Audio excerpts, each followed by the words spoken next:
Hi everyone. Welcome back to What If Fan. Today's update: the What If Reborn As Son Goku fanfic is going on hold, as we've caught up with the original author's latest updates. In the meantime, we'll be switching to the fanfic that placed second in the current poll. Stay tuned for that announcement. You can find the fanfic name and author listed in the description below. Please make sure to support the original creator. If you enjoy the video, don't forget to like and subscribe to the channel for more awesome content. Alright, let's dive in. Chapter 5. I woke up and realized something. It's my wedding day. Which explained why I was alone in my bed. Bulma had insisted on us not seeing each other after midnight until the ceremony. What to do? I mused aloud. Oh, who am I kidding? I'm training until it's time and then I'm hitting the shower and getting dressed. Apparently, I was predictable, because I found a note slid under the door. Dear Goku, I know that you'll want to be using the gravity chamber. I've already warmed it up and given a slight upgrade to the drones.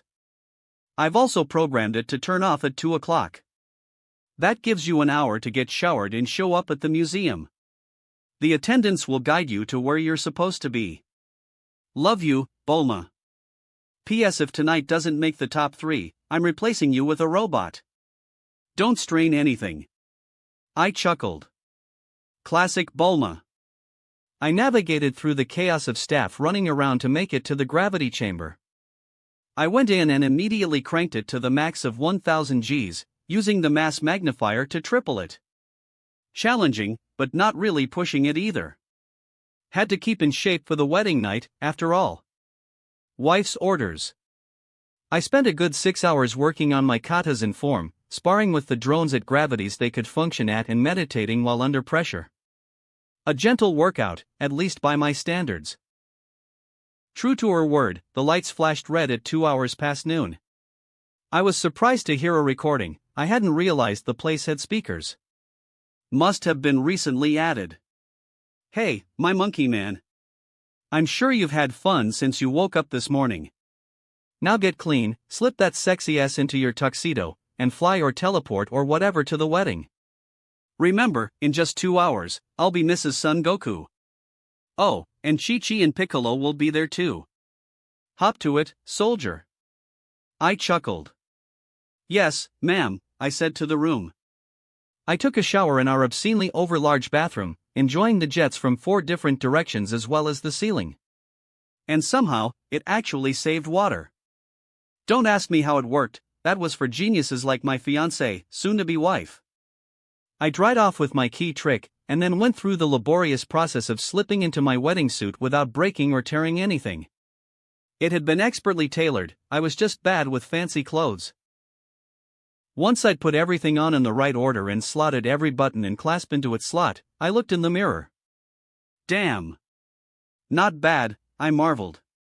I cut an impressive figure, if I do say so myself. Bulma and her wardrobe team had found a way to emphasize my warrior build while still managing to look gentlemanly and clean-cut. I'd look worthy of being next to the visions that would be Bulma and Chi-Chi, and I'm sure, even brought in at the last second, Piccolo would be very handsome. I mused on my feelings for the green Earthborn alien as I idly flew to the museum where the wedding would take place. He was a good friend, one of my best. I'd loved him in my own way, mostly as family. And then the mark had appeared and I had to re-examine my feelings. I realized that our spars left me feeling warm afterwards, as I took pride as a teacher as well as enjoyment from an honest challenge. I remembered how he had fit so easily into things with me and the girls, as if that's where he'd always belonged. As for sex, I admit I was a little weirded out by him also being a her at the same time. But Bulma had gotten me to look at futanari porn when she tried to talk me into pegging. It was basically the same thing, and I was pretty sure that I'd be topping for the most part. That was just part of my personality, I didn't like not being in charge. I could give up power for the ones I loved, but the instances would be few and far between. And I could hardly feel jealous for another cock going into my women when I let my multiforms do it. Sure, I got all their memories at the end, but it was still something to adjust to, seeing another man with the one you love. In the end, it wasn't that big a deal. I'd be having babies with Bulma, Chi-Chi, and Piccolo. And Bulma and Chi-Chi just might have babies with Piccolo someday. In either case, I love the children as my own, because they came from those I loved. I touched down outside the Capsule Institution, a museum that technically wasn't open to the public yet. Bulma wasn't going to settle for a venue that was close enough to her standards when she had the money to just build her own. And when the museum opened, it would be the largest and have the most diverse collection in the world, including an entire wing of extraterrestrial art lifted from the archive. She'd gotten 3 different world-famous architects to collaborate on the design. It was a thing of beauty, as much a piece of artwork as those stashed inside it. "Ah, Mr. Sun. We've been expecting you." A man in a suit and wearing a headset walked up to me. "You're needed in the main atrium. T-22 minutes to first processional, plenty of time but no need to lollygag either." I walked through a glass pyramid into the main hall, complete with grand staircase leading up to the other 2 floors. I was politely herded to a spot at the end of a white carpet beneath an arch made of crystal flowers. I smiled at the reference to Bulma's engagement ring. I'd given Piccolo's his yesterday after the tournament and before the rehearsal dinner. It was a gold band with an amethyst set in the center and diamonds along the band, in keeping with his favorite color. I'd also made sure it was a masculine size and reinforced to be a miniature brass knuckle, so it was practical as well as beautiful. "Ah, Goku, my boy. I was getting worried you wouldn't show up," spoke up Grandpa Gohan. Most people just called him Gohan once he became young again, like most of the world's population, but he would always be a grandfather to me. "Thank you for making me your best man. I'm touched, truly I am." "Well, who else would it be?" I hugged the man who raised me, keeping an eye on my birth father loitering in the seats. Jine had her hand on his arm, so I assumed he would be civil throughout the ceremony. It was the other scions I invited that I was really worried about. Thankfully, alcohol would be kept from being served until after the ceremony, so we shouldn't have to worry on that front. "I'm so proud of you. You've become a fine young man, about to marry 3 amazing people. I'm sure you'll be a spectacular husband and terrific father one day. You'll babysit whenever we ask, right?" Gohan nodded, blushing a bit. "Yep. Just might give Baba the nudge she needs to consider it. She's oddly against the whole institution of parenthood." I passed the time chatting with Grandpa, nodding and waving to my friends in the crowd. Between the whole colony of New Satala, the top brass of Capsule Corps and their families, the nobility of the Ox Kingdom and the Dragon Team, there were over 300 guests. And then signals were exchanged by the staff, the officiant took his place next to me, and the choir began to sing. Bulma walked down the aisle first, in a strapless ball gown that flowed around her like a cloud. Dr. Briefs gently laid her hand in mine before taking his seat. Second came Chi-Chi, in a conservative dress that covered her in white satin and gave her the appearance of an angel descended from heaven. The Ox King was already blubbering like a baby as he gave his little girl over to me, but Chi-Chi didn't seem to notice, so focused was she on me. And finally, Piccolo came down the white carpet, accompanied by Kami, in a snow-white tuxedo that highlighted his tall, lean frame. Kami gave his son over with a peaceful smile, Piccolo swallowing nervously as he took his place beside Chi-Chi and Bulma. The ceremony was basically each of us making our individual vows followed by a brief exchange of kisses, and then that was it. "I vow to love, honor, cherish, and protect each of you with every breath in my body and every drop of my blood, as long as we all shall live."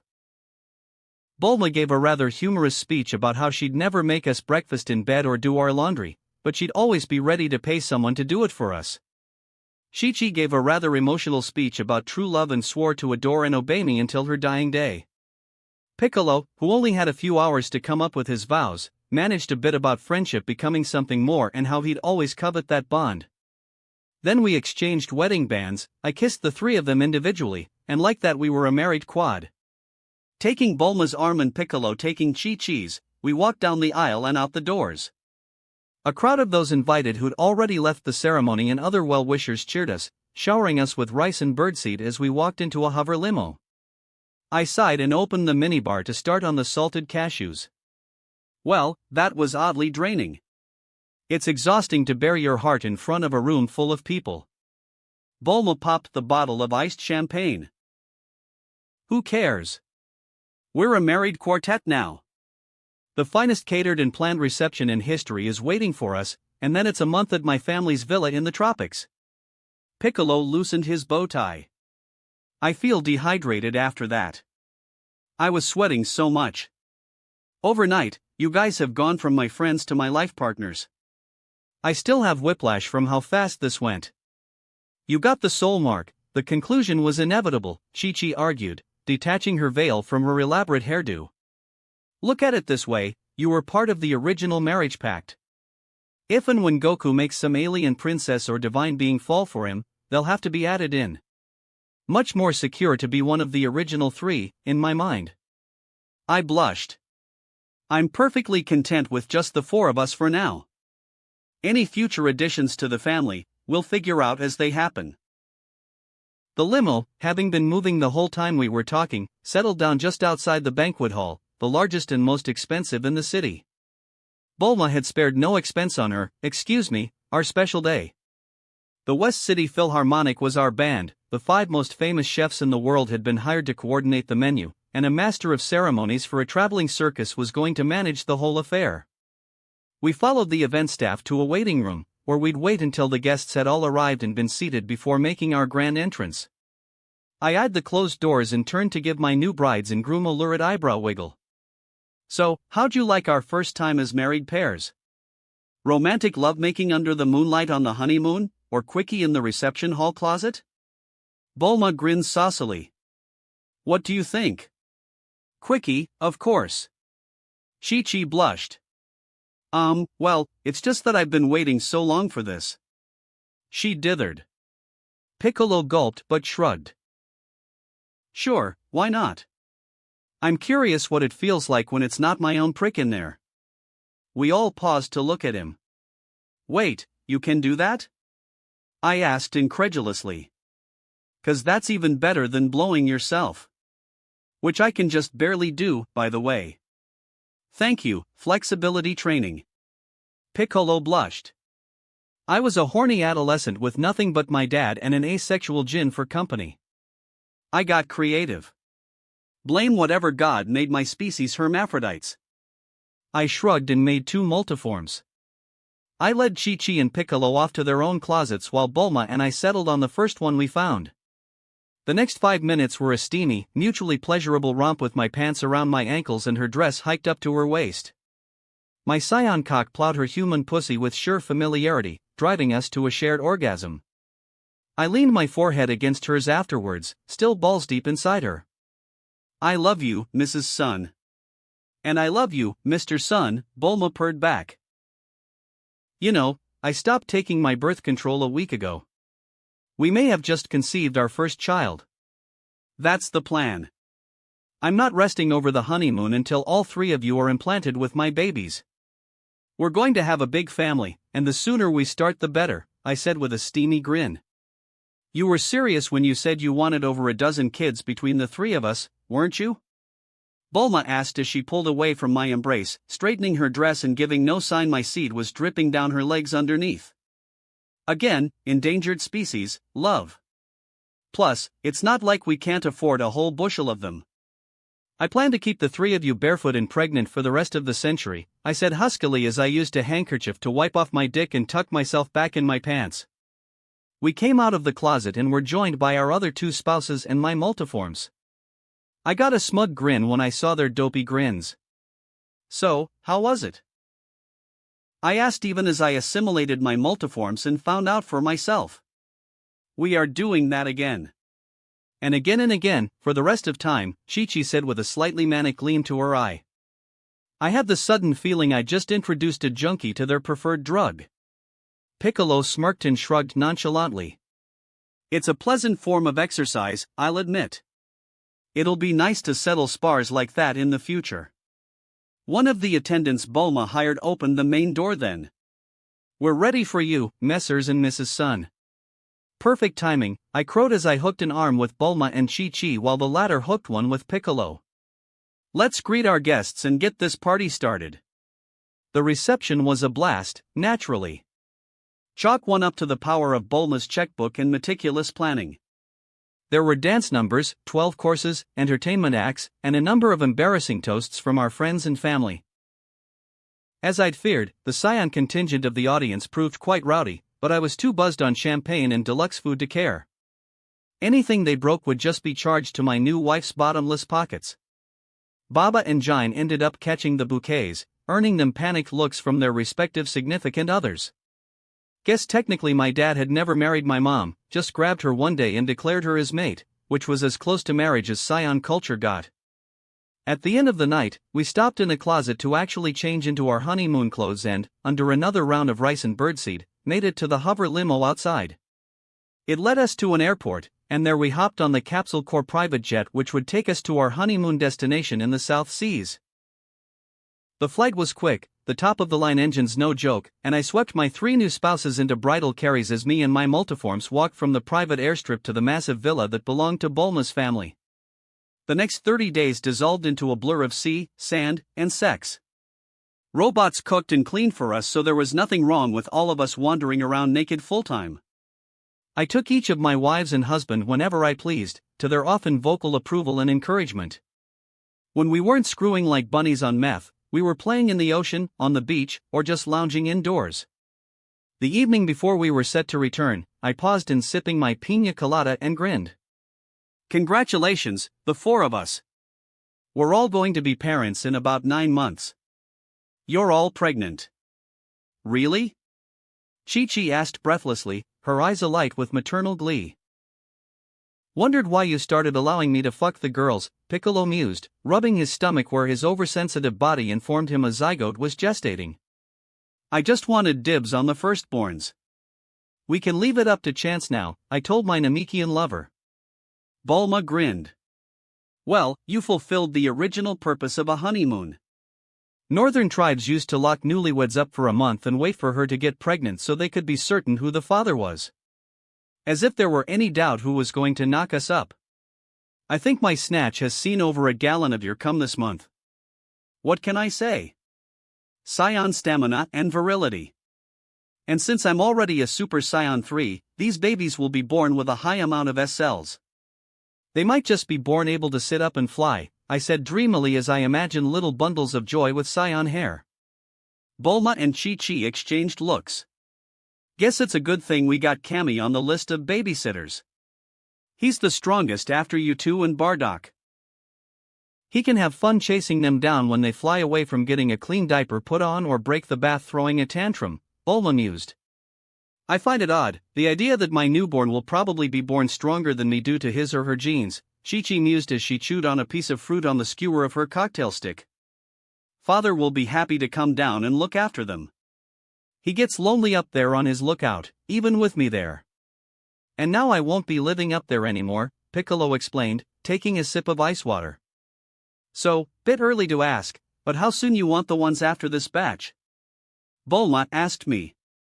I shrugged. We'll just have sex when it feels right and let biology take its course. We're effectively immortal, after all, it's not like there's a rush to fill the mansion with an avalanche of tiny feet. We can go a few years between each pregnancy easy. It's not like there's a time limit on repopulating the scions. Speaking of, when's your little sibling due? Chi-Chi asked curiously. September, so still a couple months off, I answered my gentlest spouse. I looked up at the sky, where the night stars were beginning to come out. Shame Raditz won't meet him or her for years to come. Well, he's off massacring lesser lifeforms for the PTO. When he arrives, you'll give him a quick CC and he'll be good as new, Piccolo assured me. By the time he arrives, you just might be a living, breathing god among mortals, Bulma teased. I rolled my eyes. Babe, I haven't even transformed into Super Saiyan God yet. And when I do, it could take decades to get the conversion rate all the way to 100%. I doubt I'll manage it in the next 5 years. But with your work ethic, you'll get it done. And you'll have your apotheosis and become a true divine being. Neither a god of creation or destruction, but a neutral player on the heavenly board, Bulma mused as she chewed on her straw. And I bet you anal to pegging that you do have it done by the time Raditz gets here. That's a hard bargain, son Bulma, I pursed my lips, Chi-Chi and Piccolo watching our banter with amusement. Can I use the HTC? Only for one day. That gives you 6 years instead of 5 to master the SSG transformation, Bulma counteroffered. Done. I feel sorry for your ass, dear. You'll be cleaning bits of my cum from your colon when I'm done, I said with a cheeky grin. Remind me, what's next on your training schedule, besides working the kinks out of Super Saiyan 3 and discovering God form? Chi-Chi inquired. Super Saiyan Ape 3, Super Saiyan Blue, Ozaru God, possibly attempting to create Super Saiyan 4. And if I manage all that, Super Saiyan Mega, all 3 transformations at once. I sighed. Scions are crazy powerful once you know the trick to our transformations. And don't forget the possible pinnacle of your transformations, Ultra Instinct Super Saiyan Mega 4. If you ever master that, you'll have more power in your little finger than the rest of the universe combined, Piccolo mused, eyes off on some distant future where I attain such an outlandish transformation. I shrugged and chugged down the last of my drink. Whatever. That's all years down the line. Here and now, I have 3 sexy partners that need a good dose of sun-loving.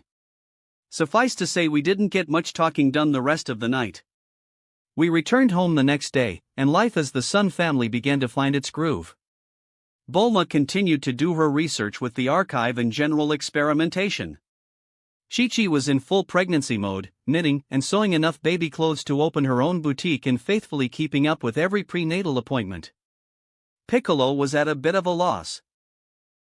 He couldn't train without risking the pregnancy, so he helped Chi-Chi in her nesting rampage and tried to find hobbies to occupy his time. He wound up finding Bulma's draft for groundbreaking science and edited it so it was much easier to read for a layman. Bulma declared that Piccolo was a genius with words and should become an editor or maybe even a writer. Piccolo refused though, content to be a simple bookworm, working his way through the Briefs Mansion's massive library. Meanwhile, I was training like a maniac as always. Other than forays to my friends and family to keep in touch, I ate, slept, and breath training. I was just putting the final touches on the Super Saiyan 3 transformation when I finally had the critical breakthrough in converting my mortal ki into divine ki. I stood patiently as Bulma walked around me with sensor probes as my newly ruby hair moved in the invisible wind given off by my aura. She regarded the scan results on her tablet even as I let the oddly draining transformation go. Well, your PL was roughly 15 billion, or over 100 of Frisia. But divine ki is 50,000 times more potent than mortal ki, so that means only 300k of your reserves was actually coming through. With a baseline of 30 MPL, that gives you a starting rate of exactly 1%. I shrugged. Least it wasn't 0.5%. Now time for me to work on our deal. I'll keep my strap-on ready in case you fail to make the time limit, stud, Bulma teased me. She'd let the confidence of her pregnancy boobs really go to her head. I spent my one day in the HTC next day to give me a head start. I got the conversion rate all the way up to 40% in my time inside. In theory, I had just spent all my available time in the hyperbolic time chamber. But a few pages printed from the archive, and Cammy managed to adjust the room so anyone could enter an unlimited number of times for an unlimited amount of time. That was the first year we didn't summon Shenron. There simply weren't any more wishes we could think of. The Dragon Balls would remain on lock in the Brief's inner sanctum, where no one but the Dragon Team would have access to them. Nevertheless, September proved a momentous occasion in any case. At 6 pounds 11 ounces, baby Parnip was brought into the world, a healthy Saiyan boy. His power level at birth was over 20,000, which made him stronger than even Prince Vegeta if my future memories still proved accurate. Not too surprising, given his father's PL at his conception was roughly 1M. Still, Bardock was slightly put out his newborn son was twice as strong as he was upon dying. A few months later, the Dragon Team and the Bardock family all gathered at the Briefs Mansion for Yule. Parnip, already able to walk at 3 months old, marveled at the tree and all the moving ornaments festooned upon it. "This is what you have to look forward to," Bardock told me as Giant foisted my baby brother smelling to high heaven into his father's arms. I grinned and looked at my 3 mates, all of whom were entering the 3rd trimester. "Can't wait. Goku! Get my juice, Piccolo whined piteously from the beanbag chair he'd gotten stuck in. Right away, handsome. I answered as I grabbed the canteen filled with the special cocktail and handed it to my slug-like spouse. What's in that? Kaiatsu asked with his disconcerting blank face, peering at the liquid Piccolo was tilting down his throat. Lemon water, coconut milk, jalapeno juice, barbecue sauce, and a sprig or two of mint for flavor, Piccolo answered. On seeing the mime turn green beneath his pale complexion, the Namekian protested, "Don't blame me, blame my mutant child's cravings." No blaming Xylophone. It's not his fault, I chastened. Xylophone? You've already decided on names? Krillin asked, looking up from his poker game with Yamcha, Tien, and Rashi. I was convinced Oolong and Puar were subtly helping their companions cheat. And you had to wonder about Tien's third eye. We go back and forth depending on mood, but we've honed in on the final result for the most part, Bulma said, one of my multiforms massaging her feet. For example, these twin terrors are Boxa and Shorts. I swear, they're sparring in there. That's actually common with Scion twins, Jine offered, patting her granddaughters through the skin of Bulma's belly. I don't know why you two are complaining, pregnancy is a blast, Chi-Chi said loftily, rubbing her belly with a look of bliss. She was practically glowing in the dark. Silence, heathen, Piccolo hissed while Bulma shot her sister-wife a death glare. And what will Chi-Chi's little one be called? Kami asked from where he was standing in the corner. We thought about Kakarot Jr., but I wanted to keep the naming convention with Grandpa Gohan and myself. So Goku, boy or girl, I answered the Guardian of Earth. The day passed with happy family fun time, and the next day it was right back to training. The next break I took was the week my children were born. Goku came out March 11th of age 757, a tad small but otherwise a beautiful firstborn son, looking like my clone. Boxa and Shorts arrived on the 13th, holding hands tightly even as they came out the womb. They seemed to have inherited their mother's straight hair but my inky color, and were identical down to the last iota. And Xylophone came on the 16th, looking like a typical Namekian baby, just with some Scion fur on his head. All four naturally had tails. Words cannot describe how happy I was every night to look in on the nursery and see my flesh and blood sleeping peacefully, for whatever brief interlude they elected to sleep. All three had PL nearing a million even just a few hours old, proving that SL concentration in infants really had a strong effect. I just considered it lucky none of them had damaged their mothers on the way out. From that point on, I kept a multiform with my babies at all times. Even with Chi-Chi and Piccolo happy to shoulder the burden of childcare while Bulma and I did our important work, I insisted. My children would never doubt that their daddy loved them. I refused to be an absentee bum like the Goku of canon. Having my power made my training more difficult anyway. Time began to fly, and before I knew it a year had passed. Bulma naturally threw our babies a bash for the record books. It was as big as my 17th birthday in scope. We proud if exhausted parents watched our fully walking toddlers play in the ball pit, beneath the dubious watch of their Uncle Parnip, who was just half a year older. So, how's parenthood? Grandpa Gohan asked us, clearly fishing for tips he could use to convince his and the Ox King's wife Baba. We exchanged glances and burst into giggles. It's the hardest thing in the world to do but also the easiest, I stated. So rewarding, but so punishing, Chi-Chi reflected. Say goodbye to sex, except for special occasions when you get a babysitter, Bulma moaned. All that said, we wouldn't trade it for the world, Piccolo said with a proud grin.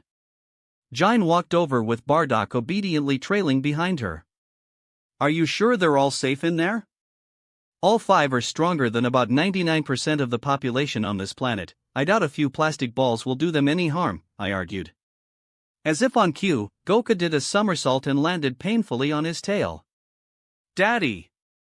Ow! He cried. Faster than sound and possibly light, I was at my boy's side. There, Goku. Your tail is sensitive, but you got to get used to it. Don't want a weak spot, do we? Boxa and Shorts watched impassively, uninterested in their brother's plight. Xylophone, though, looked over with concern in his wise young eyes. Goku okay? Our little hybrid asked. Yes, Xylophone, your brother will be okay. Good for you for being concerned, I praised, patting his head.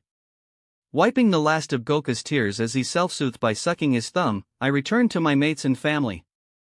The day passed unhurriedly, and then it was back to training.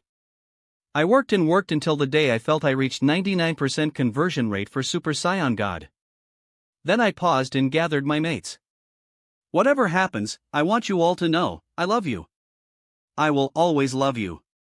Nothing's going to change, I assured them, really trying to assure myself. Bulma rolled her eyes. Oh, get on with it. I want to say I slept with a literal god. Bulma. Be respectful of his fears. We don't know what's going to happen, Chi-Chi protested. Piccolo crossed his arms impassively. Just do it, Goku. Waiting won't make it any better. I sighed and went into Super Saiyan God. My form bulged and slimmed in different places until I had perfect proportions, my hair turned the red of a dying star, and a corona of energy surrounded me. I went into the lotus position and focused on my ki, which was mostly divine with just a drop of mortal ki still waiting untapped inside me. I took a deep breath. Well, here goes nothing, I breathed. And then I focused, and forced that last bit of mortal ki to alchemize into divine. And then I opened my eyes. I don't feel any different, I told my mates confusedly. Well, you're still in God form. Try turning back to normal, Bulma suggested, the probes ready at her side. I flipped the mental switch in my head between base form and Super Saiyan God. My hair changed back, and muscles returned to a slightly different configuration, but my ki didn't react at all. Okay, my ki is staying divine. That's about the only difference I feel. Bulma went to work. Okay. Your PL is off the charts. Guess all 30M are permanently converted, leaving you at approximately 1.5 T as a base power level. Chi-Chi gaped. Gods above. You could kill Frisia with a finger flick right now. I chuckled as the reality of the situation dawned on me. I never have to transform again except for the gods of destruction and the angels. By mastering God form, I've transcended weight classes. Why did the original Goku never do this? His conversion rate was probably a little above 10% and he compensated with blue all the time. Piccolo shrugged. We'll never know. We've got you in the driver's seat for this go-around. And I for one am very pleased about that. I grinned and kissed him sweetly. Then I turned to smile salaciously at Bulma. Now, I believe there was a bet involving a certain genius's ass if I managed this feat before Raditz arrived. Bulma had trouble sitting for a week. She had trouble stopping her perpetual grin, too. Around the first 4's second birthday week, all three of my mates began exhibiting morning sickness. I was slightly daunted at the thought of 4 half-Saiyans and their terrible 2s with handicapped mothers to help. Still, this is what I signed up for as a father. We got through the whole pregnancy as well as the trial of 4 constantly tantruming toddlers easily enough. And by New Year of age 760, Sun Goi, Sun Longjan, and Sun Flute were born. Their PLs were significantly higher than their siblings despite their greater ages, probably due to the fact they were demigods. 7 half-Saiyans in 3 years was no mean feat, but luckily we had a very supportive family network as well as all the help money could buy. Sure, Bulma had to make the nannies sign NDAs so they wouldn't blab about Boxa flying after shorts for stealing her stuffed bunny or Flute's tendency to crack the windows when he screamed for a bottle. But that was just how things worked in our household. I didn't let up on training, not even for a moment. Super Saiyan Blue, Ozaru God, Super Saiyan Ape 3. I alternated working those transformations, even as I went for higher and higher gravities. Bulma had at last cracked the materials necessary to get all the way up to even 10,000x Earth's gravity. The ultimate gravity chamber almost crushed me to an atom-thick pancake more than once, and that was without me playing around with the mass magnifier technique. Safe to say I had a lot of fun. When the first 4 as we'd taken to calling them had their 3rd birthday, I began training them. Just simple exercises and drills, not even true kata so much as how to throw a punch and kick and block. Chi-Chi worried that I was spoiling their childhood with work, but I assured her their scion blood made family fighting funtime a blast. It was really no different than a kid's gymnastics class, if you squinted. The time passed even faster now that we had 7 little mouths to feed and love and keep entertained. But Bulma, Chi-Chi, Piccolo, and I managed. In other news, the Bio-Android volunteer program kicked off. Among the test subjects that came forward were Lapis and Lazuli, the twins who in another life almost wiped out all life on the planet. Luckily, Dr. Gero was including no such programming in his subjects in this reality. I subtly arranged to have Krillin visit on a day Lazuli was in the lab, and it was love at first sight. Learning that they shared a soul mark was a formality, having bonded and talked for hours after first meeting. The two were happily dating. Tien and Kaiatsu became the most popular dojo on the planet. Their offers of autographed copies of groundbreaking science to each new student was certainly a draw as well. Yamcha went into baseball, and Launch opened up a combination fashion boutique and gun store. Cammy and Mr. Popo continued to man the lookout, with the ancient Namekian coming down to babysit his grandchildren frequently. Bardock and Jine had a little girl when Parnip was 3.5, naming her Turip. Finally, the day came when it was October 12, age 761, and Master Roshi decided to throw a barbecue. "Is everyone ready?" I asked the Sun Clan as we stood in the front lawn of Brief's mansion.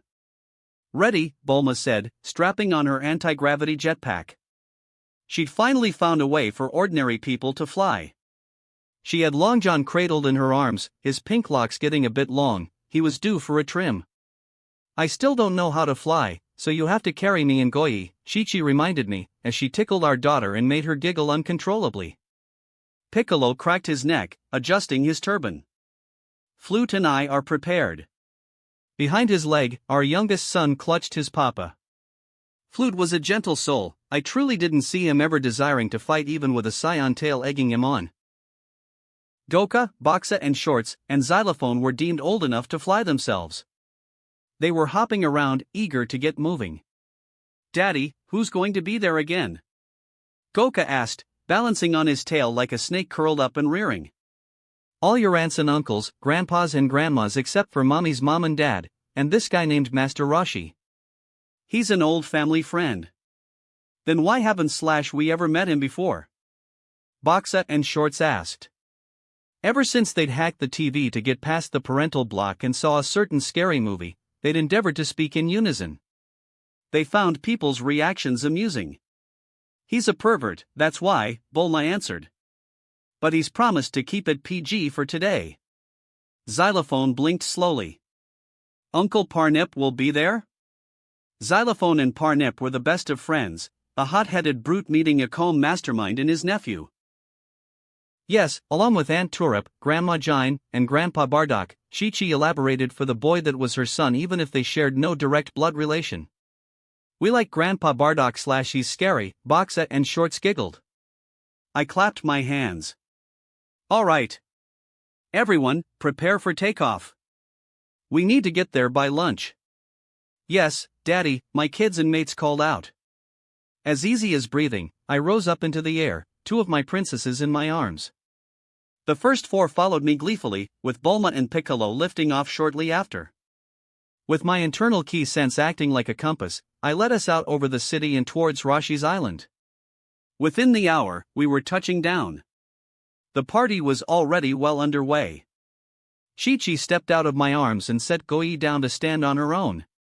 "Remember, kids, be on your best behavior," she declared imperiously. "Yes, Mama," they chorused. "But don't forget to have fun," Bulma said, capsuling her jetpack. "Yes, Mommy. What are you waiting for? Go nuts," Piccolo encouraged. "Yes, Papa." I began to run at a comically slow pace towards the buffet. "Last one, there's a rotten egg." "Daddy!" my brood of 7 exclaimed as they chased after and passed me. The lot of them flying up to reach the table, they all descended on the food like a school of piranha. They were, after all, growing children with scion blood. While the kids are their fill before finding some other way of distracting themselves, I made my way over to our host. "Master Roshi." Glad to see you gave your coworkers the day off. Most of them can't handle kids anyway, Rashi shrugged. Cute tykes. Are all of them yours again? Yeah.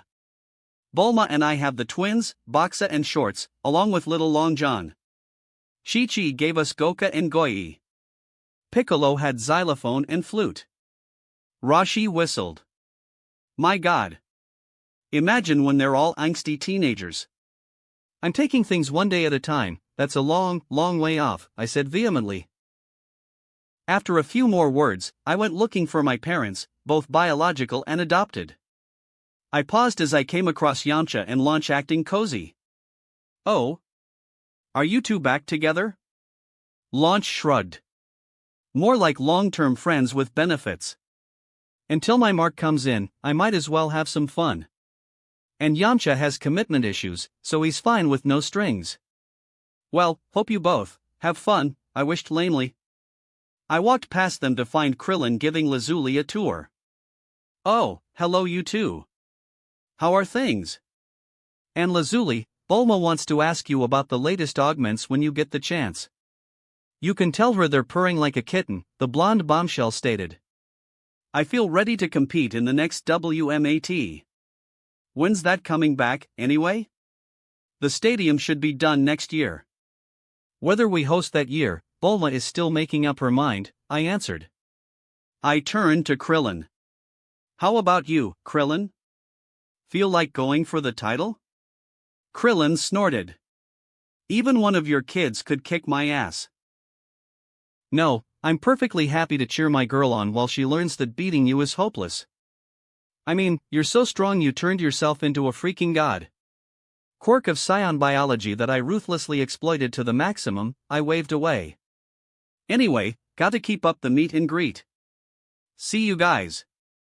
I walked over to the hulking form of the Ox King, finding Grandpa Gohan and Baba in his shadow. The fortune teller with the legendary greed was nursing a small bundle. After my own children, seeing an infant so helpless was a bit jarring. Hey, you three. Oh, Goku, Chi-Chi just came over, you must have missed her. Gigi's doing swimmingly, before you ask, my grandpa told me. I was going to. I thought you were firmly against motherhood, Baba, I inquired. I already lost this sweet rack once, I wasn't going to risk it. Then I found out how big they get in Sada. I was all on board, Baba declared cheerfully. Queenie, that's not the only reason we had him, Ox King protested. Hush.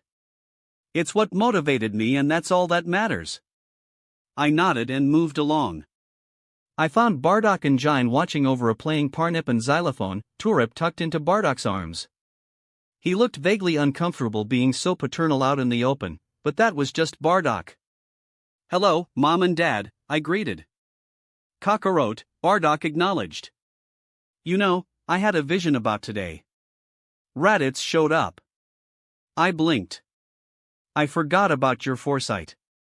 You never indicted you had it after being resurrected. Well, it's little more than a bunch of waking daydreams. I rarely get anything coherently useful. I saw you confronting Frisia before my death, and now I saw Raditz showing up today, Bardock chewed out, his tongue seemingly paralyzed from overuse.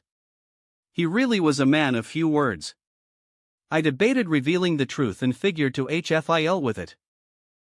He will show up, in about an hour. His space pod should be entering the atmosphere any minute now. Jine perked up. Oh, won't that be lovely? Then the family would really be all together. I raised a finger to my brow in the stance of instant transmission. Might as well intercept him as he's falling. No need for him to slaughter an unfortunate bystander. Save some food for me. With that, I vanished from the island and appeared in the stratosphere. Repeated visits to Kami's lookout would have acclimated me to such an environment, but I'd made an interesting discovery. Since my apotheosis, I didn't need oxygen. I suppose I didn't even need food or water, but my body retained the ability to process them. Anyway, I had no trouble breathing this high up. I spotted the Scion space pod easily enough. Grabbing hold of the alien ceramic and metal, I guided the pod to a remote corner of the world, where there'd be no chance of Raditz hurting someone before I could perform the corruption correction. I touched down and waited for my big brother to emerge. The door popped explosively, jettisoned from the craft. A scion with floor-length black hair rose up out of it, wearing a truly ridiculous-looking uniform of rubber and armor. He had a scouter covering his left eye, in standard PTO protocol. I wasn't sure my inherently divine ki could even be sensed by a non-upgraded scouter. Feeling distinctly odd, I consciously forced a small portion of my ki back to mortal form. It felt unnatural, but I persisted. I needed it for my plan to work. Kakarot, Raditz said with recognition as he regarded me, stood in my usual Giant pants, my tail waving behind me. My arms were crossed in an aggressive stance. I don't answer to my slave name, I told him, aware we had an audience via the scouter. Call me Goku. I'm guessing you're here to bring me in? Raditz smirked.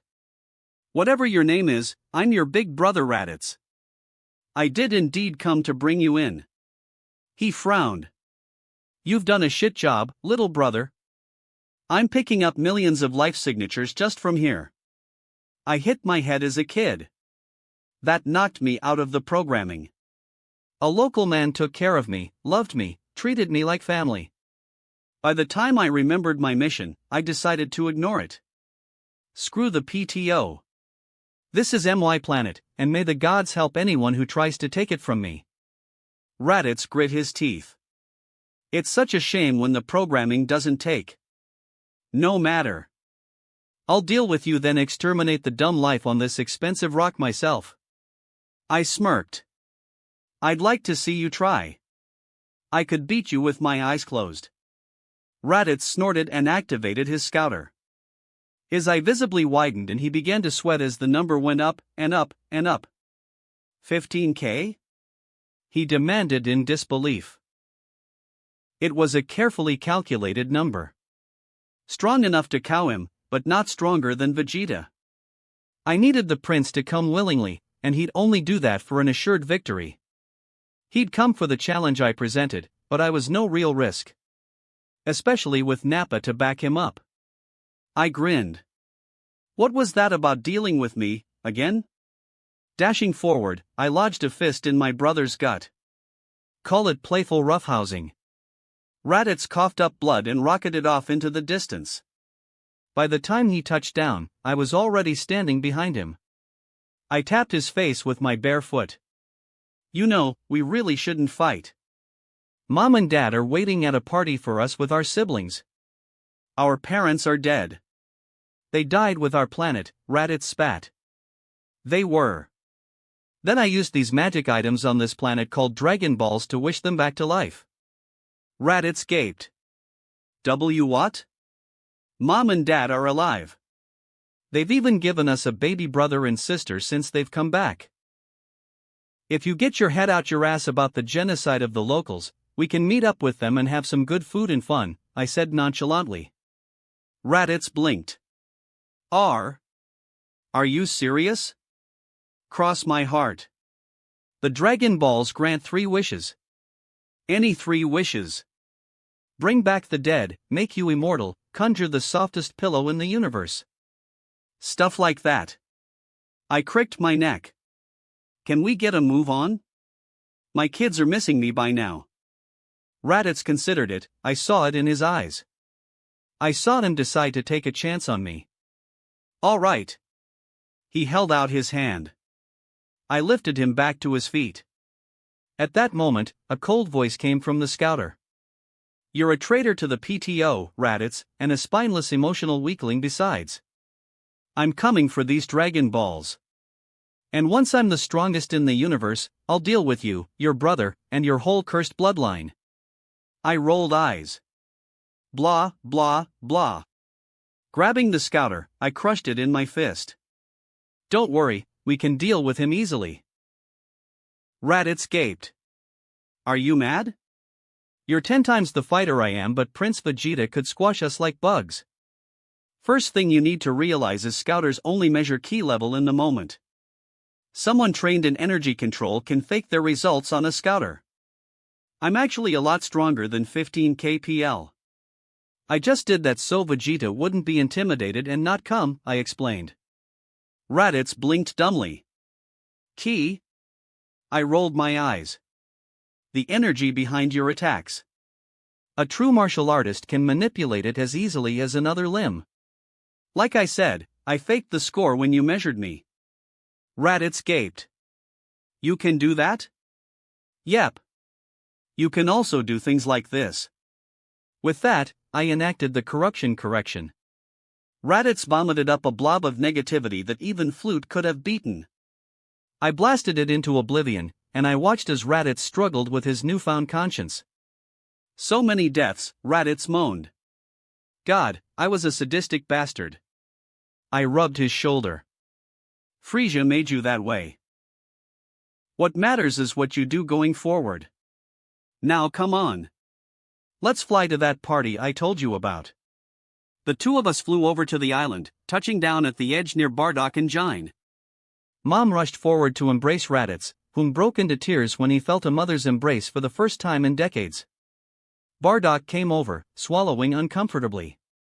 There, son, he said, patting Raditz uncomfortably. Raditz regained control of himself and wiped his eyes. Sorry, don't know what came over me.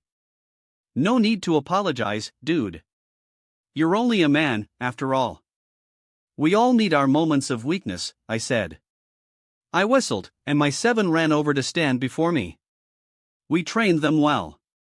Kids, this is your Uncle Raditz. He needs a group hug. Go! We! Screamed my horde as they descended on the unprepared Scion man. All these brats are yours? Raditz demanded when he emerged for air from the puppy pile of young half-Scion. Well, I have 3 wives, if that makes it easier to understand.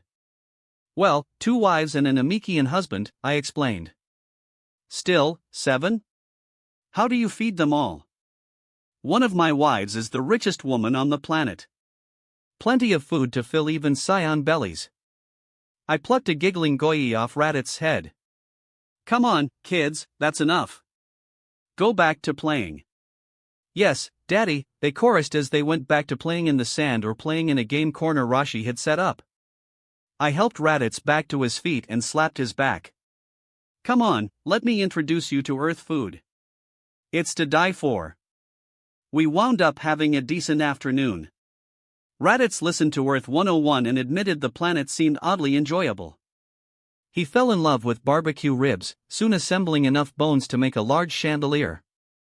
He eagerly met Parnip and Turip, concluding they were adorable little siblings. Towards the time I was getting ready to return home, he paused. Wait. If you fake the 15K reading, how strong are you really? I rubbed the back of my head. What you have to accept is that I found a way to turning mortal ki into divine ki. I literally made myself a god. And divine ki is much more potent than mortal ki. And I was pretty strong even before the change. Raditz narrowed his eyes.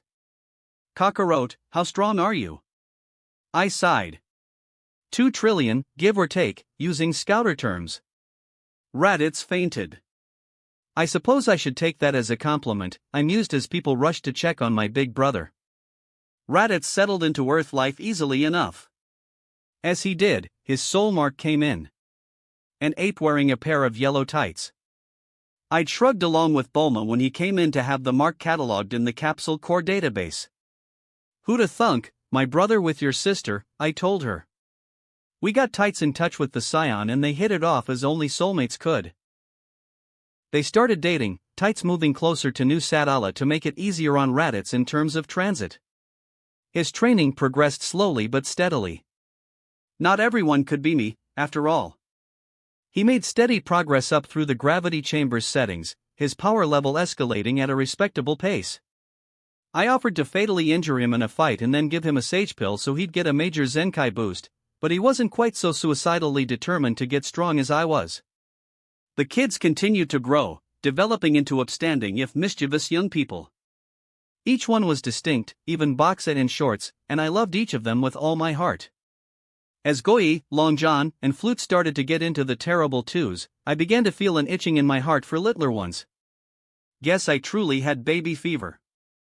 Valentine's Day weekend of age 762, I had one day each with my individual mates. I managed to wine and dine and woo all three of them into having unprotected sex, and within a month I sensed budding presences inside them. Chi-Chi shared my joy at our family growing again, but Bulma put her foot down. No more after this batch.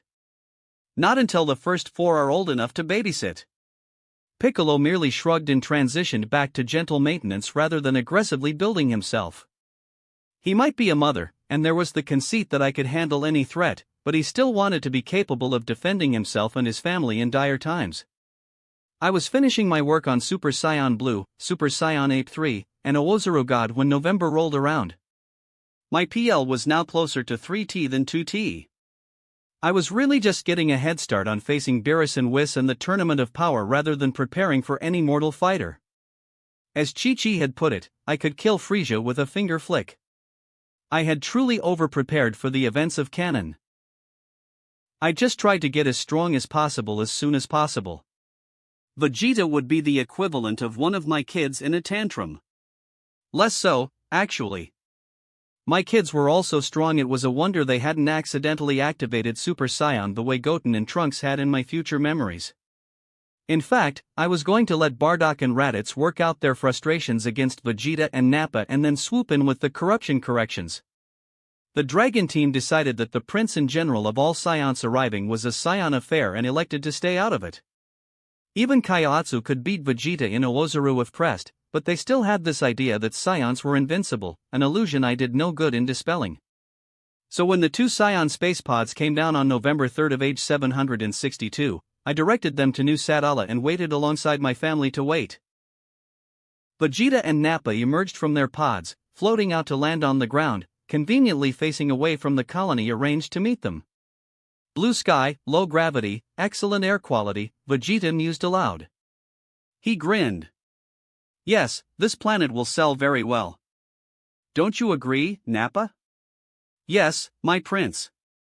Lord Frieza will be well pleased, Nappa simpered. It was disconcerting to see such a big man licking the boots of a midget, but sizes could be deceiving. Now, where are my subjects? Vegeta wondered. Try behind you, I called out sarcastically.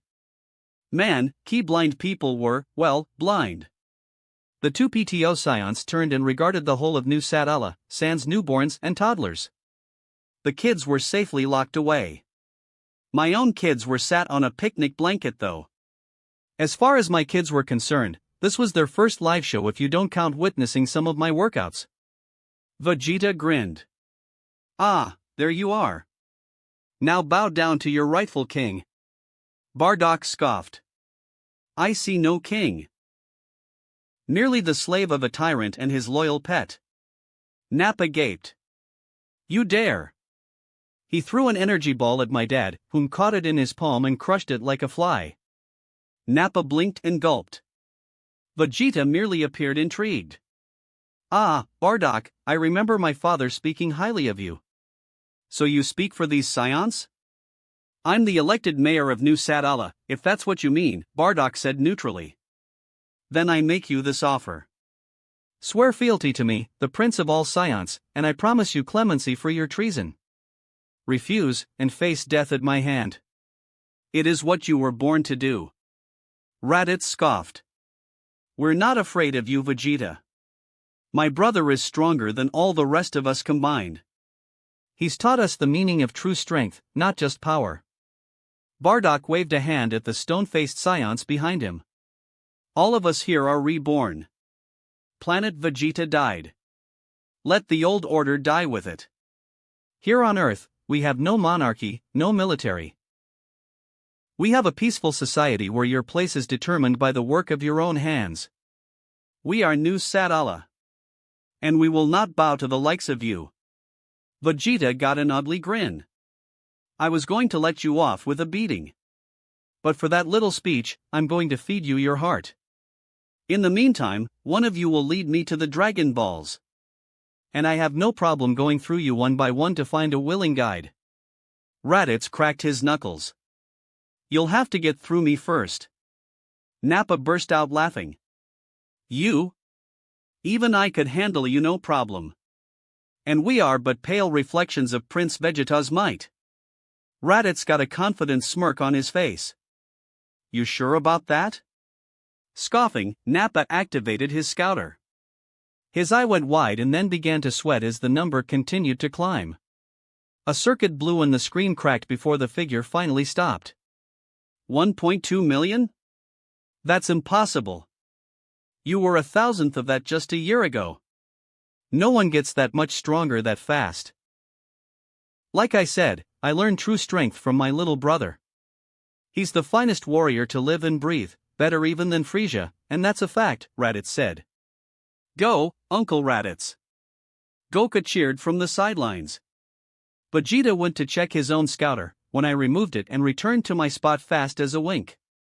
I held it up like a camera to face me. Attention, Frieza. This is Son Goku and I'm not afraid of you.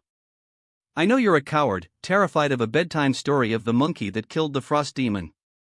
I know you're a liar, convincing an orphan his planet was destroyed by a meteor when I was really by your own hand. And I know you're weak. If you want to prove me wrong, come and find me. Vegeta and Nappa gaped at me. And then a voice like a snake with blood of ice emerged from the scouter. You're dead, monkey.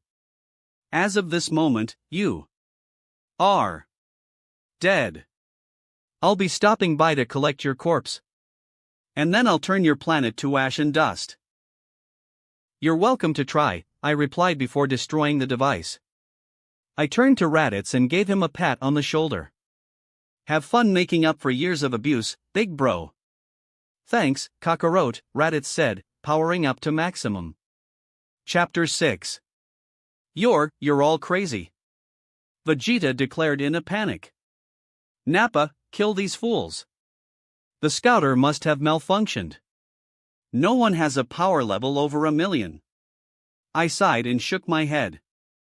You poor, ignorant bastard. I'm going to enjoy watching this, Bardock grinned as Raditz stepped forward to confront his two former teammates. Nappa launched himself at Raditz. My brother caught the man's charge with one hand. With the other, he delivered an uppercut that sent Nappa into the lower reaches of the atmosphere with a sonic boom. The Scion eventually landed in his own crater, down for the count from one blow. Raditz blew on his fist. That was for 26 years of bullying, you arrogant prick. Vegeta looked much less confident in Raditz's feebleness. But not for nothing was he the prince of all Scions. He powered up to his respectable if relatively puny maximum of 18k. There were ordinary martial artists here on Earth that had surpassed that level. Vegeta had truly been a big fish in a little pond. I guess the moon ball was his trump card, but he daren't use it in front of a crowd of Scions. Touch me, Raditz, and your punishment will be severe. Raditz snorted. You just heard my brother casually threaten Frieza himself. I've been training under him and my dad for over a year now. You think I'm scared of some 2-bit PTO enforcer? You're not the strongest Scion here, Vegeta. Except for Nappa, you're the weakest. And that's including my adorable nieces and nephews over there. Vegeta eyed where my 7 kids and 3 heavily pregnant mates were sat. You dare insult me like that? I'll show you weak. With a roar, Vegeta sent a Gallic gun at my family. I didn't even blink. Play catch. I commanded. My kids maneuvered themselves and Xylophone was the lucky one to catch and redirect Vegeta's blast. It was highly amusing to see Vegeta hit in the face with his own attack as sent by a 5-year-old. When the smoke cleared, I gave the prince a pitying smile. Mess with the Sun family, and we'll mess back. Vegeta began to panic as Raditz began to move forward. This can't be happening. I will have obedience. I will have loyalty. I am the Scion Prince. Scions have no kings anymore, Raditz told him before socking him in the solar plexus. Vegeta vomited up bile and a little blood before collapsing to his knees. Raditz wiped his hands and walked back to us. That was extremely satisfying. Boo/too fast. Boxa and Shorts protested. We still love you even if you're boring, Uncle Raditz, Goku spoke up. We love you, Uncle. My second batch shouted.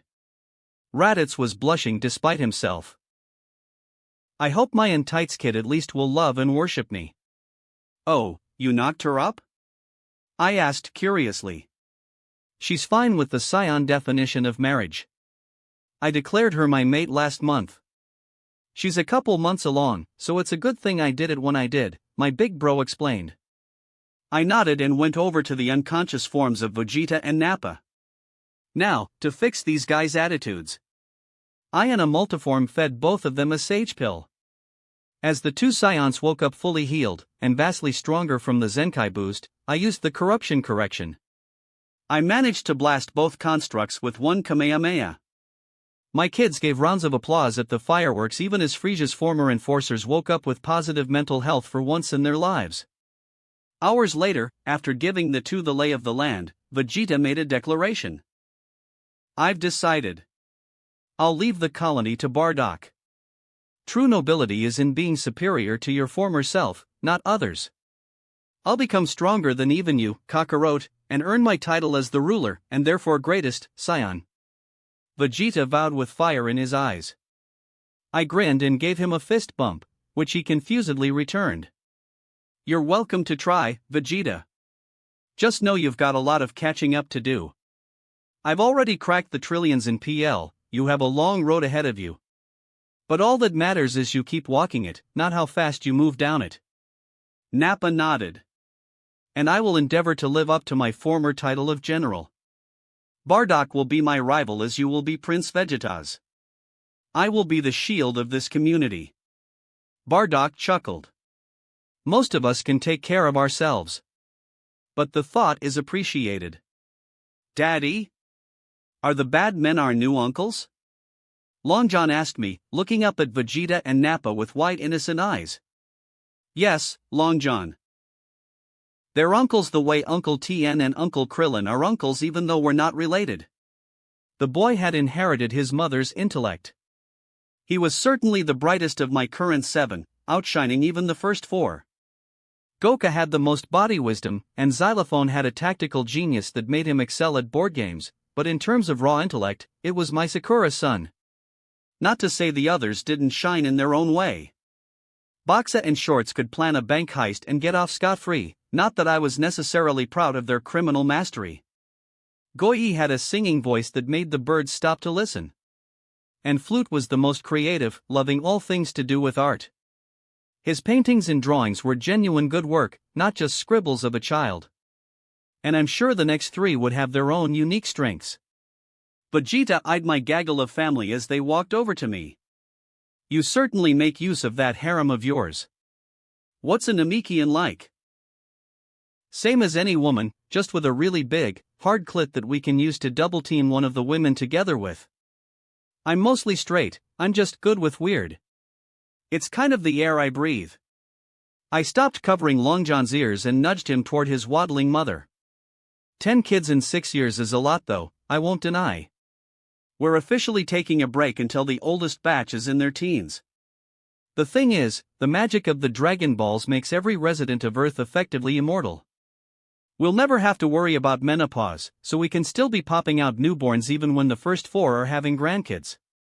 Our family tree will be more of a bramble bush and bound to get more complicated, but I wouldn't trade it for anything, I told the alien prince. Vegeta rubbed his breast. You say each resident also has a tattoo that marks their soulmate. Or soulmates in my case. If I had to guess, I'd say you and Nappa will get yours within the week. That's how long it took to show on Raditz. The magic of the wishes only affects those that truly consider Earth home in their hearts. You homeless guys are so desperate for roots that you adjust faster than most, I reasoned. Nappa grinned. I wouldn't mind meeting a nice Scion girl and having a few sprogs. She doesn't have to be Scion. So long as she doesn't raise my heirs to be weaklings, Vegeta said imperiously. I shrugged. Well, fly to West City when your soul marks come in and we'll see if your girls are in the database. My mates arrive then. We're a week from our due dates, Mr. Sun. We should be on bed rest, not witnessing gladiatorial smackdowns, Chi-Chi said disapprovingly. She would hopefully never be the shrew from canon, but she had her moments. Lighten up, sister. It was fun. Gave us a warm-up for the WMAT in a few months, Bulma calmed her sister wife. She cradled her middle as baby number 4 gave a hard kick. We decided to be surprised by the genders and pick names off the tops of our heads. Hopefully we'll be able to find a babysitter so I and Goku can even compete, Piccolo mused, scratching his antennae. He was the tallest of us at over 7 feet, but he still deferred to my authority readily. The grandparents will contribute, hopefully. And Jine might chip in if Bardock chooses to fight too. We'll make it work. We wouldn't want Mr. Satan winning the tournament, would we? I asked facetiously. Vegeta tilted his head. Who is this human you don't approve of? A shameless braggart who takes credit for things he didn't do so he can be praised as a big shot, Bulma told the man who, in another life, would have been the cause of her baby bump. In this life, though, she was mine. And she was aware of said alternate reality, as were all my mates. He's not too bad. He just happens to let things go to his head. He won a few minor tournaments I didn't see the point of entering, and now he's publicly declared he's coming for my throne as champion of the World Martial Arts Tournament. I shrugged. I just hope Frieza doesn't arrive at the same time. That would make attending slightly difficult to arrange. Nappa gulped. You really think you can do that corruption correction on Frieza and win? You said he has forms even he isn't aware of. Are you sure you can match his full potential power? No way to find out but to try, I said with boundless confidence. I was reasonably sure I could kick Beerus's ass without risking fatal injury. Frieza, even his corruption with golden form's strength, should prove child's play. I might only have to use the Kaioken in order to overpower it. Bardock tilted his head back to look at the sky. Based on my visions, Frieza's mothership should arrive in roughly a month. You going to be ready by then? I'll be sleep-deprived from having 3 wailing newborns on different schedules keeping me up all night, but I'll be ready to clean out Frieza's psyche. Then hopefully he can handle Cooler and King Cold on his own. Especially if we can convince him to actually train himself at full power instead of resting on his birth PL, I answered. With that, I gathered my mates and offspring and we flew back to our mansion in West City. Bardock, I presumed, found homes in New Sadala for Vegeta and Nappa. A week later, my number of children cracked the double digits. Dom was born first, so named for his propensity to give singular, barking cries when he wanted something. Jockstrap, which I almost vetoed but couldn't think of a more palatable name in keeping with Bulma's family's naming convention, had purple hair like Trunks in the alternate history and was the biggest of our babies, at over 12 pounds. And Gozo seemed to have already gotten his Uncle Raditz hairstyle, born with a full head of hair thick as tar. I cuddled and cooed all 3 of them, joined by their fascinated older siblings. Boxa and Shorts seemed to feel threatened by the presence of babies in the mansion, but I assured them they were still my favorite little princesses. I went to the HTC when we called in a babysitter the second week. I had a trick I was working on I wanted to experiment with, and I didn't want the weakness of leaving a multiform on the outside. See you by this time tomorrow, Cammy, I waved before entering the pocket dimension. Then I flew off until I felt like I was fighting the weight of a planet. I went to Super Saiyan 3 as easy as breathing, the form long mastered. I shrugged my shoulders and figured in for a penny, in for a pound. I concentrated on the S cells in my spine and resurged my body's energy through them. I shifted gears upward, and distinctly felt a click in my head. Whatever form I just discovered, it was the ceiling of the Super Saiyan transformation. I mentally reviewed my power level. About double Super Saiyan Ape 2, so a 2000x multiplier. That's a 20,000x multiplier if and when I apply this level to Ape. And I still haven't tried Mega yet, no idea what that's going to be like. Well, let's see what I look like. Using matter creation, I created a mirror in front of me. I appeared to have dissolved into a humanoid form made of pure golden energy. My only distinctive marks were my glowing turquoise eyes and tail. I could feel the ki all but vibrating my cells apart, so saturated was I. I experienced the familiar high of first changing into a new form, but I'd grown immunized to the rush over the years. Shifting back to base form and noting even my godly body was damaged from the strain of the form, I pulled out a capsule.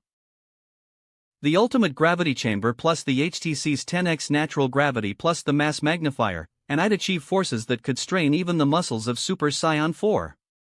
Looks like I'd struggle from barely standing to balancing on my fingertips all over again.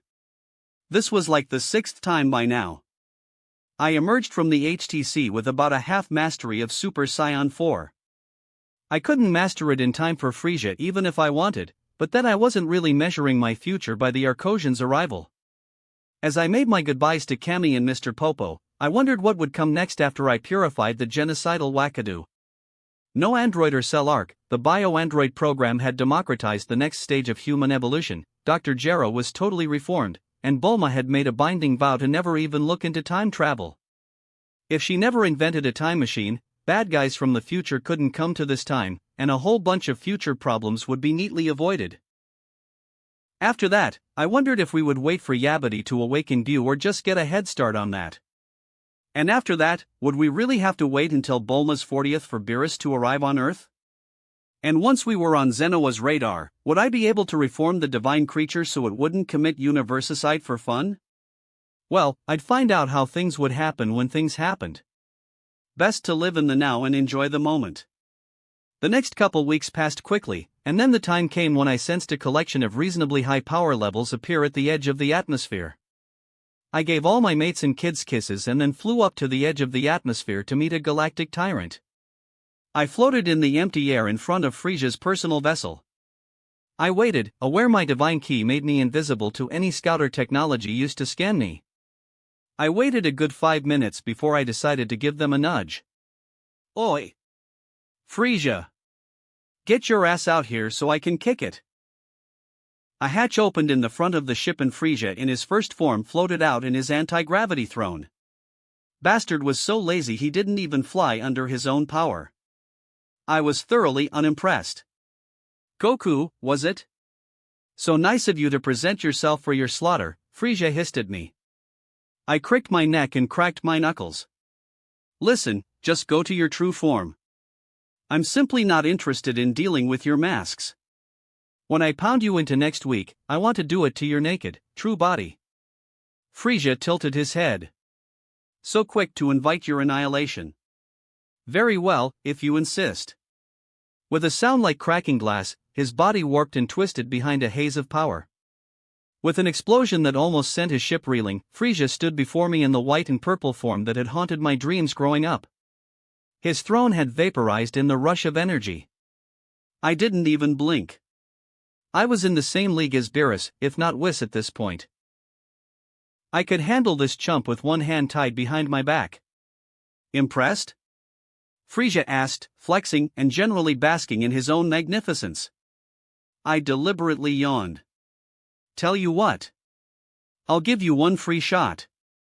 After that, I beat you within an inch of your life to teach you some manners. A vein popped out behind Frisia's eye. You mock me even in my infinite glory? Die, you insolent monkey. With that, I sensed Frisia power up all the way to 120m and toss an energy ball at me. He probably thought he'd disintegrate me and go on to hit the earth. I allowed the ball to hit me, doing no more than raising a thin layer of ki to cushion the blow. There was a big boom that obscured Frisia from my view. The high winds of this altitude blew the smoke away quickly and I was left looking at Frisia with an expression of utmost shock on his features. What the, how the, gah? He sputtered. You know the legend of the Super Saiyan.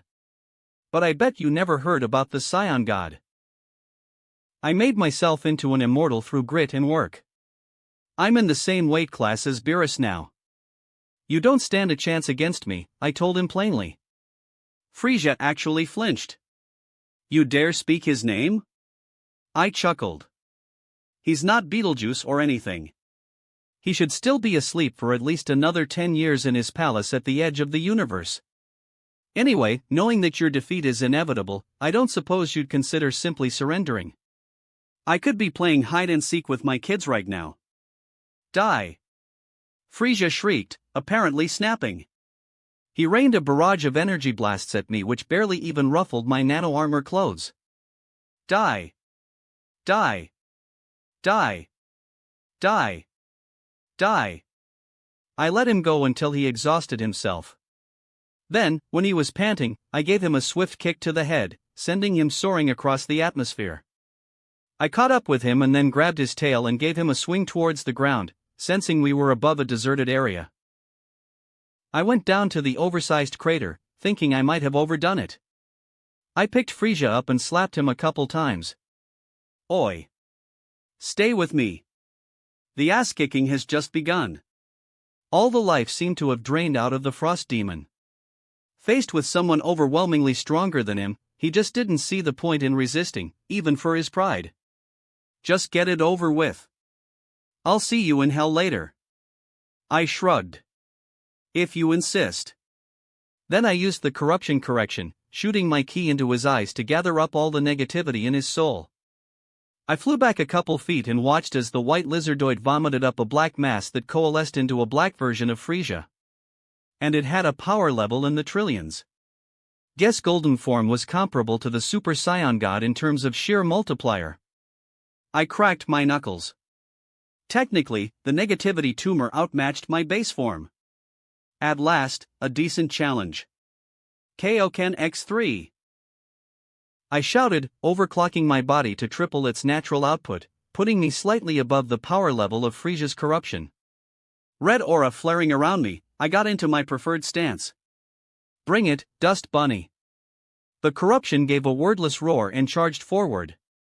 All told, it took me about 20 minutes to get the corruption still long enough for me to blast it into the ether with a Kamehameha wave. Those 20 minutes felt like what I'd been working towards my entire life. My blood sang, my heart pounded, and the sweetest high I ever knew, surpassing even phenomenal sex, buzzed in the gray matter of my brain. So this was what it was for a scion to fight a good fight. Once the corruption was atomized, I returned to find Frisia all but comatose. Yo, Frisia. You okay? I asked, slightly concerned. This guy might be my new favorite sparring partner. After all, he was stronger than anyone else on the planet currently. Frisia blinked. I destroyed planets, wiped out billions of lives, just to watch them burn. I'm a monster. You were one. Past tense. Moving forward, well, you don't have to be a saint, but you can at least attempt to be a decent sapient being, I comforted. Frisia stood up straight and bowed at the waist. Son Goku. I, Frisia, Prince of the PTO, hereby formally request that you take me as your apprentice. Teach me to be a better fighter, a better person, and a better man. Will you accept my request? I grinned and gave the space lizard a surprise hug. No need to be so formal. Sure. You can stick around for a few months. We're having a global tournament in a little while, plenty of strong fighters showing up to test themselves. You'll be stronger than all of them by then if you follow my training regime, but it could still be fun. Plus give some of the scions a way to air their grievances with you. Frisia hung his head. I killed Bardock. I abused Vegeta, Nappa, and Raditz horribly. I can't imagine I'll be easily forgiven. Maybe not, but nothing worth doing was ever easy, I dismissed. Now, I think what you need is a healthy dose of innocence. I'm introducing you to my children. And that's how my kids came to get their Uncle Frisia. Frisia settled into life at the Briefs mansion as a guest, his mothership parked in the expansive lawn. Dr. Briefs eagerly investigated the PTO technology, Frisia's various minions not touching the nosy human for fear of getting iced. The new benevolent kick their leader was on was like something too good to be true for most of them. They were constantly waiting for the other shoe to drop. When Frisia actually said thank you to Appeal for fetching him a towel after one of our workouts, the purple alien honestly fainted. It occurs to me that, while seizing control from my father and keeping my brother in line will be simple after all our training, I might have trouble having my orders followed. Our entire command structure is built on fear, intimidation, and violence. Asking nicely might just be ignored, Frisia mused, cleaning his tail of dead scales with a special brush. He'd stayed in his true form since his arrival. I had convinced him it was more important to learn to be gentle and have control rather than just cram his power into a smaller, less threatening package. You catch more flies with honey than with vinegar, I quoted. Your crew will adjust, and the new policy will trickle down through the rest of the organization. Bulma showed up, dragging herself away from maternal duties. Frisia? Your chemical bath is ready. You're sure you wanted that much arsenic? It has health benefits for frost demons. My blood is a similar makeup to formaldehyde. We truly are a toxic, dangerous species, Frisia said. His depression was proving more challenging to face than his fitness goals. I flicked his forehead. No self-loathing. Your past is past and you should let it stay there.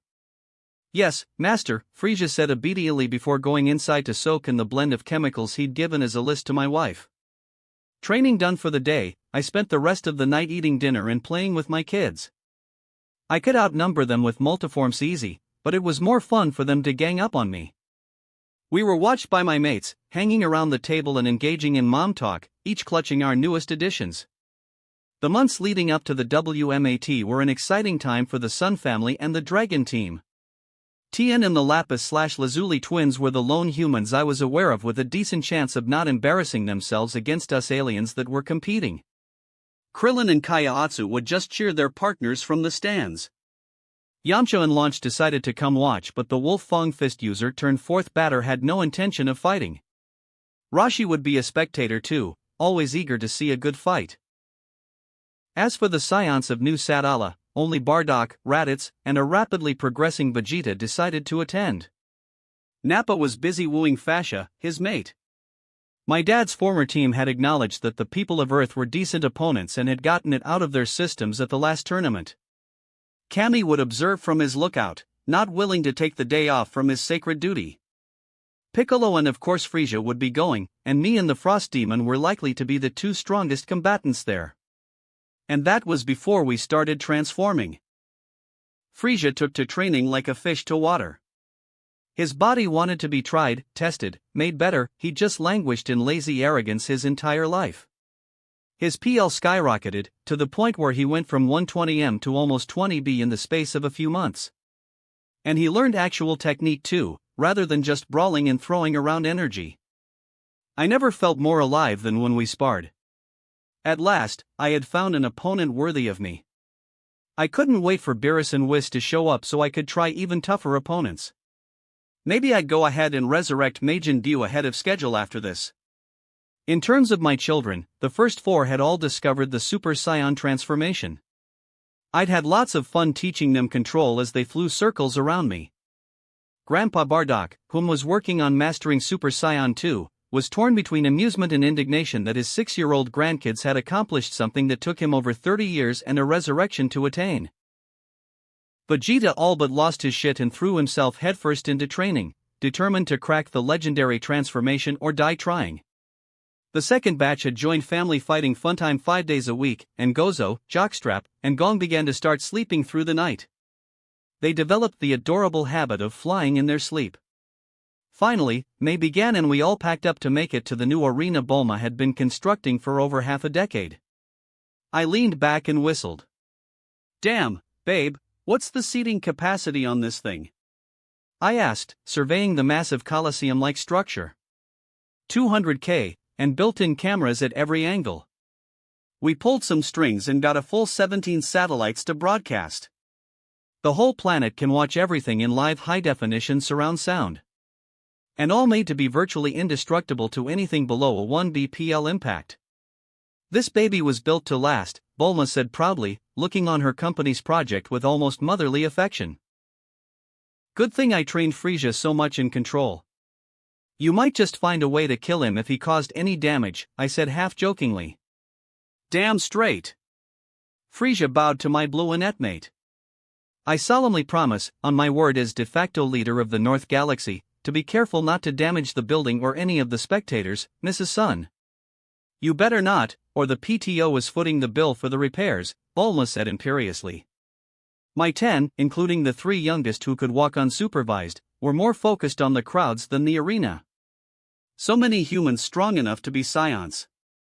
Guess they're not so weak as Grandpa Bardock makes them out to be, Xylophone mused. He was already starting to exhibit his papa's height. He stood head and shoulders atop the rest of the Sun brood. Long John peered at the crowd. About half the ones over 100k are from Uncle Tien and Uncle Taiotsu's dojo. Guess they do good work. Man, I am so pumped that Mommy made a junior division.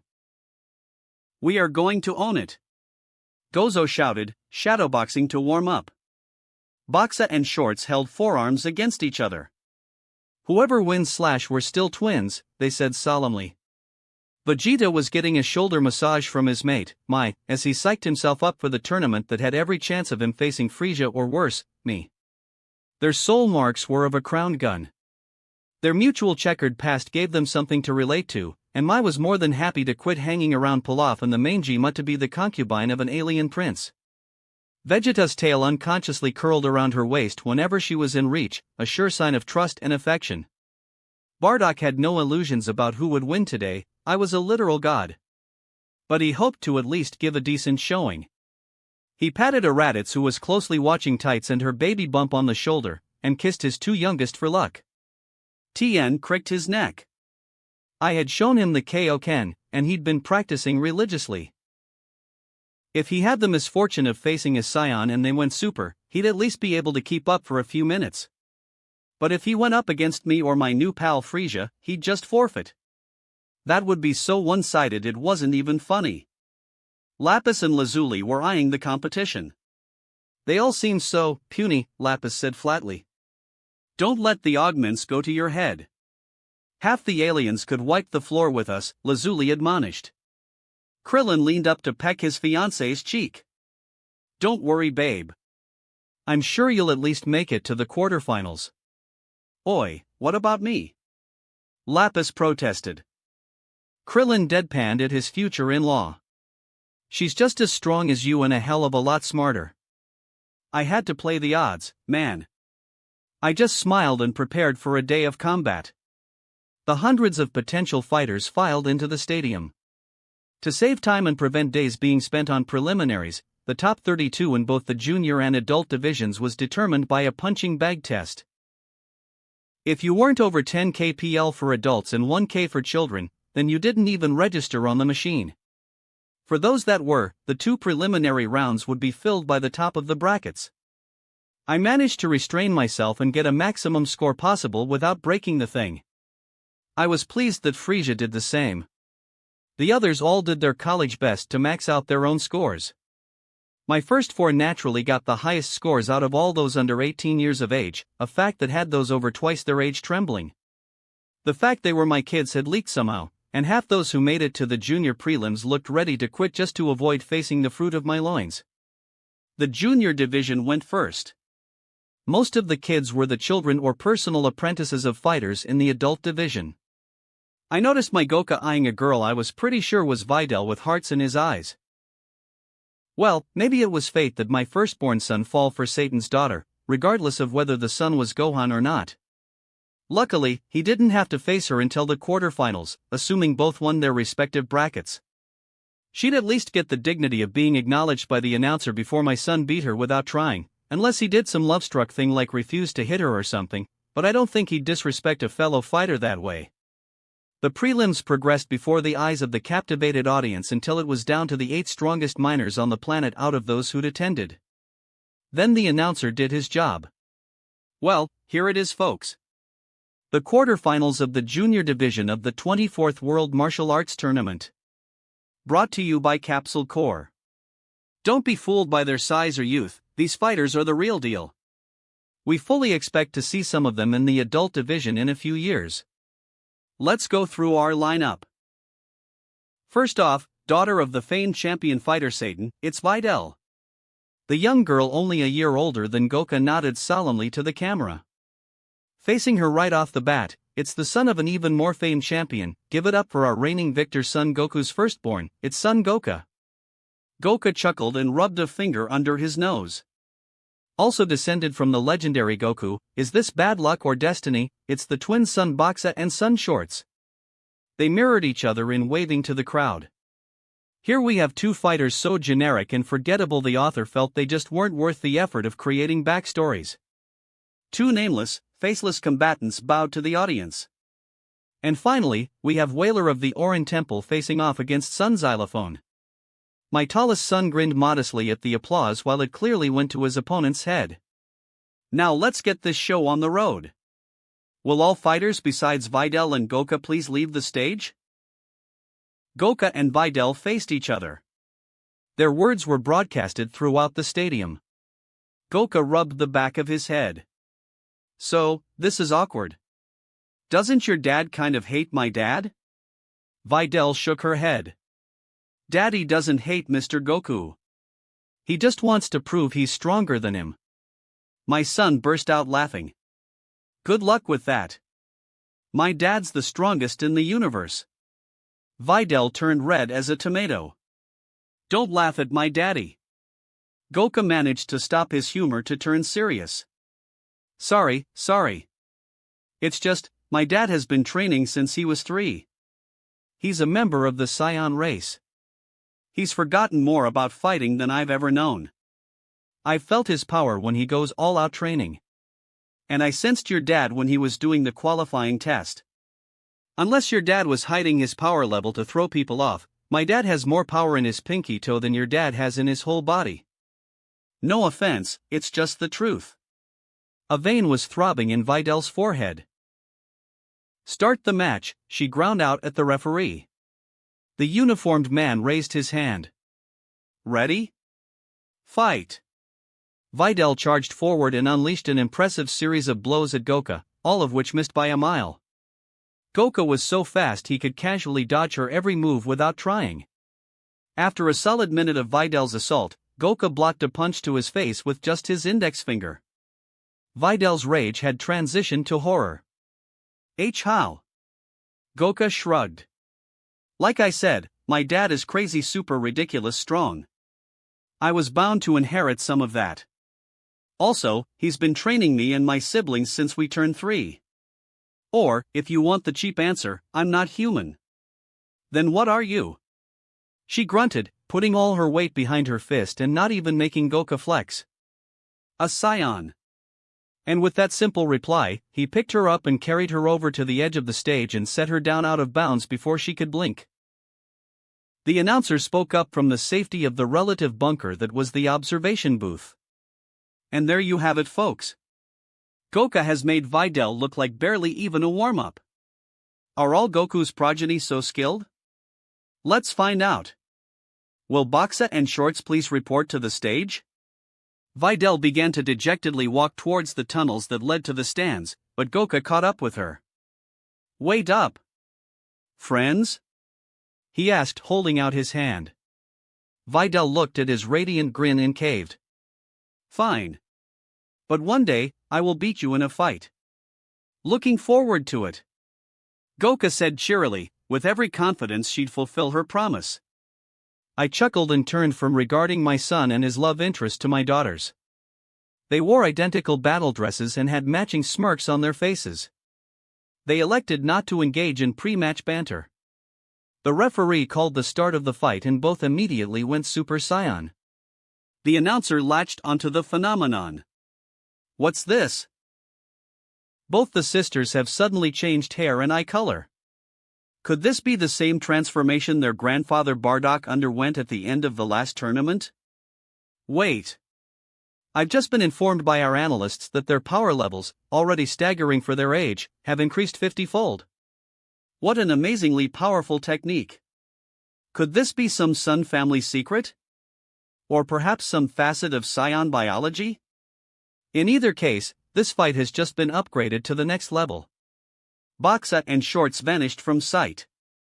Shockwaves began to shake the stadium, the audience protected by the latest in force field technology. For a split second at a time, they would reappear as one caught the blow of the other. And then they'd vanish again, moving too fast for anyone without a 9-digit PL to follow. Frisia next to me looked vaguely terrified. They're 6 years old. They're already stronger than I was for most of my life. No wonder my ancestor warned us of the Super Saiyan. Not only can you become monsters, your offspring are born monsters. I shrugged.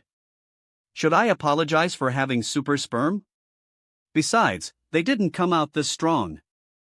I made them work hard to better themselves. My point still stands. Vegeta turned to Mai. Woman, we are not having my heir until I master Super Saiyan 3 like Kakarot did before having his first batch. I refuse for my child to start off on a weaker foot than his did. That is not a problem. You take your time. I'm in no hurry to have some benign parasite grow inside me before shooting out my hua, she said with all seriousness. Rashi came over to where me and my family were standing. Is it just me, or is this fight getting repetitive? I nodded. No, you're right. They're too similar. They have the exact same moveset and they can practically read each other's minds. There's only a finite combination of moves they can go through, and they did that in the first 60 seconds. Now they're just recycling them until one of them slips and makes a mistake. Bulma looked up from breastfeeding jockstrap, something Rashi seemed inordinately interested in. So who do you think will win? Flip a coin, it has as much chance of being right as I do, I shrugged. Then Gong pulled on my leg and I lifted him up to make funny faces at him. I kept an eye on my twins' fight though. It finally ended when both went for a flying kick to the face. Both made contact and were sent flying towards the ground. As shown by instant replay, they both made craters at exactly the same moment. The referee nodded into his headset and declared double knockout. Neither fighter shall proceed to the next round. Boxa and Shorts dusted themselves off, had a hug that the audience and announcer loved, and then walked off to the tunnels leading up to our section of the stands. By the time they reached us, the third match was over. Hey girls. You're just in time to cheer on Xylophone, I said brightly. They rolled their eyes in sync. He's going to win / why bother watching? I loved them to death, but I couldn't deny that my twins would be utter bitches when they became teenagers. True to his sister's expectations, Xylophone ended up winning. He used telekinesis to pluck a wriggling whaler up and plop him out of bounds. Then his next opponent forfeited outright. So in no time, Goku and Xylophone were facing each other for the championship match. Goku punched his palm. Prepare yourself, bro. This ain't our usual afternoon spar. This is for 3 years' worth of bragging rights. Xylophone shrugged. Win, lose, what matters is what we have isn't damaged. Goku rolled his eyes. Drop the Zen thing, man. I'll love you either way. I'm just saying, make this good. Xylophone smirked and got into his stance. In that case, bring it on, little brother. Oi. I'm older than you by almost a week. The announcer spoke up. Isn't this heartwarming, folks? Though they may have different mothers, their shared blood makes them family. A clash between brothers, how intense. Much like the twins, the two transformed the second the referee called the start. Unlike their sisters, the two had distinctly different styles. Goku favored his tail as a third arm or leg, and Xylophone had both longer reach and better proficiency at key attacks. It was a long, blistering fight that most couldn't keep track of. It finally ended when Goku took a punch to the gut to launch a surprise key beam from the end of his tail. Xylophone was sent crashing into the arena wall and touched the ground before he could remember to fly. Goku was declared winner by the referee. Xylophone picked himself up, walked over to Goku, and raised his arm with his own to signify his brother's victory. The announcer went nuts. Look at that. Not even crushing defeat can break their brotherly bond. Goku is clearly not just an exceptional fighter but a wonderful father to raise such upstanding young men. Give both of them a hand, folks. An official came out to take Goku's picture and hand him the Junior Division trophy. Then an hour-long intermission was called before the Adult Division prelims would start. Goku and Xylophone flew up to our VIP section and sat down to raucous cheers. Look at this thing. It's almost as tall as me, Goku bragged about his trophy. Xylophone paused in sipping his sage water to look at his brother. By the way, where'd you get the idea to throw key out your tail? I don't think any other Saiyan in history had that idea, Raditz mused. Goku blushed. I dunno. I just figured I can do it out my hands and feet, so why not? Big bro was so cool. Goi gushed with stars in her eyes. She loved all her siblings, but she had a special spot in her heart for Goku. I rubbed both boys on the head and turned to the twins. You all did awesome today. You really proved you're ready for more intense training. Starting tomorrow, it's going to be twice as hard, but twice as good. Ready? Yes, Daddy. The first four said eagerly. And then Long John derailed the entire conversation. Where do babies come from? Words a parent never wants to hear. The four of us looked at each other in panic. Good luck, son, Bardock patted my shoulder before grabbing Jine, Parnip, and Turip and going for the concession stand. Raditz and Vegeta with their mates joined him. The dragon team was suddenly all in deep conversation or fascinated with their phones. Me and my family were left to ourselves. The older seven had all turned to look at us for an answer to the question. I gulped and decided to play it cool. Why do you ask, Long John? The announcer guy was talking about how Goku and Xylophone have different moms, and I realized I didn't know how that works, so I asked. Our smartest child explained. Well, babies come from girls' bellies. Remember how Gozo, Jockstrap and Gong came out of Mama, Mommy, and Papa? Long John turned from his younger siblings to Piccolo. So, Papa is a girl? I thought he was a boy. Piccolo cleared his throat. Remember how I and Grandpa Kami are Namekians? Well, Namekians are boys and girls at the same time. Really? Goi asked like she'd been told the moon was made of cheese. Chi-Chi nodded. Yes, dear. So even though Papa looks and dresses like a boy, he can make babies like me and Mommy. Boxa and Shorts tilted their heads. But how does the baby get in the belly to start with? Bulma rolled her eyes. Enough. Let's just get this out of the way. Kids, boys and girls have different parts between their legs. Boys have a pole called a penis.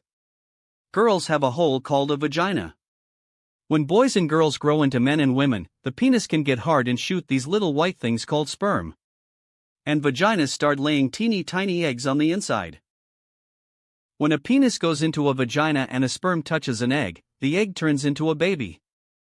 The baby grows for 9 months inside the girl before coming out the vagina. Making a baby is called sex. Daddy had sex with me and made Boxa, Shorts, Long John, and Jockstrap. He had sex with Mama and made Goku, Goi, and Gozo. And he had sex with Papa to make Xylophone, Flute, and Gong. Does that answer all your questions? I admired her ability to be clinical and detached while explaining the facts of life to our children. The lot had expressions ranging from amazed to disturbed to nauseous. Daddy went to the bathroom inside you? Goku asked, decidedly green and leaning on his trophy to stand up. I shook my head. Shooting sperm and peeing are two different things. They come out the same hole at the top, but sperm aren't dirty like pee. Okay? I tried to comfort him. Xylophone rubbed his chin. So, because I came from a Scion sperm, I can go Super Saiyan. And because I came from a Namekian egg, I have a penis and vagina. Is that how it works? Just about, son, Piccolo nodded. Boxa and Shorts looked at their crotches. A whole baby comes out there? Bulma kissed their brows. I won't lie, girls. It hurts. But it's worth it to hold that beautiful baby in your arms. Trust me. Flute raised his hand like a schoolchild. We were all made with Daddy's sperm. Will we have a baby one day made with Papa's sperm? Chi-Chi blushed scarlet alongside Piccolo. Maybe one day, sweetie. It just hasn't happened yet. Goi rapped a knuckle on her forehead. So Uncle Raditz had sex with Aunt Tights and that's why she's so big? That's the baby growing inside her? Like Mama, Mommy, and Papa got big before the little three got here? Aha. That's right, I told her. Long John seemed to process all this. So, when can we start having sex? I swallowed my instinctive reply of never, and lectured not until you grow up and get your soul marks. You don't have to do it only with your soulmate, but you should only do it with a boy or girl you love enough to make a baby with them.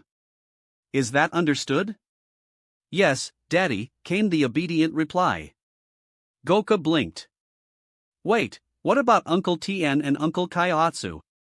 They're soulmates, but they're both boys. What's up with that? I wasn't having the gay talk right after the sex talk. Some soulmates aren't meant to have kids. That's how two boys or two girls can be together. What matters is they love each other and make each other happy. Okay, Daddy, my firstborn acknowledged. That ordeal handled, we chatted about other topics until the call came for the Adult Division preliminaries contestants to report to the arena floor. I went up against a couple members of the new Crane School. The first was scared stiff, the second was a bit of a fanboy. Lapis had the misfortune of facing Frisia, but the Arcosian at least let the bio-android air out his frustrations. Raditz and Vegeta had a rematch. My brother had been distracted by Tite's pregnancy and Vegeta was only slightly less manic about training than me. Suffice to say Vegeta won. The others all faced generic opponents. The quarterfinals lineup came down to Frisia vs Piccolo, Tien vs Lazuli, Bardock vs Vegeta, and yours truly vs Satan. The announcer did his job. This is it, folks. The top 8 of the adult division of the 24th World Martial Arts Tournament. Brought to you by Capsule Corps. Let's take a look at our contestants. Hailing from a far-off planet, let's give him a warm Earth welcome, Frisia. Frisia handled the adoring crowds with familiarity. Semi-finalist at the last tournament and spouse of our champion, here's son Piccolo.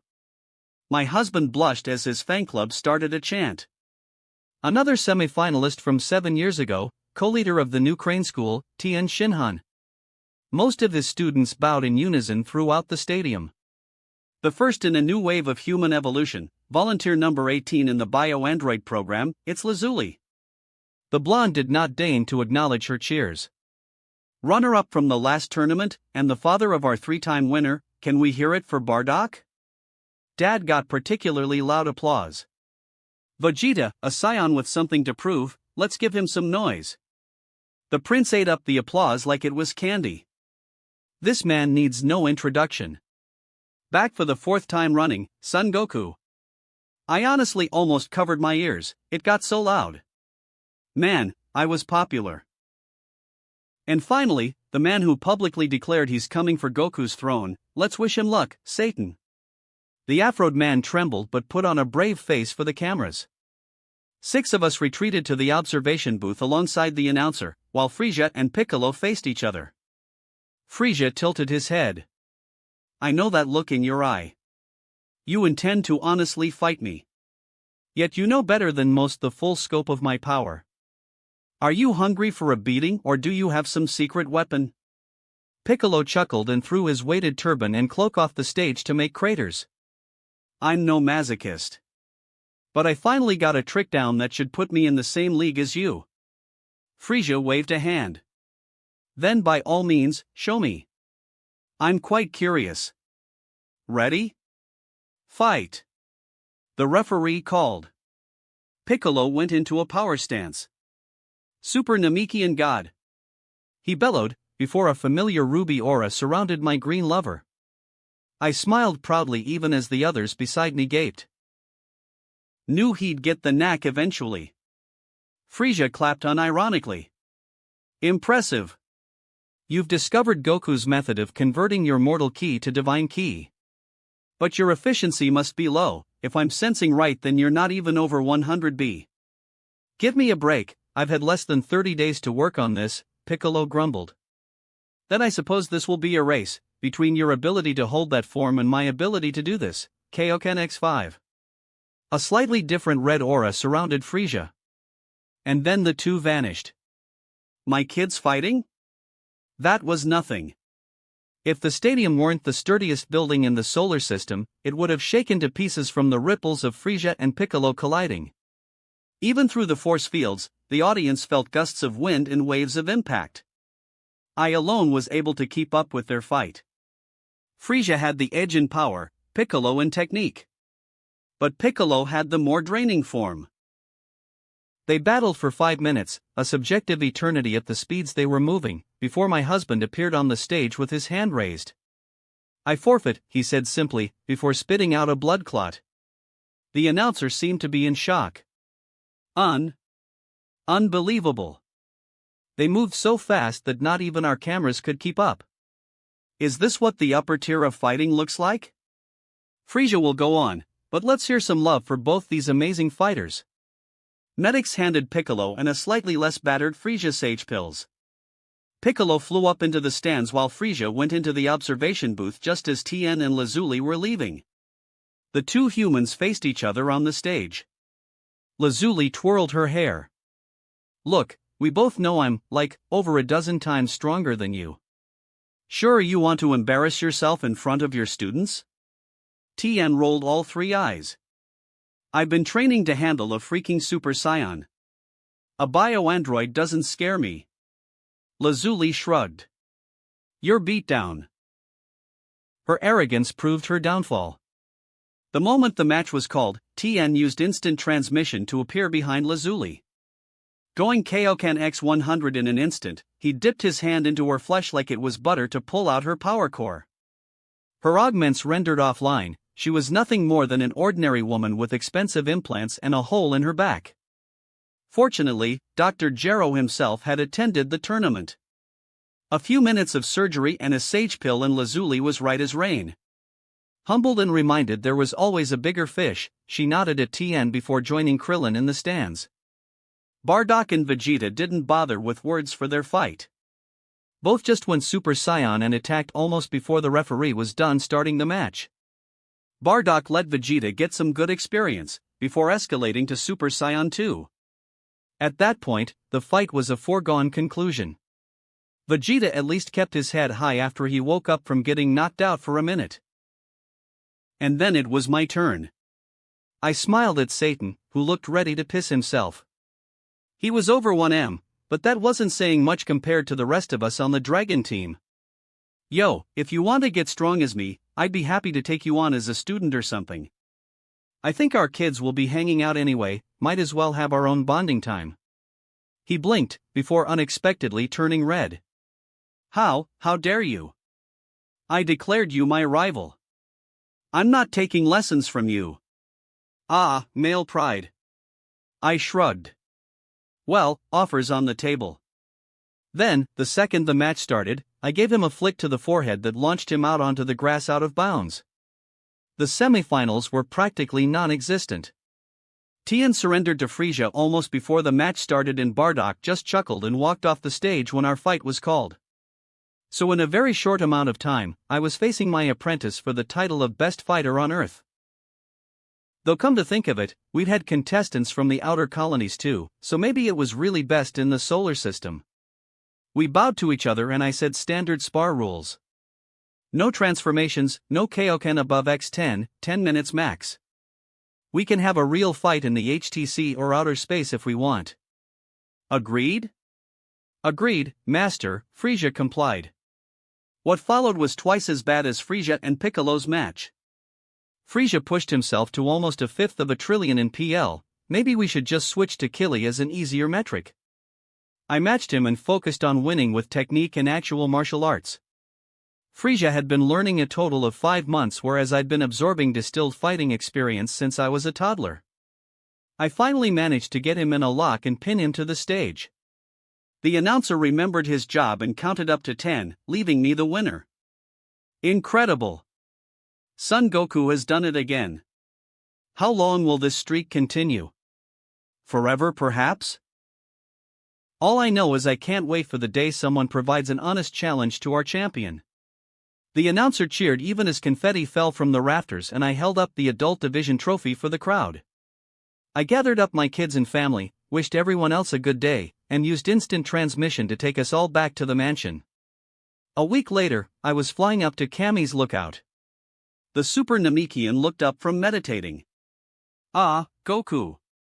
Do you need me to babysit? I have a cell phone, you know." I chuckled. "Nope, here for the HTC. I have a big transformation I want to try and I don't want any chance it'll attract the wrong kind of attention." Cammy perked up. Is this the combination of all three? The one I believe you've named Super Saiyan Mega? Yep. Going to see if I'll explode or not when I mix the Oozaru enzyme with S cells and Divine Ki, I joked, though my possible death was a serious concern. Mixing all that power into one form could prove dangerous. Still, it was worth the risk. I needed to be strong enough to defy Zeno itself. Well, you know where the door is, Cammy waved towards the temple.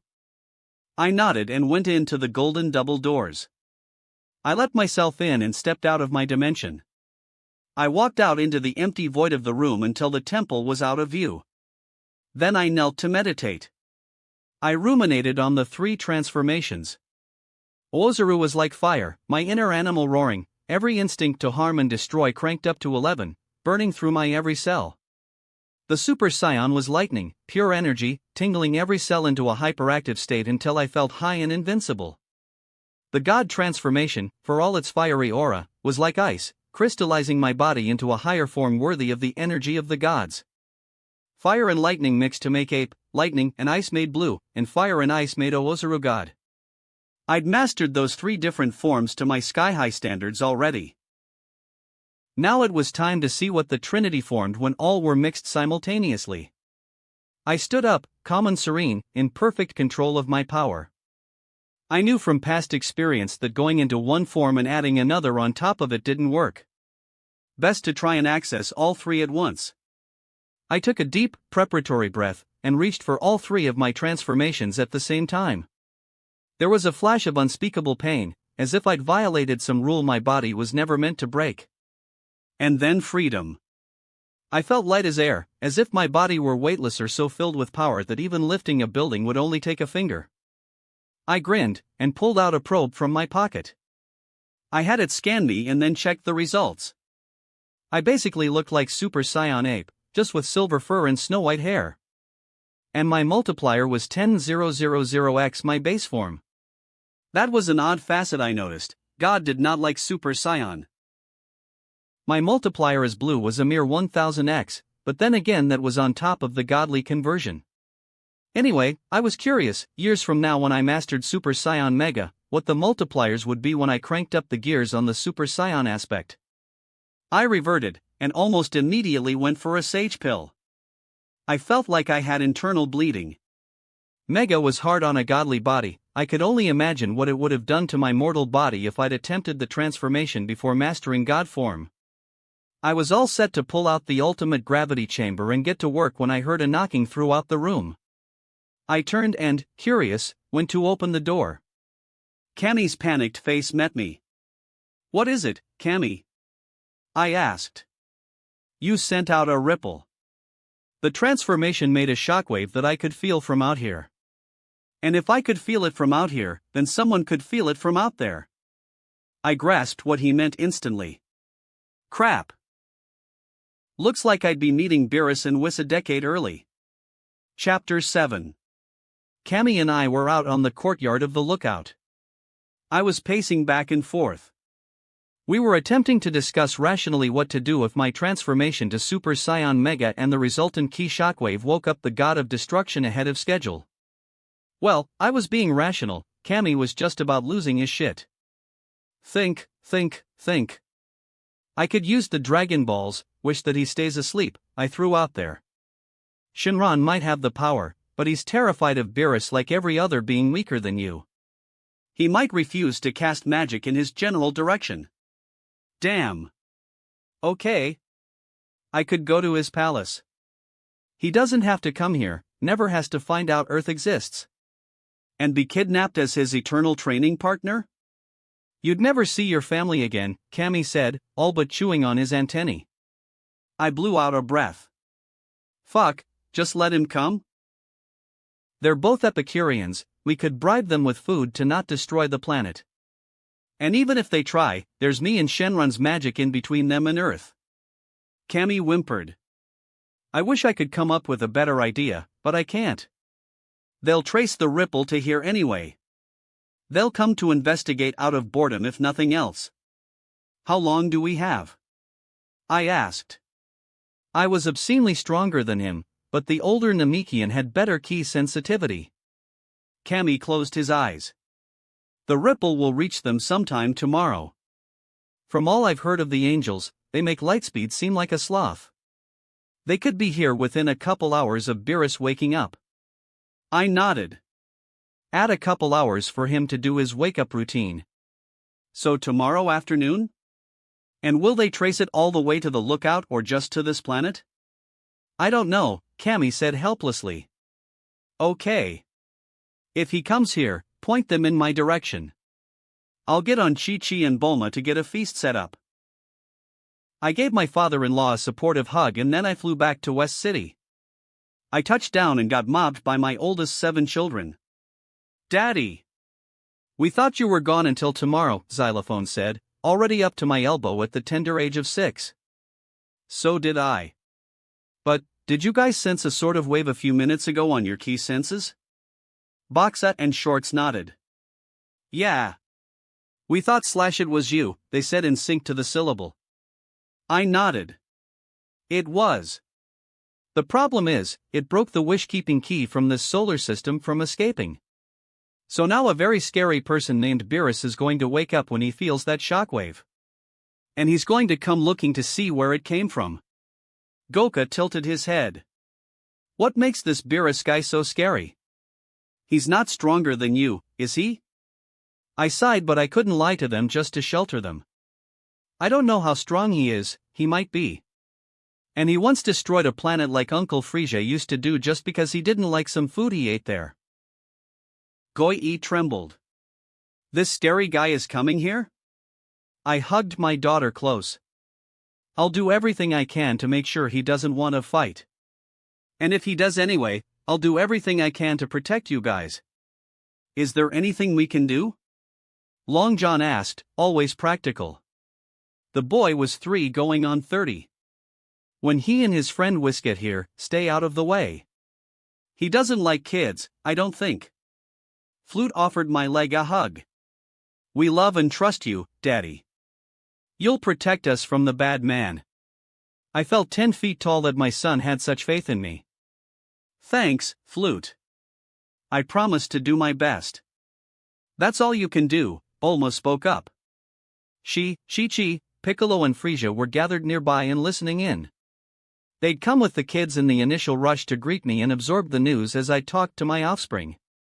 What do you need? We need a party here tomorrow. And it has to have the best food in the world. I mean that literally. The survival of the planet might depend on this guy deciding Earth food is too yummy to destroy, I said in all seriousness. Chi-Chi reached into her pocket and tied her hair back with a kerchief. Mama is going to work on Sun home cooking. Bulma can find whatever caterer will take a last-minute contract. Piccolo and you and Frisia, do what you can to train. You're our 3 strongest fighters, you'll be our first line of defense if things turn violent. With that, she stalked inside toward the industrial kitchen. Bulma whipped out her cell phone. What are their tastes? Beerus looks like an anthro-sphinx cat. Not sure if he has a taste for fish or if it's just cosmetic. And Whis eats anything as long as it's tasty, I said, relying on my future memories as much as I dared. Sushi it is. Bulma began to prove billionaires always got their way. She barked orders at the poor receptionist on the other end of the phone. I turned to Piccolo and Frisia. You need to work on God in golden form. If he takes me out, you two have to step up. Both nodded solemnly. We worked through the night, popping sage pills like candy as we pushed and broke limits. We finally passed out around 5 a.m. We woke at noon to mouth-watering smells and the clamor of dozens of support staff setting up the party space in the lawn of the Briefs mansion. My kids were all staying in their rooms, dutifully keeping out of the way. The youngest 3 were under the firm eye of their grandparents, Briefs and Panchi, happy to have the day to take care of the little ones. The Dragon Team and the Scions of New Sadala had been alerted by Bulma to the situation. Most were coming just to see the literal god of destruction in the flesh. Vegeta alone wanted to stay far away. He figured if the planet were destroyed, he'd rather it be a surprise than see it inexorably coming and unable to stop it. He'd be spending the day with Mai. At 3:00 p.m., as we were awkwardly loitering around the party, I felt it. Two divine presences entering the atmosphere. Both were cloaked, not at full power, but I had gotten very good at sensing one's potential. Beerus was about 10 QA, and Whis was at least 1 Chi. Mind-blowingly high, but possible for me to face with all my mastered transformations and the power of the Kaioken. Well, Beerus probably. Whis. I'd rather not find out. Give me another decade to prepare. I braced myself, and flew up into the atmosphere to meet them. I paused at the edge of the oxygen layer, and regarded the god of destruction and angel for Universe 7. Whis was exactly as I remembered: blue skin, white hair, elaborate gold and black robes, and a staff with a crystal orb or gem at the top. Beerus was notably different. I bowed. Greetings, Lord Beerus, Lord Whis. Forgive me, but wasn't Lord Beerus a man?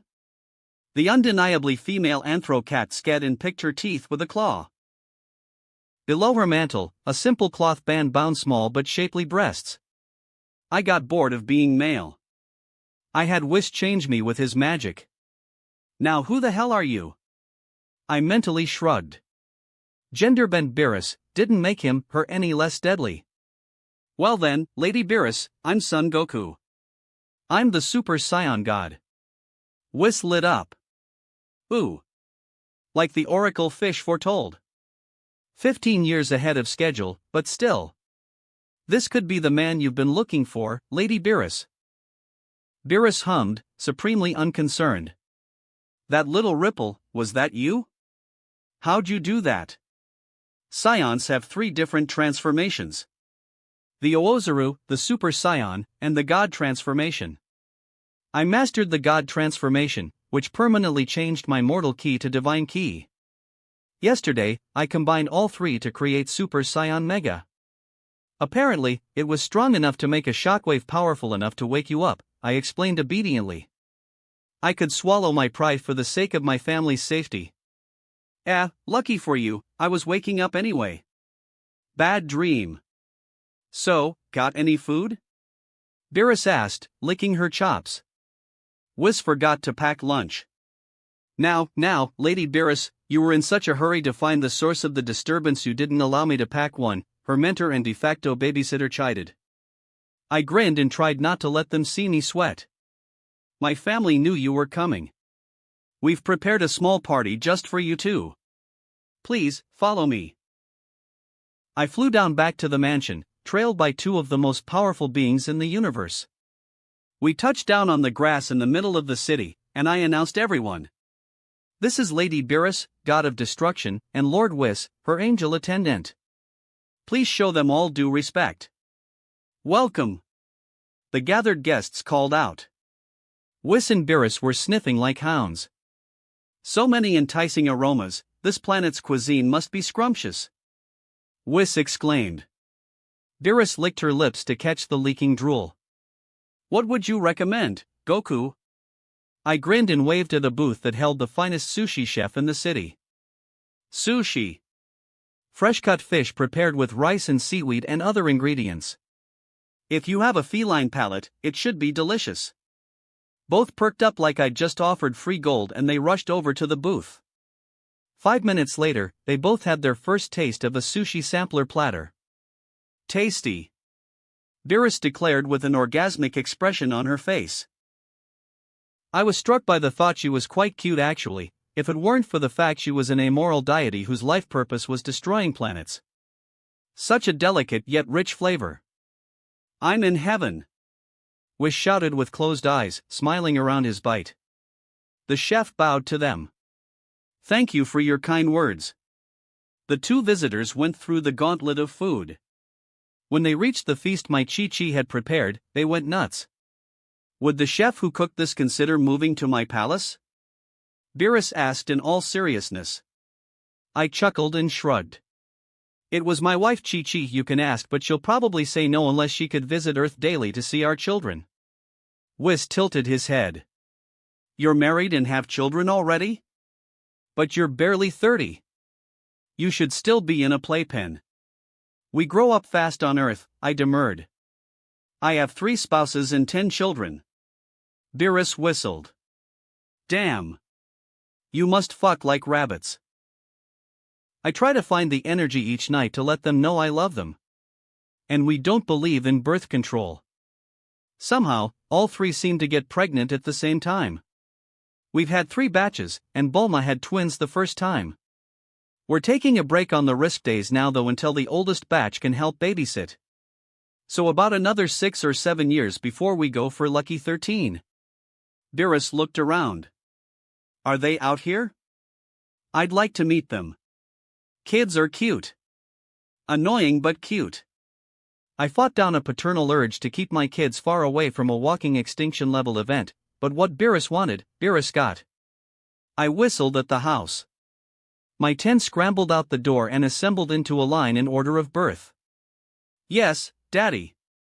They called out. I smiled and waved at Beerus and Whis. Kids, this is Lady Beerus, the god of destruction. And Whis, an angel, and her friend. Please treat them nicely. The older 7 turned and bowed to the 2 visitors. Very nice to meet you, they chorused. Oh, how adorable, Whis said, clapping like he was presented with trained dogs. Beerus leaned in to sniff in my kid's direction and turned to regard the other guests. These brats are stronger than most of the adults here. They born strong or you train them hard? Both, I said simply. My Goku actually won a tournament for all the planet's youth last week. Goku blushed and scratched his cheek. I won with tournament rules. If Xylophone and I actually fought, it might have gone differently. Don't sell yourself short. That trick with your tail was genius, my tallest son argued. Goyi raised a hand. Daddy? Didn't you say Beerus was a boy? I gulped and hoped Beerus wasn't insulted. Sweetie, there are ways for boys and girls to switch which one they are. Beerus decided to be a girl, so now she's a girl. Okay. My toddler said brightly. Beerus was scratching her ear. You know, the food here is pretty good. I could move here just for that. But there's one thing I need to see for myself. The Oracle Fish said the Super Saiyan God would be my perfect match. So let's see how you measure up. I sighed but nodded. We both flew up into the atmosphere, until we were facing each other with the planet at our feet. I had plenty of sage pills on my person, so I should be able to keep on coming. The question was how much and how long was needed to exhaust a literal god. Then again, I was a god too. Beerus cracked her knuckles. So, I'm guessing these transformations you talked about make you stronger? Because right now you're less than 1,000th of my power. I was actually at about 4T in base form, but compared to a woman in the quadrillions, that was nothing. I grit my teeth and hoped I wouldn't regret this. I knew Mega was too harsh and untested to sustain. So I'd have to experiment with something. Luckily, if even old Goku could do it, then I probably could. Super Saiyan Blue. Kaioken X3. I exclaimed. My hair turned blue, and a red aura surrounded me. My PL kicked up to around 12 QA, which unless Beerus knew a power increasing technique, put me slightly above her. Her eyes widened. Oh, my. She drawled. She powered up to her maximum, a purple aura surrounding her as she came up to 10 QA. We both got in our preferred stance. And then we fought. For the first time in my life since I fought Grandpa Gohan as a kid, I had the uncomfortable realization that I was up against someone with a better mastery of martial arts than me. I'd heard she wasn't the best student, but she'd still had millions of years to be trained by Whis. For all my manic training, I had been training just a few decades, not even 3 full ones. She was outmaneuvering me even though I had the edge in speed and strength. At least she was using her arms and legs and not just a finger. We raced all over the atmosphere, and I don't know if it were by accident or design, but none of her energy blasts went towards the planet. I didn't pause to thank her for her consideration, just continued trying to beat her to a pulp. It took a couple of hours, during which time I got a dislocated shoulder, broke my kneecap, cracked at least 3 ribs, and probably ruptured my spleen. But I managed to fake her out with an afterimage/multiform combination that tricked her so I could get a hand around her neck. I choked her out ruthlessly, and she went limp in my arms. Popping a sage pill after dropping my transformation, I picked her body up bridal style. Then I used instant transmission to get to the Briefs mansion. Everyone looked up as I appeared from thin air, carrying Beerus unconscious in my arms. "Daddy won!" Goku declared in a cheer. I gently set Beerus on the ground and smiled at my son. "Was there ever any doubt?" "Oh, a great deal," Whis said nonchalantly. "You may be the first person born mortal in this universe that has surpassed the god of destruction. I should learn to take the oracle fish at his word. You really are the perfect match for Lady Beerus." I shrugged and got a sage pill into her mouth. I massaged her throat and she swallowed. She sat up suddenly. She looked up at me incredulous. Did I just lose?" I chuckled. "If it helps, that was the toughest fight of my life." "Of course it was with me," she said with the casual arrogance of gods and cats. "Well, that does it. This planet has delicious food and you're the training partner I always wanted." "Whis, we're moving here," she said imperiously. "Of course, Lady Beerus," the angel said before trying some takoyaki. Sublime. At that moment, I felt a burning on my left pectoral. I blinked and stared at Beerus. A very familiar tattoo was appearing on her left breast above the cloth band. I gaped. "Ha! So I'm that kind of perfect match," I mused dumbly. "What the hell is this thing?" Beerus demanded. "Soul marks. Residents of Earth get matching tattoos with the person or people they're meant to spend their lives with," I answered even as my 3 other mates rushed over. Long John, who'd been watching the whole while, blinked. "Does this mean Daddy is going to marry Lady Beerus too?" Beerus shot to her feet. Whoa. "Marriage? We just met." I sighed and pulled aside my GI to show my own tattoo, which now had a purple cat head on the 4th orbit. "We don't have to get married today. But you wouldn't have this if you wouldn't ultimately be most happy settling down with me and my family." Whis clapped his hands. "What a delightful concept. And weren't you saying just a few decades ago how lonely you were and how you wanted a good, strong man to grab you by the neck and dash?" "Okay, Whis, there's kids present." Bulma cut off. "Anyway, I prepared sweets for both of you. Beerus is of course welcome to join the 4 of us if she wants, but that's up to her." Deciding to ignore the implications of the soul mark, Beerus and Whis decided to keep eating until they tried everything multiple times. They weren't finished until the sun went down. I thought Scions had big appetites. The party over, the 2 visitors came into the mansion to witness the craziness of a night in the Sun household. Chi-Chi cooked a small dinner for us all, and then I volunteered to entertain the older 7 while my mates clutched the babies and discussed mom topics. Beerus laughed until she cried when I played pony for Goi. I was immune to embarrassment, anything for my kids. Then it was bath time, and that was always a circus. The first 4 cleaned themselves in the shower under a watchful eye from one of us before going to soak in the pool-sized tub. Then Piccolo and I would scrub the middle 3 while Bulma and Chi-Chi wrangled the youngest into baby baths. Then the babies would be dried and tucked in, the middle batch got 1 hour before bedtime, and the oldest ones got 2.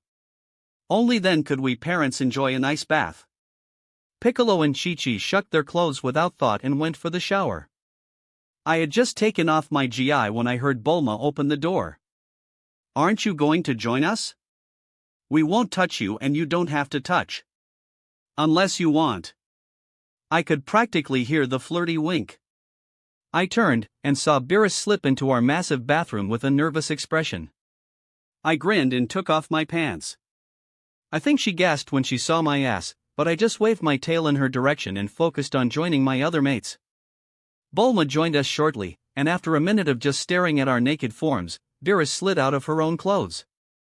We all smiled and greeted her warmly into the shower.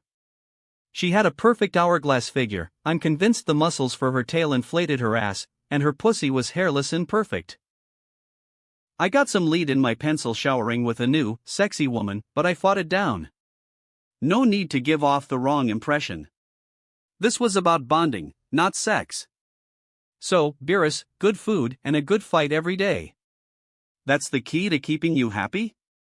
I asked to clarify. She sniffed the body wash we handed her and deemed it acceptable. Pretty much. Throw in good sex and that's me content. I haven't had all three in one day in millennia. Chi-Chi chuckled. Well, I'm sure our Goku won't disappoint. Beerus and I both blushed. Do you have a process for destroying planets to recycle the elements or is it just at random? Bulma asked, no judgment, pure curiosity. Not completely random. I try their food if they have life. If I like it, I spare the planet. Beerus was utterly nonchalant about the whole thing. I felt Piccolo reach out a tendril of ki and link it to mine. What would happen if you used the corruption correction on her? He asked me telepathically. I doubt anything would come up. She's not evil, just apathetic. She isn't cruel, she just honestly doesn't value mortal life. She thinks no more of wiping out a civilization than you would of squashing an ant. What are you two whispering about over there? Beerus asked, because of course she sensed our key exchange. We're discussing a technique I used to clean my enemies' minds. I used it on Frisia, that's why he was so polite, I said easily. So that was Frisia. I thought I recognized him. Huh, powerful technique, if it got the stick out that guy's ass, Beerus snapped her fingers. We transitioned to the steaming hot bathtub. We all sighed as we relaxed into the water. Beerus slid down until her jaw touched the surface. So, Goku, how'd you get so strong? From all I hear, you were self-taught. How'd you beat me when I had Whis and a few million years head start? I debated how to answer and figured the truth might be best. You ever hear of a replacement reincarnation? She slipped underwater and stood up, sputtering. I was distracted by the way her breasts swayed with her movements. She sat down and stared at me like I was, well, an extra-dimensional being. I know they involve powers above even Lord Zenoa's pay grade. So, what, you're a transmigrant with a cheat sheet? Pretty much, I shrugged. I mean, I don't remember my old life. For all intents and purposes, I'm Son Goku. I just happened to get 43 years worth of memories of an alternate version of me when I first woke up. I knew you existed when I was 3. And every day since, I've been striving to surpass you, Whis, even the Supreme Angel. Can't protect my loved ones from you if I can't beat you. Beerus blinked before throwing back her head and laughing. Beat the Supreme Angel. That's a good one. You realize he's the literal best in the multiverse? I shrugged. Give me a few more years. We'll see. Beerus chuckled and traced the soul mark. You know. Now that I think about it, you're exactly what I would want in a husband or wife. Strong and set to get stronger. Heart of gold. Come with a free cook. Drop dead gorgeous. If you're good in bed, it's like I wished for you with the Dragon Balls. Chi-Chi perked up. You know about the Dragon Balls? Beerus returned her stare blankly. You do? Where do you people get your information? A magical computer with all the knowledge in the universe. But let me clear this up. Chi-Chi, Beerus means the original, ultimate Dragon Balls hidden throughout the universes. They're the size of planets and summon Zalama, not Shinran. Our Dragon Balls here on Earth are a pale reflection of their power, I lectured. Beerus gaped. You have your own discount Dragon Balls? Piccolo frowned. My father worked hard on them, you know. Well, come on. I have a wish that needs fulfilling ASAP. And I don't think Whis would give me this one. She dried off with a flare of ki and almost forgot to put her clothes back on in her haste. We all sighed but followed after her. What Beerus wanted, Beerus got. We led her to the inner sanctum, Beerus seeming to find all the security quaint. We showed her the Dragon Balls and she immediately gathered them up and set them on the floor. So? What's the activation spell? She asked, tapping her foot. Rolling my eyes at her impatience, I said I am a friend, in Namekian before switching to standard and saying arise, Shinran, and grant me a wish. There was the usual thunder and lightning, even in an enclosed room. Then the twisting form of Shinran emerged from the light of the glowing jewels. You who have summoned me, I will grant you Lady Beerus. My mates and I got the rare honor of seeing a dragon cower. WW, what are you doing here? Asked the terrified Wish Grantaire. I got a wish for you. Think you're up for it? Beerus asked, unimpressed. I'll do my best. Shinran vowed. In the main bedroom of this house, I wish the bed were replaced with the comfiest bed with the comfiest pillows in the universe, reinforced to withstand two gods having rough sex on it without breaking. Can you manage that? Shenron's eyes glowed briefly. Your wish is granted. Good, shouldn't he be dispelling by now? Beerus asked us after a minute. Not as powerful as Zalama but with more stamina. Shenron grants 3 wishes at a time, I explained. Beerus' face lit up like a little girl told you'll had come early. Really? Then I wish for a jar, no a jug, no, a pot of the finest, tastiest catnip jelly in the universe. A glass pot filled with light purple gel appeared on the ground at her feet. Your wish is granted. Beerus turned bright eyes on us. I'm so happy, you take the last one. I grinned and scrounged my brain for a useful wish. I wish the Earth's moon would stop emitting Blutz waves. There, no more worrying that one of the kids would look up at the full moon despite our warnings. Your wish is granted. With that, he vanished and the balls rose into the air. I caught them all within a second of them being sent to the corners of the world. No need for them to blow holes in the walls. Beerus was sniffing the jelly like a connoisseur. Just the smell of this is making me drool. I could eat the whole thing right now, but I won't. This treat deserves to be savored. This baby needs to last at least a year. That's how long the Dragon Balls take to recharge, right? Yeah, I said, tucking the stone orbs into their safe and locking it with a quick 8-digit combination and iris scan. Bulma didn't joke when it came to security. That done, I came up behind Beerus and gently removed the pot from her hands to set it on the ground. Then I wrapped the goddess in my arms. She froze as she felt my muscled form against her back. I leaned in to whisper in her ear. So, any plans to test out our new bed? She regained her confidence and began to subtly grind against my front. Like I said, good food, good fight, good sex. I've only had 2 so far, need all 3 to make the day perfect. I winked at my other mates and then used instant transmission to teleport me and Beerus to the bedroom. I idly noted our new bed was twice the size of our old one, which had already been enormous. I focused more on the woman in my arms though. I kissed her neck and began to disrobe her, my sure fingers handling her simple clothes to leave her naked in my grasp.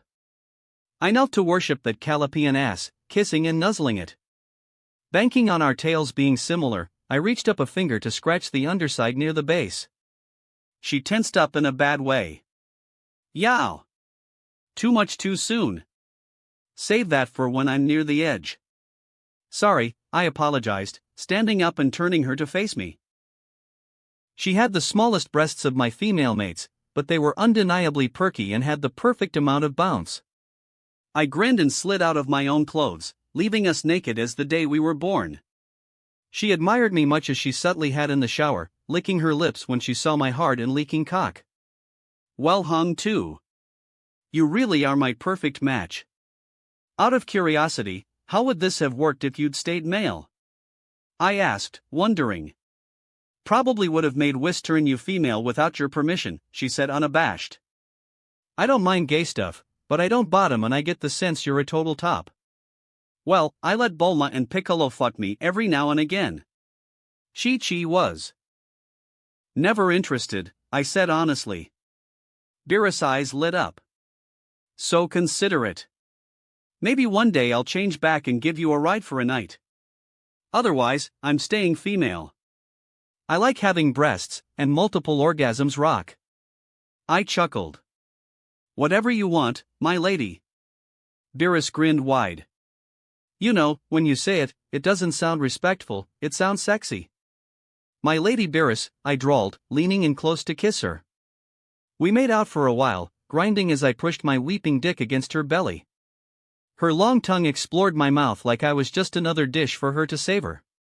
Then she pulled back and said, "Let's get this show on the road." With that, she jumped back onto the bed. She blinked, and then leaned back to luxuriate on it. That dragon does good work. I crawled into the bed myself. I noted it was fluffy as a cloud and yet supportive in all the right ways. Truly the comfiest bed in the universe, evidently. But my attention was mainly on the god I intended to claim as my woman. I boldly grabbed one of her tits and gave a firm squeeze. She undeniably purred. We wound up trading oral sex. She savored my meat like it was a rare sausage, and lapped up my cream with obvious relish. Determined to repay the favor, I went down on her until my tongue was numb and my face was glazed like a donut. Her nectar was an interesting flavor, distinct from any of my other mates. When I finally sat back up, she was mad with lust. She pulled back her knees to expose herself and cried, "Get in here before I cut it off and stick it in myself." Eager to comply, I laid down on top of her at the right angle and plunged my manhood into her soaking pussy. It occurred to me as we fucked that I'd never made love to someone stronger than me. Even as I thrust in and out of Beerus, I couldn't help but compare her to my other mates. Bulma and Chi-Chi were delicate flowers I constantly had to restrain myself from breaking. Pleasurable to be with, immensely so, but fragile. Piccolo was made of sterner stuff. I could cut loose with him, but only to a certain degree. I still had to hold back a bit lest a careless thrust break his pelvis. But with Beerus, it was the opposite problem. I had to transform to overpower her. I could feel her greater strength in every muscle, from her arms around my shoulders to her inner walls trying to squeeze my prick off. If I didn't go all out, she might not even feel me. So, for the first time ever, I let go and tried to pound my partner into a pulp with nothing held back. I was above average in length and girth downstairs, I had stamina in buckets, I had tons of experience with 3 different lovers of distinct tastes and preferences, and I had boundless enthusiasm to please my partner. I didn't hesitate to think of myself as one of the best lovers on earth. Beerus certainly had no complaints, based on the total ahigo expression on her face. I humped her through 2 climaxes and managed to sync up a third with me tumbling over the edge to unload my balls at the gates of her womb. I laid on her soft yet firm warrior body like a pillow as I caught my breath. She cradled me, nuzzling my head with her nose. Our tails intertwined below us. "Well, guess that proves the bed's reinforced," Bulma said dryly from the side. We turned to face the door and saw my spouses naked and watching the show. I recognized the sated look in my women's eyes and the glistening on Piccolo's third antenna. Guess they'd really enjoyed watching me and Beerus. "Hey, guys. What happened after we left?" I asked, unashamed to be seen still inside a woman I'd met just that day in front of my wives and husband. The soul mark guaranteed it was forever. Beerus just hadn't grasped that yet, but we had. We put the jelly in its own spot in the sanctum, tucked the middle 3 into bed, made sure the first 4 weren't burning down their rooms, and then we came here to watch a god of destruction and a scion god get busy, Chi-Chi said with a naughty grin. She'd come a long way from the blushing virgin of our wedding day. Beerus rolled her eyes. I only go into heat once a decade. I'm a couple years away from even the chance of popping out a kitten. Now get in here. If I'm joining this group marriage thing, I want to enjoy a proper cuddle pile. The other 3 all got on the bed, Piccolo spooning Chi-Chi as she cuddled up to Beerus while I slid out of her to spoon her, Bulma molding to my back. "Good night, my loves," I said tenderly. "Night-night, Goku-woku," Chi-Chi mumbled, already half asleep with her face in Beerus' chest. "Sweet dreams," Piccolo wished before closing his eyes. The first of many perfect days, Beerus purred before passing out. Bulma whispered in my ear after 5 minutes of silence. "Think we can have a quick romp without waking them?" The mattress turned out to be very shock absorbent. The next day, most of us were woken by the clock radio that played an upbeat classical music piece to coax us out of bed. We all got dressed and turned to regard Beerus, who was sleeping like the dead. "Should we get a bucket of water?" Chi-Chi asked after 10 minutes of shaking and name-calling didn't work. She uses gigaton bombs as alarm clocks, not sure she'd even feel it, I mused. Should we get Whis? Bulma wondered. Piccolo rubbed his chin. Breakfast. He called out in full voice. Where? Beerus demanded, up and scouring the room with her eyes. We all chuckled. Sorry. Just trying to wake you up. Chi-Chi is about to go cook breakfast though. What do you like in your omelette? I feel like pork and dairy this morning, Beerus mused, rubbing her gummy eyes and heedless of her nudity. Ham and cheese it is, Chi-Chi mused as she left for the kitchen. She had a small army of assistants to help her cook the meals each day, but she put her personal touch of mama love into every dish. I'll go check in on Whis, Bulma volunteered, leaving after her sister wife. That leaves me to wake up the kids, Piccolo shrugged before leaving. Take a multiform. I called after him as I made the key clone and sent it in his wake. Beerus paused in putting on her harem pants. You can make copies of yourself? Yes, but I split my strength between all of them. So a gangbang from me would feel like 2 or 3 weaker versions of what you got last night, I explained to my newest lover. Beerus paused. Any chance you could transform while we're getting nasty? That would make it more work than fun to me, but if you insist, I allowed. She shrugged. I suppose the solution is to make you stronger in your base form so you can afford to split your strength. Now, food. I chuckled and led Beerus down to the dining room. My future wife was a woman of simple taste. Morning, Sun family, I called as I took my place at the head of the table, Beerus taking Bulma's preferred spot to my right. Morning, Daddy. Called 7 little voices. The littlest 3 managed to babble something, so they at least recognized the greeting. Flute came up to Beerus with a piece of paper in his hand. Lady Beerus? I drew a picture of you. Oh? Let me see, the goddess commanded, taking the paper. She blinked at the high quality given it was sketched by a 3-year-old. It was Beerus, holding a bouquet of water lilies and dressed in a wedding dress in the same theme as her usual vestments, reminiscent of ancient desert kingdoms. I particularly liked the gentle smile on her lips. What's this? That's you when you marry Daddy like Mommy, Mama, and Papa did. What do you want us to call you when you join the family?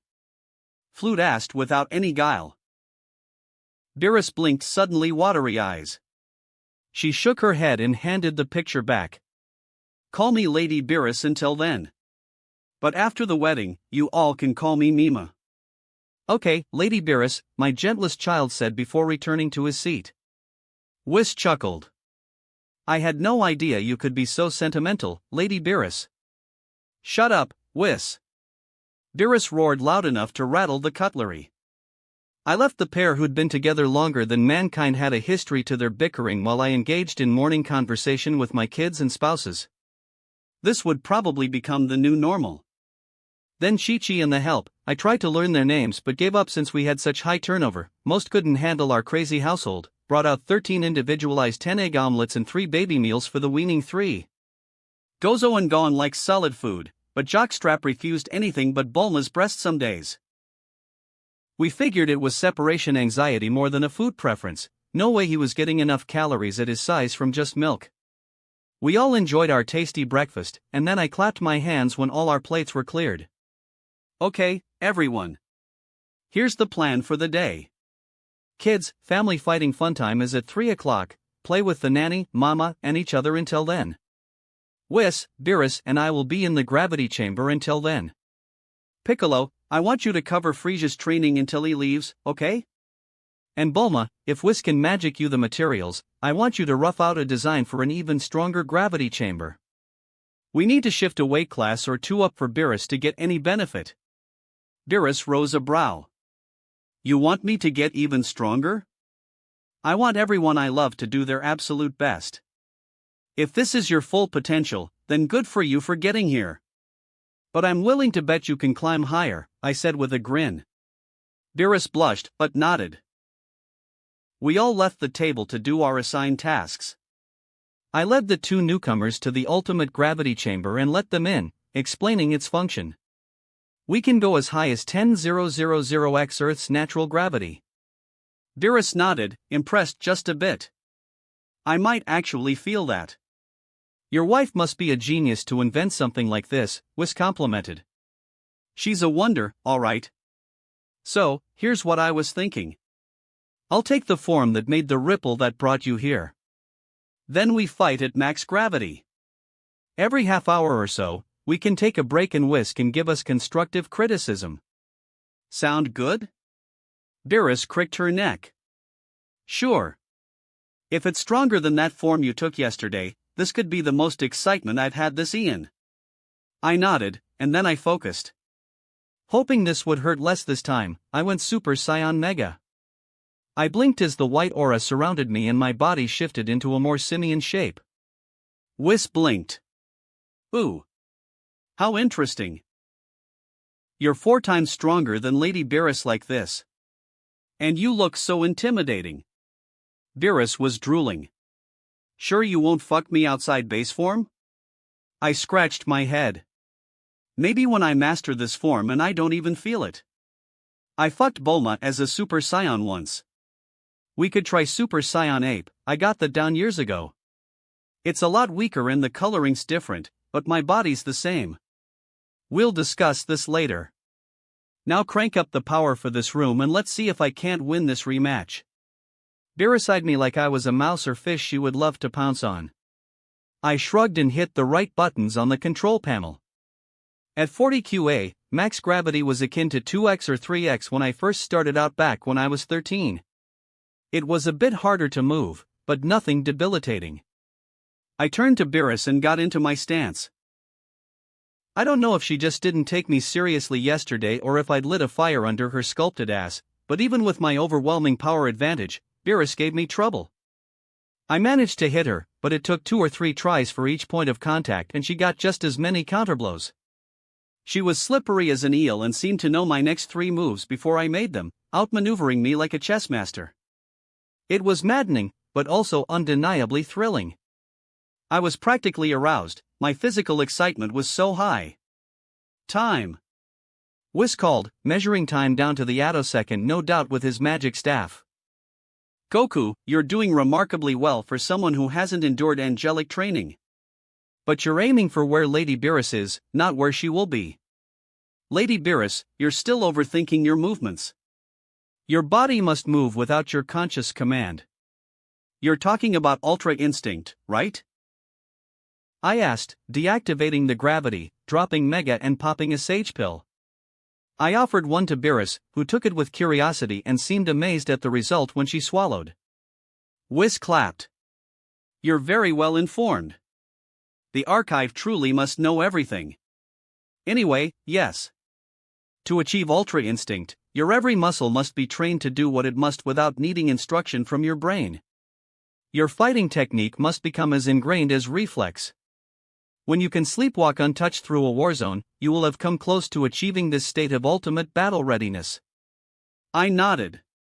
Cool. Anyway, we can't crank the gravity any higher, but there's a technique to increase personal gravity. We should use that. I taught Beerus the mass magnifier, and she proved to have a very intuitive understanding of key techniques. I transformed again, reactivated the gravity, and quintupled the load on my shoulders. She did the same and we clashed again. We fought in half-hour increments until lunch, Whis offering simple but insightful advice on how to improve our styles.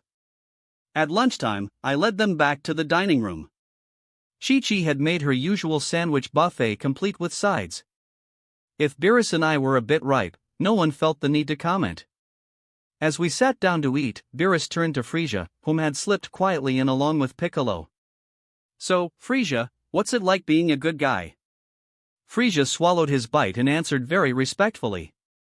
I struggle with my shame and guilt from my actions prior to Goku purifying me constantly. But otherwise, I'm much happier and more productive, and my underlings seem to appreciate my change in behavior. I only hope that when I report to my father and take his throne from him, I won't have to kill him. Goku tilted his head. I thought the PTO was just a business like Capsule Corp. How come it has a throne? Frisia grinned at my son. The PTO was founded by my ancestor, who was also the king of Arcos, my home planet. Over time, the CEO position and the crown merged into one office. So my father, King Cold, is not just the head of the PTO, but the reigning monarch of Arcos. Long John looked up from his food. Uncle Frisia, are you a boy or a girl? You don't wear clothes, but you don't have boy or girl parts. How's that work? Frisia blushed. You know how your papa is a boy and a girl at the same time? Well, frost demons are neither. We're asexual, which means we don't need to be a boy or a girl. Then how do you guys have kids? Xylophone asked. We lay eggs which hatch into clones which we call sons just because, while we're neither male or female, we have a more masculine shape. Bulma furrowed her brow. If you're clones, why aren't you identical to your father? Why is your brother different? Frisia seemed uncomfortable discussing his race's reproductive process, but he answered. Something I didn't mention is that we lay our eggs in dying stars. The energy from the supernova mutates us as we hatch. I was laid in a very large star, hence my record-breaking power level at birth. I blinked. Wow. That's a hell of a way to be born, in the ashes of a stellar explosion. And are you born a baby like us mammals or are you full-formed at birth?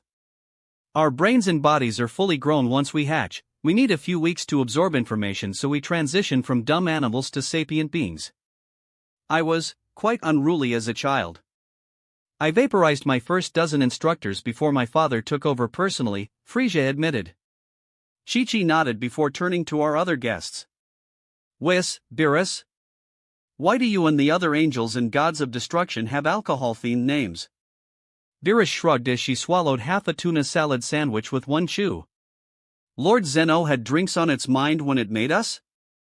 No idea, I've never really thought about it. Whis giggled to himself. Naming conventions are so funny.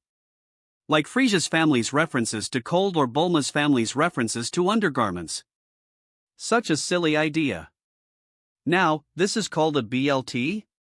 Yes, for the 3 ingredients, bacon, lettuce, and tomato. Well, not counting the bread and mayonnaise, Piccolo answered. So simple and yet such a potent combination, the angel exclaimed. Boxa and Shorts paused in having some coleslaw. Daddy?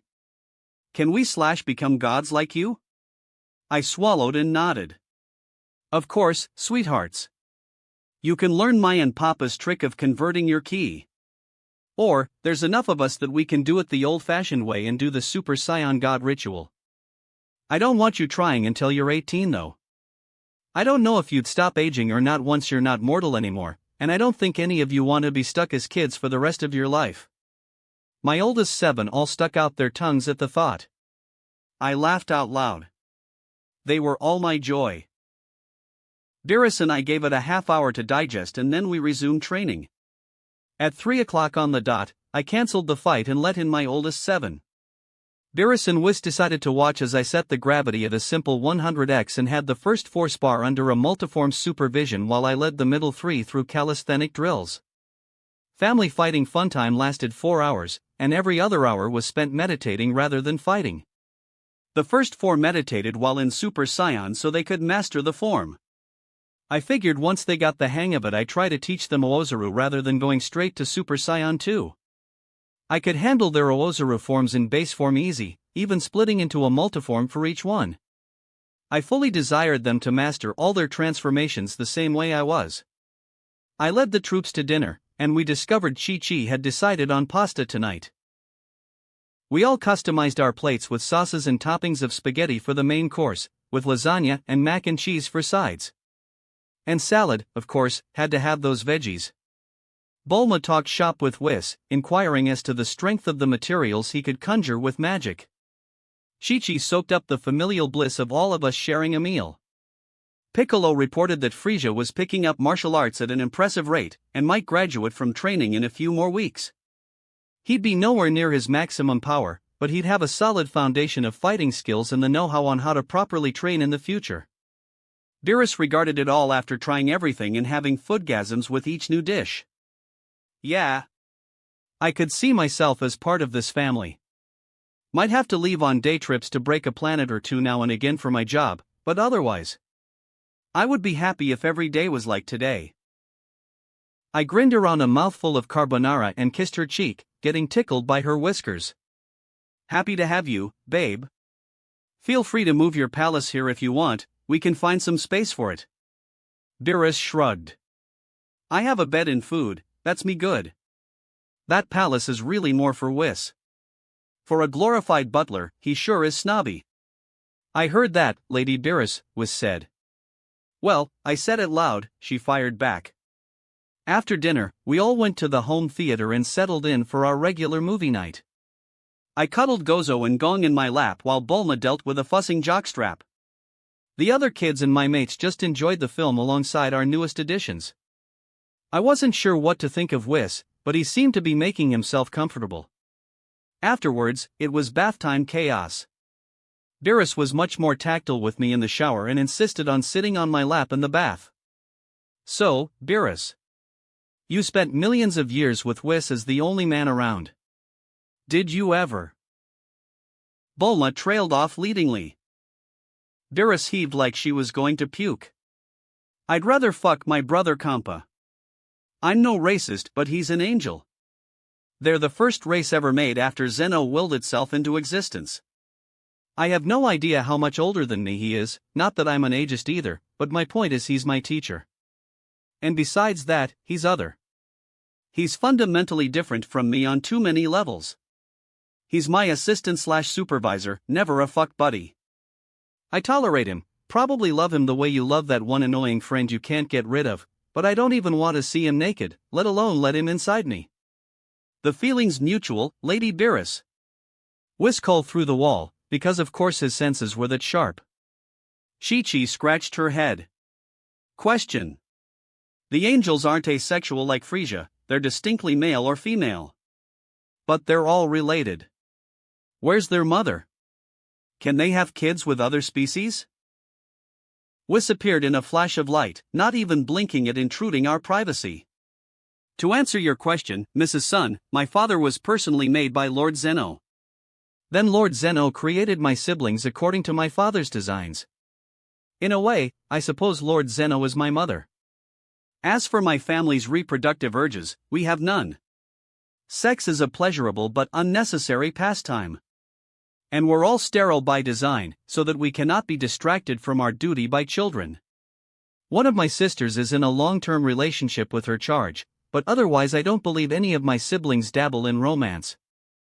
I got over the oddness of a stranger seeing me and my mates in the bath and asked what happened to the angels for the universes Zeno destroyed? Whis gave an enigmatic smile. They were reassigned. Piccolo nodded. Thanks for answering. Now kindly get the hell out of our bathroom. Whis chuckled to himself and disappeared the same way he arrived. Beerus turned to Bulma. See what I mean? I'm getting an inkling. We dried off then went to bed. Where I made a multiform for all four of them and did my college best to send us all into pleasure comas. Beerus was actually tired out from sparring half the day, so she was done about the same time as the others were. I reabsorbed my clones, settled down in the middle of the bed, and wrapped all of them in my long arms. The next year passed with days that were almost identical to that first one. 3 meals a day, training myself, Beerus, and my kids, nightly lovemaking to my gorgeous mates except the few days they were ovulating. Once a week we took an off day to rest, since not even gods could work 24/7 and not burn out. We treated Whis and Beerus to the wonders of Earth, including an annual food festival that offered free samples of some of the best chefs in the world's cooking. I slowly but surely mastered Super Saiyan Mega until I could walk around at a PL of 10 while transformed. I'd anticipated taking much longer to master it, but using it almost daily in spars with Beerus and occasionally Whis helped my control much more than just exercising and sparring myself.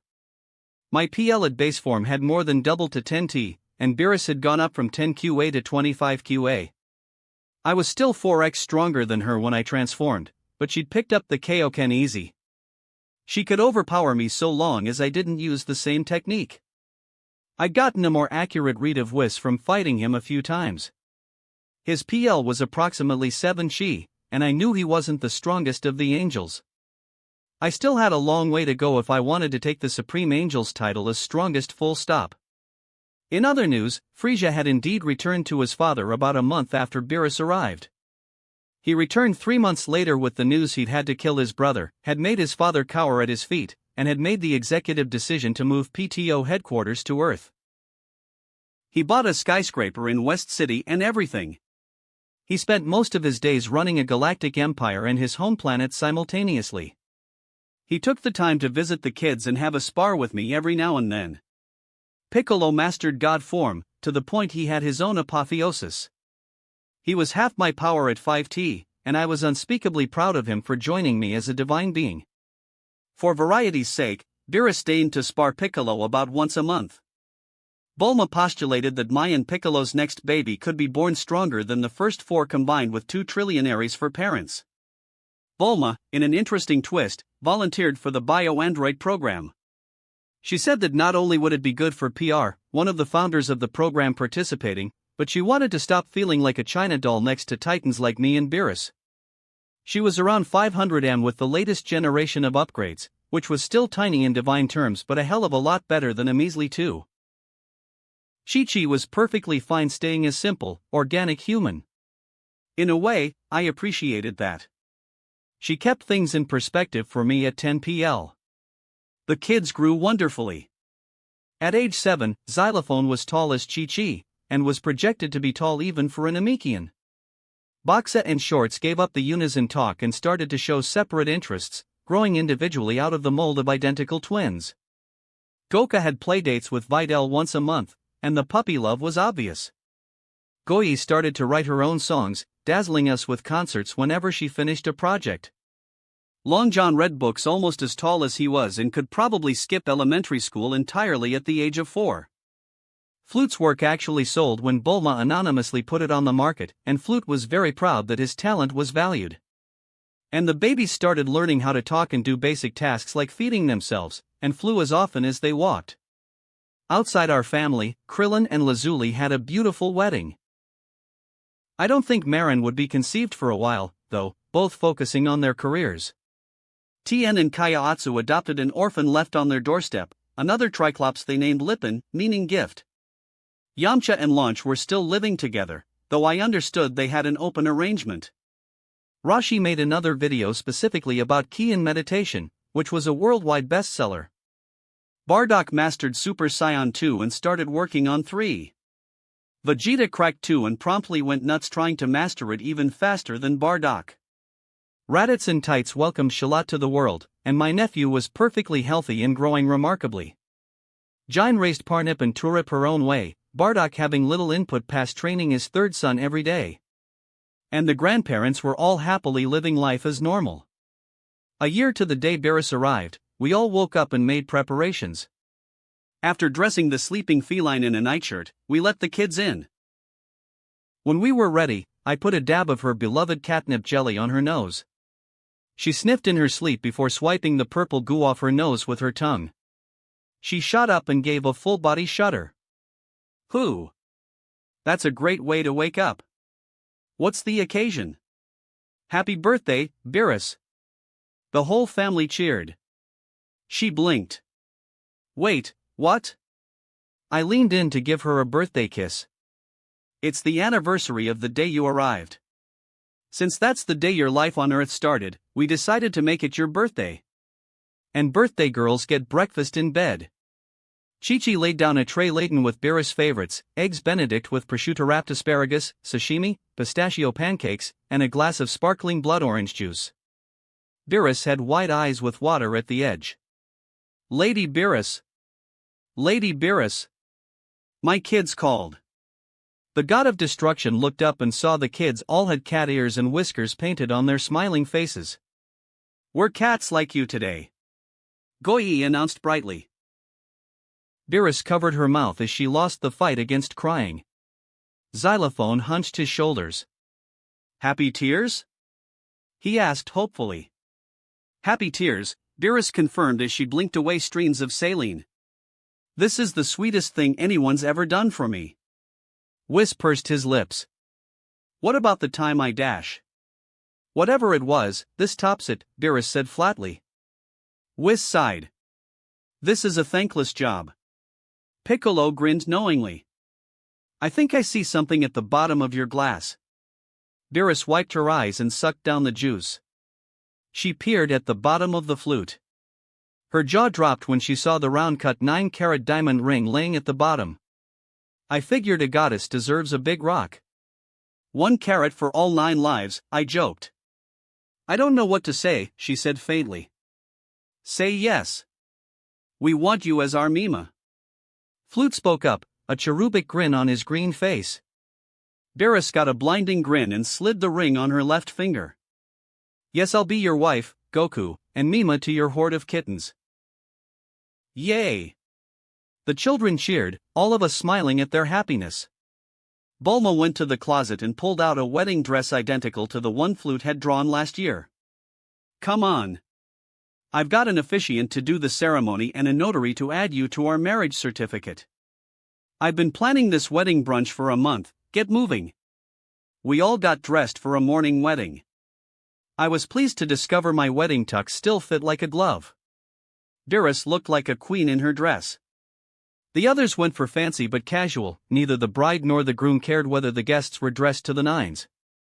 I offered Beerus my arm and led her through the house and out the door onto the lawn, where a white carpet led up to an arch, all those we cared about in the world standing on either side of the aisle. Bulma quickly handed Beerus her bouquet. All told, it took 15 minutes to make Beerus my wife. I repeated the vows I made at my first wedding, fully sincere. Beerus promised to love me more than food, more than air, whatever shape or form we take. I exist to destroy, but with you I'll create something wonderful. We kissed, spent a minute with the notary, and like that Beerus was part of the Sun family. The brunch was the love child of Chi-Chi and the Capsule Corps executive chef. It was a massive buffet, and Beerus ate kilos of food without getting so much as a crumb on her dress. When everyone was full, Whis and Beerus taking the longest, Beerus decided we should open the wedding gifts right then and there. Knowing her taste, most of the gifts were food or drink. Though the kids got her a handmade card welcoming Beerus to the family, and Yamcha and Puar had the bright idea of getting her a gift certificate for a spa day. Bulma won by dint of revealing she'd analyzed the molecular composition of Shenron's catnip jelly and could produce it without limit going forward. Beerus outright kissed her new sister-wife for that. And Frisia came in a close second by gifting a dead planet for her to destroy at her leisure. After one last toast, we wished everyone goodbye. I swept Beerus off her feet and flew into the sky. So, what are we doing for our honeymoon? Beerus asked, nibbling my ear distractingly. We deserve some one-on-one time, but we can't fuck off for weeks at a time. Plus training is a bonding activity for us. So we're spending a day in the hyperbolic time chamber. Beerus snuggled into my grip. Great! A whole year of fighting and fucking. I'll miss Chi-Chi's cooking but we'll survive. She got a broody look in her eyes. I'm less than a year from going on heat. If you pump me full enough of your thick scion seed, I might be pregnant tomorrow when we get home. I felt my heart fill to bursting with love even as my zipper almost broke. All in due time, my lady. I landed on the lookout and a very congratulatory Cammy personally escorted us to the HTC. I restocked it this morning. Have fun in there. We will, we said in unison before the door closed behind us. Chapter 8.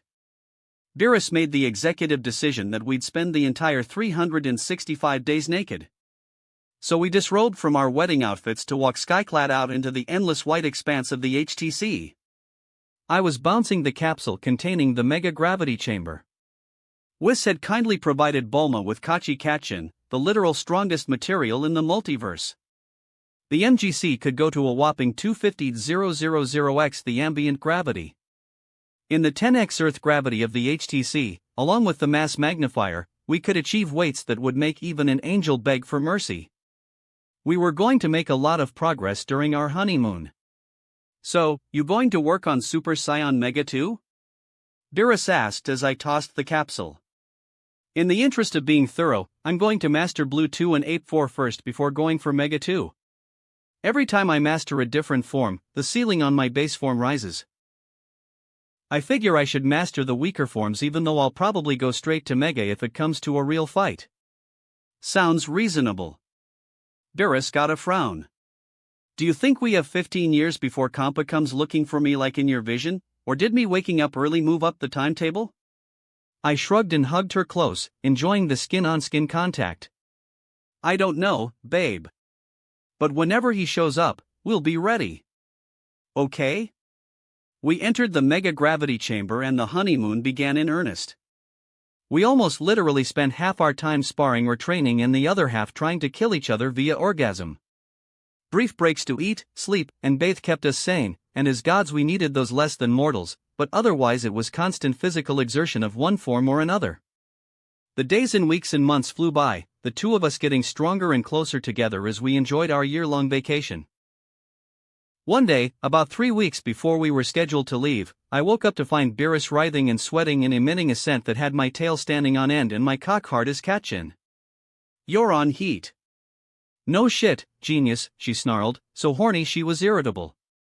I wasn't having that kind of talk from my wife. I flipped and pinned her to the bed with her face mushed into the pillow. I licked her big ear. Now is that any way to treat the only man who can make you feel better, pussycat? She arched up into me and she whined. I need it, Goku. I need it so bad. Don't worry. I'm going to make you feel better. I'm going to fill you so full of seed you'll be bulging. I'm going to knock you up with a whole litter of kittens, I whispered hotly before shoving myself balls deep inside her steaming snatch. We didn't end up training that day. Or sleeping. I scraped the bottom of the barrel of my legendary endurance, but I kept myself hard and pumping in and out of my ovulating mate for a full 24 hours. When my exhausted flesh finally gave up the ghost, I slid out and flopped onto my back. My little soldier retreated inwards in pure self-preservation. My balls felt like I'd been kicked by Whis in them. But it was all worth it, to see Beerus looking almost intoxicated with pleasure and rubbing her distended tummy. It wasn't our child, I'd simply unloaded just that much semen inside her womb, sucked up by her own orgasms that I'd expertly coaxed out. I talked once I got my wind back. Satisfied? Never more so, she purred like a kitten. I do believe you're the best lay I've had, male or female, in all my life. If I were male, I think I'd even let you top me. We've had anal before, what's the difference? It's a male dominance thing. I don't like not being top cat. When I'm a woman I'm more fluid about the sexual power dynamic thing. Out of curiosity, you ever going to make love to the others? I asked. She shrugged. Sure, just to be fair. Piccolo is a bit stronger than you were our first time, he probably wouldn't disappoint. And I can use my tail as a dildo for all three of them. You're who I'll go to each heat, though. Fair enough. We cuddled together. Beerus eventually asked, ever worry you won't be able to remember all your grandchildren's names? We'll use name tags, I joked. The first 4 are not even at puberty yet, grandbabies are years down the line. We talked a bit more, then Beerus had to make an urgent and long trip to the toilet to leak out all my seed. Then we cuddled until bedtime. Beerus was so obscenely powerful, her body so resilient, that she could train and not risk the pregnancy so long as I avoided gut shots. So we finished off the honeymoon the exact same way we'd spent the rest of it. The day we had to leave, we used matter creation to make our usual outfits, gathered our stored wedding clothes, and walked out hand in hand. Cammy looked up from training with Mr. Popo. I still wasn't sure exactly what the gin was and had zero interest in finding out. Welcome back, you two. Enjoy the honeymoon? Oh, it was the best, Beerus said, hand unconsciously laid over her lower belly. Cammy could detect microbes, he could pick up a zygote. Congratulations are in order, I see. I hope I'll be asked to babysit my new grandchild or grandchildren at some point. I grinned easily. Of course. The kids love you, this one will love Grandpa Cammy too. I held up a hand for instant transmission. See ya. And then I popped us away. We appeared in the lawn that had hosted our wedding a relative day ago. The kids sensed us and came pouring out the woodwork. Daddy! Mima! They surrounded us in a group hug. It might have only been 24 hours for them, but for me it had been a year.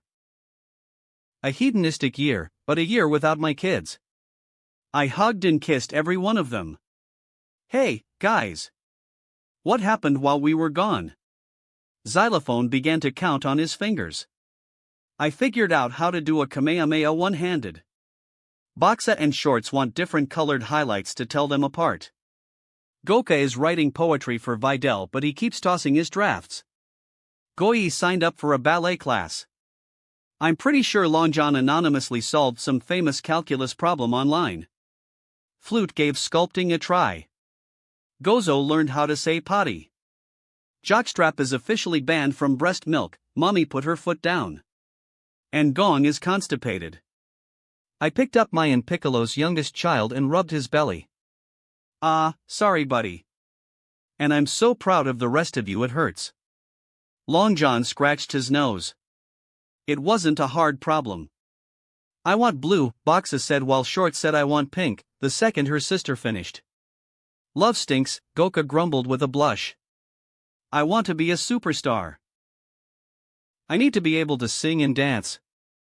Goyi chirped. Clay is messy, Flute stated. Gozo held up his hands so I'd pick him up like I had his brother. And now that I looked, Jockstrap seemed a bit grumpy. I grinned at my blood and announced sorry about this, but you'll have to keep track of at least one more sibling come January. Mima is pregnant. Yay! Was the universal response from the older seven. Beerus endured hugs and kisses and ears pressed to her stomach with an indulgent grin. Long John pulled on my pant leg. Do all married people have sex on their honeymoon? If they don't, there's usually a problem, I answered. Is sex fun or something? Because I did a few Zoigle searches and people seem obsessed with it. Apparently people do it even when they don't want babies. Reminding myself to have Bulma check the parental controls on the computers, I nonetheless stuck to my policy of unfiltered honesty with my kids. Once you grow up, sex is a lot of fun. Some people even pay people to let them have sex with them. But remember, good boys and girls wait to do it with someone they love enough to raise a kid with. Got it? Yes, Daddy. Long John waited a beat. How do two boys or two girls have sex? This kid would either be an erotica author or a porn addict later in life. For two boys, one boy puts his penis in the other's, but since boys don't have a vagina. Two girls mostly kiss and cuddle unless one uses a fake penis on the other. Long John didn't even blink. He took all information calmly and processed it in his own damn time. Thanks, Daddy. I dismissed the kids to their daily distractions. They weren't just stronger than 99.9% of the planet, they were also the richest kids in the solar system. As for education, the first four started being tutored by Chi-Chi and a private teacher last year. We had plans of letting them go to a private middle school and high school in the city to help their social skills and so they could get the normal kid experience. College would be up to them. I took Beerus and led her indoors. We found our co-spouses watching a split screen of different news channels on our wall-sized 8K TV. Whis was sat on the couch, enjoying a plate of nachos. Well, the newlyweds are back. Chi-Chi clapped. Piccolo rose both brows. 100T? Really, Goku? You went up an order of magnitude in 1 year? When'd you stop to knock up your new bride? I shrugged. Turns out the multiplier for Mega goes up by a factor of 10 with each level. When I mastered it, my base form reflected the boost. When he masters Mega 4, he'll be as strong in base form as I was when I first got here, declared Beerus proudly. She made no mention of the fact she'd quadrupled her power to 100 QA. Don't forget about Blue 3 and 4. Not to mention Ultra Instinct, Bulma chimed in. Beerus rolled her eyes. That's not even a transformation, it's just a state of mind, a minor form of omniscience. There's no power boost. Damn useful, though, making exactly the right move without having to even think, I mused. Whis only just seemed to notice we were there. He must have been really into his cheesy snack. Ah, Lady Beerus. Congratulations on your wedding and my sincerest wishes you enjoyed your honeymoon. He blinked and covered his mouth. Oh, my. I expected you to come back pregnant, but I hardly expected you to be quite this pregnant. We all turned to the angel. We're not you, Whis. They're too small for us to sense. How many are there? Beerus growled. Isn't it customary for some parents to be surprised at the birth? Bulma held out a hand to stop Beerus from leaping on Whis. Where key fails, science may prevail. Bulma scanned Beerus with her built-in tricorder, the augment measuring and analyzing the god's vitals and feeding the information to Bulma's cerebral implant. My first wife blinked. Oh, wow. You really are cat-like. What's that supposed to mean? Beerus demanded. I had a guess. I'm going to love and hate this answer. It really is a litter, isn't it? 6, assuming none die in utero, Bulma said clinically. Beerus almost collapsed against me. 6? Zeno, think of the shit. Think of the feedings. Think of the crying. I can't even think of 6 baby names. Ale, lager, pills, stout, hops, cerveza, I rattled off the top of my head. There, 6 gender-neutral names in keeping with your naming convention. Lady, relax. We have me and my multiforms, 3 co-parents, 8 grandparents, and Whis, not to mention a legion of nannies, to help. We can handle divine sextuplets, I promise. Beerus took a few deep breaths and stood back up. I want catnip so bad right now. But it'd be bad for the babies. See? You're already thinking like a mom. Chi-Chi cheered. We all processed the news and then Beerus and I relaxed for the rest of the day. At lunch, the kids took the news our family would reach 21 next year fairly well. Boxa and Short seemed to share Beerus' horror at the coming noise and odor. Flute called painting the nursery. Goku made the observation that each successive batch of kids in the Sun family was getting stronger and stronger. He seemed eager for the day the Super Six, as we'd already nicknamed them, would join family fighting funtime. That night, I reconnected with my other mates while Beerus just lapped at some warm milk and watched. When I finished rendering them all into piles of sore but blissed out goo, I leaned back against the headboard and soaked up the male pride in the sure knowledge I was a stud. You got better. Which I didn't think was possible, Bulma said around her drool. You can thank me for that. He's weaker in base form than me, so he can't rely on overwhelming power. So he compensated with technique. And we all know his work ethic when it comes to self-improvement, Beerus said, taking off her clothes and climbing into bed. I'm so lucky it's not even funny. I married the most perfect man in the universe, if not the multiverse, Chi-Chi mused. Love you too, sweetheart, I said, kissing her hair. Piccolo had recovered fastest and was tracing his soul mark. If we didn't have these, would we all even be together? I mean, you wouldn't have even thought of touching Beerus or me if we hadn't gotten this tattoo. No point wasting energy on what-ifs, I asserted. What matters is Bulma did make the wish for soul marks, and now we're all together. Us and our 16 children. Beerus snorted as she cuddled up against my side. 6 of them are still in the oven, buddy. Don't count your chickens before they hatch. I have faith they'll all come out healthy and beautiful as their mother, I said smiling. Geez, guys, we married a total sap. Hard to believe he's the strongest thing this side of the angels. We know, my original 3 mates said in unison. I rolled my eyes. Good night, baby mamas. Night, baby daddy, they replied. With my vow to King Kai not to go near Majin Buu, and for all we knew the events of Dragon Ball Super still slated for age 778 or thereabouts, I had nothing but free time on my hands. About the only thing I had to look forward to was the birth of the Super 6 and training for future tournaments or for my maximum potential.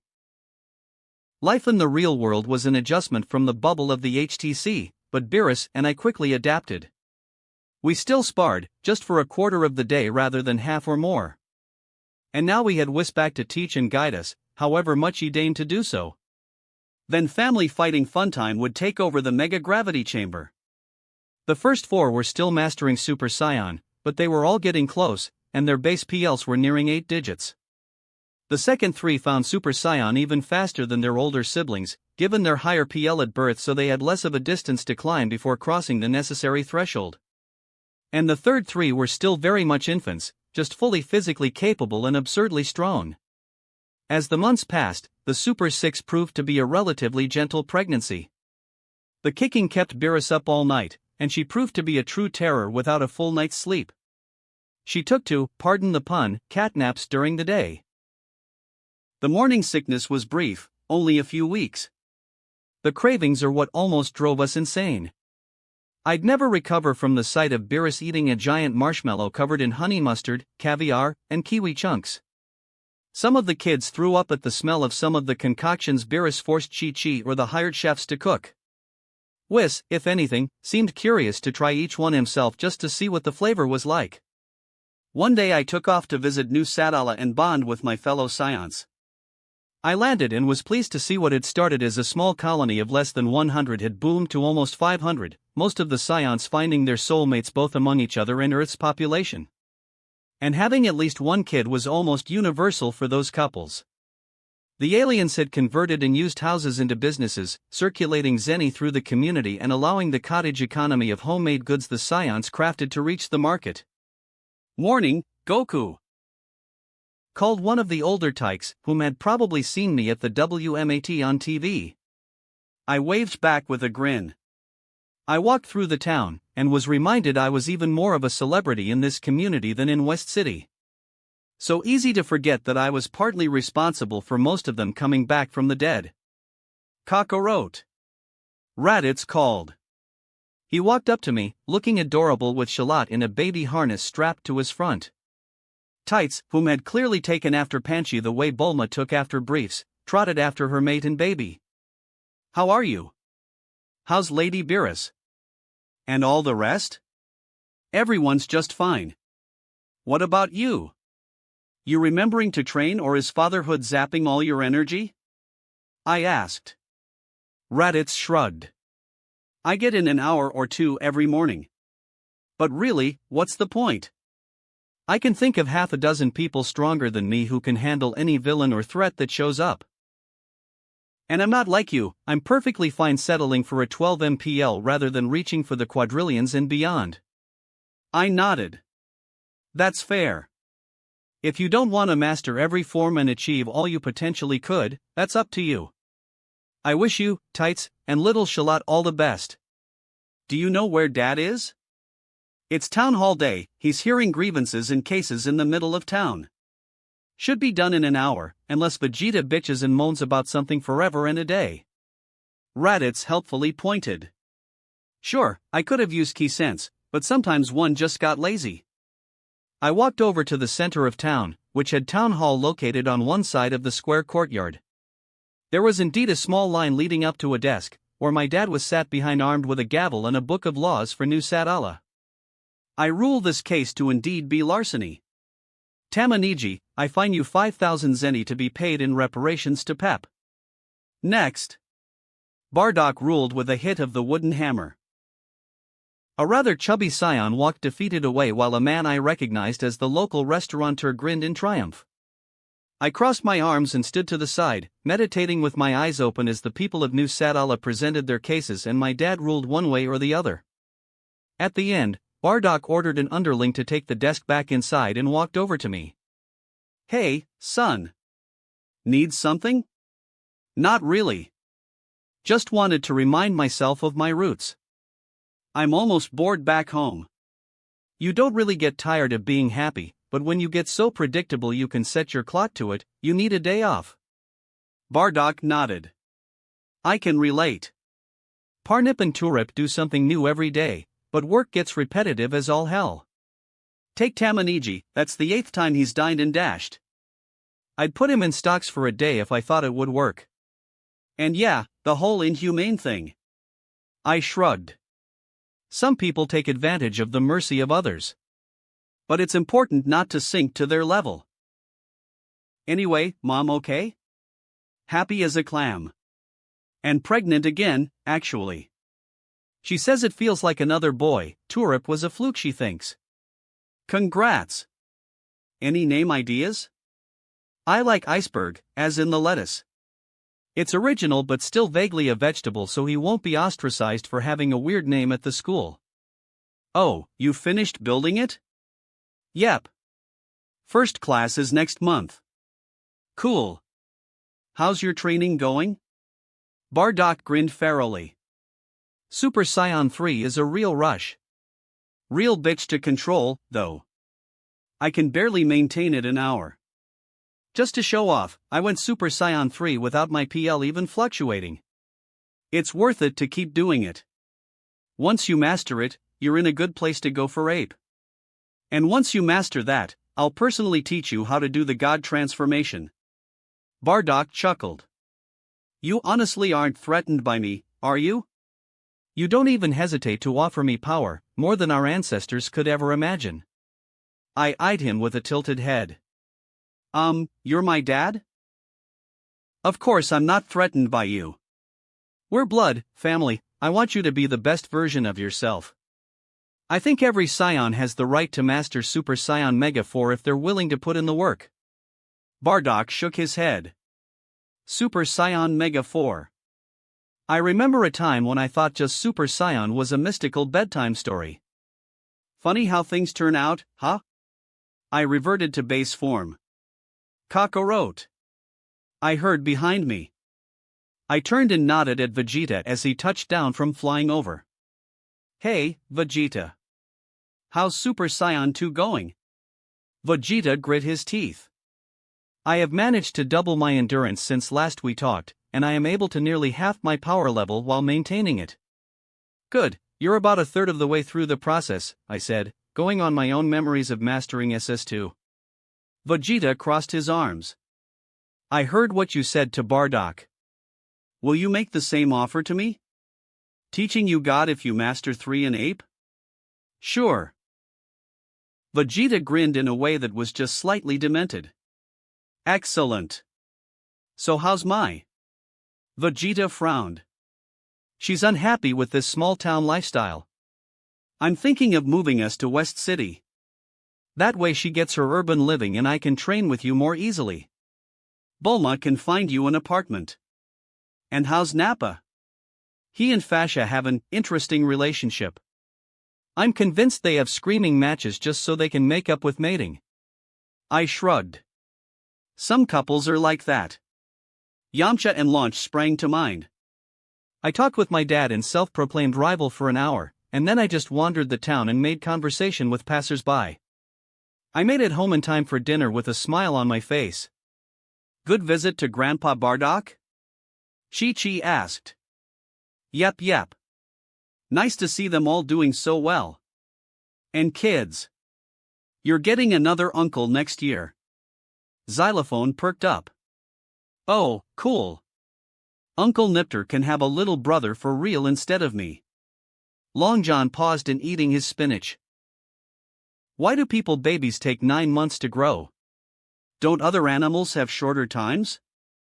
Because Zeno said so, Beerus said simply. Well, more accurately, because whatever Kai made your species said so. I snapped my fingers. That reminds me.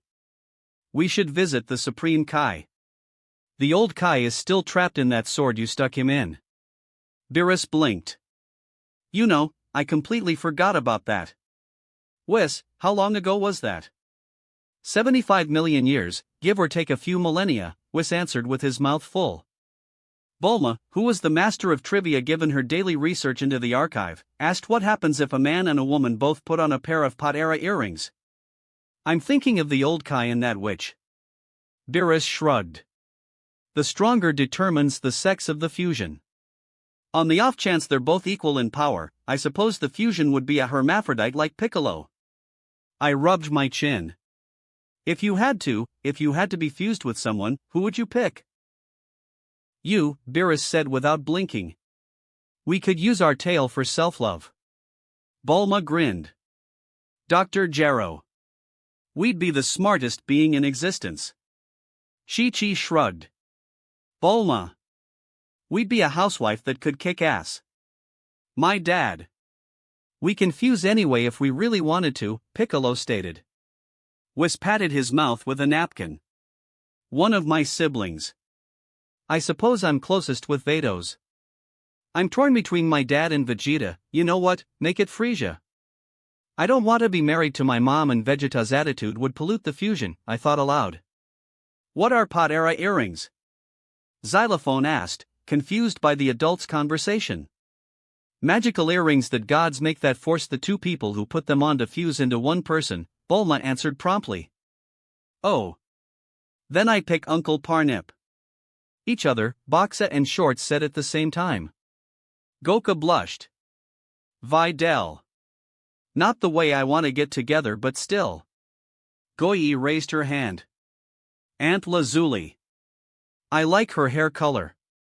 Long John shrugged. Grandpa briefs. Same reason as mommy. Flute tapped his chin. I suppose Uncle Kaiotsu. I could paint my face every day. The babies neither understood the question nor were capable of answering. Later that night, I was talking to Beerus Bump. I wanted the Super Six to know their daddy's voice. I love you, Ale. I love you, Lager. I love you, Pills. I love you, Stout. I love you, Hops. I love you, Cerveza. I love you all so much. Yes, I do. Yes, I do. And we all can't wait for you to be born. So please don't vaporize any of us when you come out. Beerus rolled her eyes. It's not like they understand you. You're a hum through a thick wall while underwater to them. You don't know that. You were born fully cognizant, maybe they inherited that. They could be listening to every word we say, I argued back. Bulma paused in unhooking her bra. He has a point. I'm picking up an abnormally high amount of brain activity. Well, if you kittens can hear me, don't expect any of Mima's milk. You're getting Mama's formula and nothing else, Beerus aimed at her uterus. I promise all your brothers and sisters loved it, Chi-Chi added. Piccolo rubbed his chin. Let's test this. If you understand us, all of you kick once at the same time. Beerus jumped. Whoa. That was spooky. I rubbed my cheek against the bump. Thank you, kittens. We'll start reading to you so you can be smart and know how the world works. And in case you haven't heard before, I'm Daddy. I'm the one with the brown tail. Mommy has blue hair, she's very smart. Mama has black hair, she's an amazing cook. Papa is green with pink patches. Mima is who you're growing inside, and she's a purple cat like you are. I proceeded to describe all their siblings, grandparents, and aunts, uncles, and cousins. And all of us are going to love you and take care of you when you're ready to come out. I kissed Beerus' popped-out belly button. Maybe it was a coincidence, but one of them kicked my lips at the same time. The rest of the pregnancy ran its course, Beerus officially giving up training by the last week of November because her mobility was so disabled. The kids took the news the Super Six might come out talking coherently with excitement. It meant they wouldn't have to wait 2 or 3 years for them to become interesting. December consisted of the second three's birthday parties and our annual Yule Bash. Frieza surprised everyone by showing up to the holiday party with another frost demon. And it wasn't his father. Everyone. I would like to introduce my son, Frieza said proudly, nudging the other Arcosian forward. Hello. My name is Kuriza. It is very nice to meet you, the clone of Frieza said, bowing. He was identical to his father except for the color of their gems, Frieza being purple and Kuriza being red. Bulma shrugged and came forward to shake the newborn's hand. Nice to know that Supernova last month served a purpose. Hi, I'm Bulma. I'm your father's master's brain. It's true, she is, I said as I hugged my kid's newest cousin. And congrats. You beat your dad's record. By, like, 50 times. 6B is very respectable. Kuriza scratched his cheek. For a mortal, sure. I'm still nothing compared to you or father or Lady Beerus or Uncle Piccolo or especially Lord Whis. I patted his shoulder. Tell you what. Prove you're a good guy and I'll teach you how to become a god. In fact, I'll teach you and your dad at the same time. The reptilian aliens gaped. Master, we are not worthy, Frisia protested. I waved my hand. Pish posh. It's my trick, I'll share it how I want. Hell, it's Yule, consider it a gift. Now come on. Mama's son made her suckling pig. It was a great Yule. Beerus drank an entire bowl of eggnog, thankfully virgin. Tien and Kaiatsu anxiously watched as Lippin played with the third three in Shalat under the watchful eyes of the grandparents. Krillin lost an arm wrestling match with Lapis and, if I recognized the grin on Lazuli's face, he was going to lose something else later that night. I wished his ass luck. Yamcha and Launch brought separate dates, whatever worked for them, none of my business. Rashi brought a pair of twins he was banging that worked for him, who actually turned out to be lovely, intelligent women. My parents and my younger siblings just mingled and enjoyed the substantial spread. Raditz was caught fingering tights with his tail. Bulma yelled for a minute before laughing it off, after all, she'd just had a quickie with Piccolo. The kids had to leave early for bedtime, but they played good hosts for Uncle Gigi and Videl. Satan just nursed his drink in the corner and wondered why he came. Vegeta and Mai had thrown their own party the same night and couldn't attend. Puar and Oolong had a shape-shifting contest. And Whis just sampled every dish and admired the tree. 3 weeks later, on January 15th of age 765, I was just putting the finishing touches on Super Saiyan Blue 3 in the Mega Gravity Chamber when I heard Beerus scream in pain. I'm pretty sure I went superluminal and rushing to my wife's side. Beerus. What's wrong? Is it the babies? The god of destruction was as bent over as her beach ball belly would allow. I noticed a wet spot on her crotch. Contractions, hurt more than a kick from Whis, she panted. My other mates were only slightly slower than me in joining us. Are you in labor? When did your water break? Chi-Chi asked concerned. 5 minutes ago. That was the first cramp just now. Not fun, Beerus grit out. Bulma assumed her self-assigned role as midwife, scanning Beerus. Less than a centimeter dilated, to be expected after only one contraction. All 6 are in birthing position and no cords are tangled. It should be like a log flume ride when them start coming out. While you're looking, what are the sexes? Piccolo inquired. Bulma turned to Beerus. Do we want to know? We'll find out in a few hours anyway, and they're being named by birth order. Just tell us. Beerus sank onto the couch. Even split. 3 boys, 3 girls. The kids came filing into the living room where we all were. Babies come? Gong asked. The little hybrid seemed immune to the terrible twos, staying sweet as an angel. Jockstrap on the other hand was a nightmare. Gozo just sulked for hours rather than throwing full-blown tantrums when he didn't get his way. Yes, Gong, your baby brothers and sisters are coming, I answered my son, rubbing his head the way he liked. Is Mima having them here or at the hospital? Long John asked practically.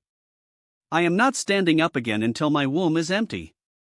That answer your question? Beerus snarked. Goku tilted his head. Womb. What's that? Chi-Chi answered our firstborn, it's a spot above the vagina where the baby grows inside the mother. Xylophone nodded. Okay. But what stops the baby from falling out the womb and vagina? Bulma sighed. Okay. Time for sex ed lesson number 2.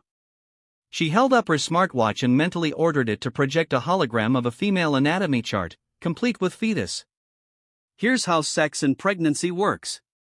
Ovaries grow and drop eggs. Eggs travel through and meet sperm in fallopian tubes. Egg attaches to wall of the womb and grows into a baby. Baby is fed by something called the placenta, attached to the baby by the umbilical cord. This muscle called a cervix keeps the baby from falling out. During labor, like Mima is going through right now, the cervix slowly and unfortunately painfully opens to 10 centimeters. Baby and placenta slides through cervix and out the vagina. Doctor cuts the umbilical cord, and that makes the belly button. Then the cervix closes until the next labor. Questions? Box appeared at the diagram. What's that little bump above the vagina on the outside? It feels weird when we touch ours, Shorts added. That's the clitoris. It actually extends under the skin in a ring around the pelvis. There's a little bump on the top wall of the vagina called the G-spot as well. So far as we can tell, their only purpose is to make sex feel good. But they don't work properly until you hit puberty, so no playing with them, Bulma lectured. Flute tilted his head. Mommy, do I have a really big clitoris or a penis and no clitoris? The second one, son, Piccolo spoke up. Goyi raised her hand. Mommy, can you show us boy and Namekian insides too? Sure, honey. The hologram changed to a cross-section of the male pelvic region. The testes, these two balls, are covered by a sac called the scrotum and make the sperm. During sex, sperm go up this tube called a vas deferens. Vas deferens goes through this walnut-shaped thing called the prostate. Prostate adds seminal fluid to sperm to make semen. Semen go into the urethra, the tube from the bladder to the end of the penis. Semen goes out urethra, into vagina, through cervix, and up fallopian tubes to reach the egg. Sperm and the semen die before reaching the ovaries, which is why you don't get pregnant every time you have sex. She switched to a Namekian chart. For Namekians, clitoris turns into penis and testes merge inside with the ovaries to produce eggs and sperm. That's about it. Beerus screamed again, interrupting the biology lesson. Piccolo and I manfully offered our hands for her to crush. When the pain had abated, Bulma scanned her again. You're at 0.5 centimeter. If they're all that strong and far apart, this'll take about 7 hours, probably less. Fan-freaking-tastic. Beerus was definitely not enjoying labor. Anyway, any more questions about sex, pregnancy, or boy and girl parts? Bulma put to the floor. Why'd Nima's chest get bigger? Goka asked. Because before people got smart and invented formula, the only way to feed a baby was breast milk. My boobs got bigger because they're filled with enough milk for 6 babies, Beerus said matter-of-factly. Mammary tissue only exists in girls. It turns some of the food we eat into milk when we're pregnant. The milk comes out a tiny hole in the nipple. Bulma pulled up the relevant hologram. Long John no doubt had a dozen questions, but he picked the one that was most interesting to him. I saw something on Zoidle for something called birth control. What's that? Bulma frowned. We're discussing your internet history later, young man. But anyway, birth control is basically any method of stopping the sperm from reaching the egg or the baby being born. The simplest is abstinence, just don't have sex. Then there's condoms, wrappers that go over the penis to catch the semen when it comes out. There's pills, which stop the ovaries from releasing an egg. There's spermicides, chemicals that kill the sperm before they reach the egg. There's devices called IUDs that stop the baby from attaching to the womb. There's sterilization, which is permanent. Basically, a doctor cuts the vas deferens or fallopian tubes to stop the sperm or egg from touching. And then there's the worst way, abortion. A doctor makes the baby come out before it can survive. The kids looked aghast. People kill their babies? Boxes said horrified. Why would anyone even think of doing that? Shorts demanded. There's a law that says doctors can't do it if the baby's grown enough to feel pain. But there's lots of reasons. There's rape, where a bad man forces a girl to have sex with him. She shouldn't have to have her attacker's baby if she doesn't want to. There's girls who just can't afford a baby or aren't capable of raising one due to a disease or circumstances. Sometimes the egg attaches somewhere besides the womb and could kill the mom. And then there's miscarriage, where the baby for some reason dies before it's finished growing. Not every pregnancy is wanted or successful. I tried to comfort and educate my kids simultaneously. Whis had wandered in at some point, and felt the need to chip in. Most pregnancies are accidental. It's not as common as you'd think for the baby to be conceived on purpose and deliberately. Usually a couple or trio or whatever just has unprotected sex for fun and nature takes its course. Long John nodded. That explains a lot of what I read. Just so we know, were any of us accidents? Beerus had another contraction and we all comforted her until she shooed us away.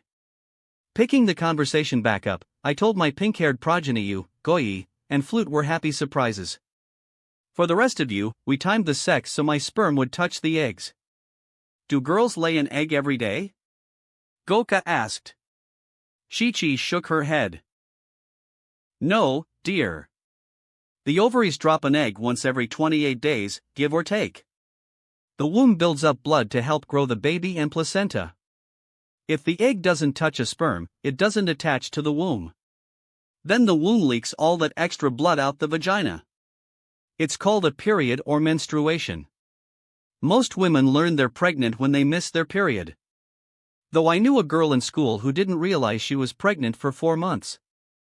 I forgot, another form of birth control is the Depo-Provera shot, which like the pill stops the egg from being laid. She didn't realize her shot had run out before she had sex with her boyfriend.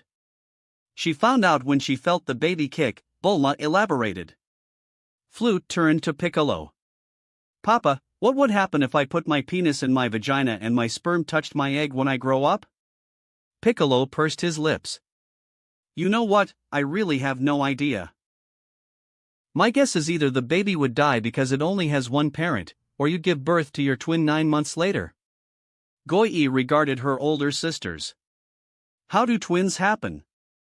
Bulma grinned at our musical daughter. There's 2 ways there can be more than one baby per pregnancy. The first is that the egg splits into 2, 3, or even 4 pieces. Each grows into basically the same baby. We call these kinds of multiples identical, like Boxa and Shorts. Then there's what happened with Mima. Her ovaries dropped 6 eggs, and 6 different sperm from daddy touched each egg. We call these multiples fraternal or sororital. Xylophone scratched his antennae. Do the testes ever run out of sperm or the ovaries out of eggs? The testes make sperm from puberty until death. Ovaries used to run out in a woman's 40s and 50s. Then we wished everyone immortal and the eggs began to grow back magically. Long John was counting on his fingers. Daddy got all of you pregnant at the same time. So one man can have babies with multiple women. Can a woman have babies with more than one man? I used my tail to scratch my head. If you mean separately, sure. A woman can have sex with a different man each pregnancy and the brothers or sisters would have different fathers. We call that kind of thing half-siblings. For example, Xylophone is your full brother but Goka is your half-brother. If you mean at the same time, that's tricky. They'd have to either mix the eggs in different sperm in a petri dish and implant the babies in the womb to grow, or a woman would have to have sex with 2 or more men the same night and the different sperm would have to touch 2 different eggs.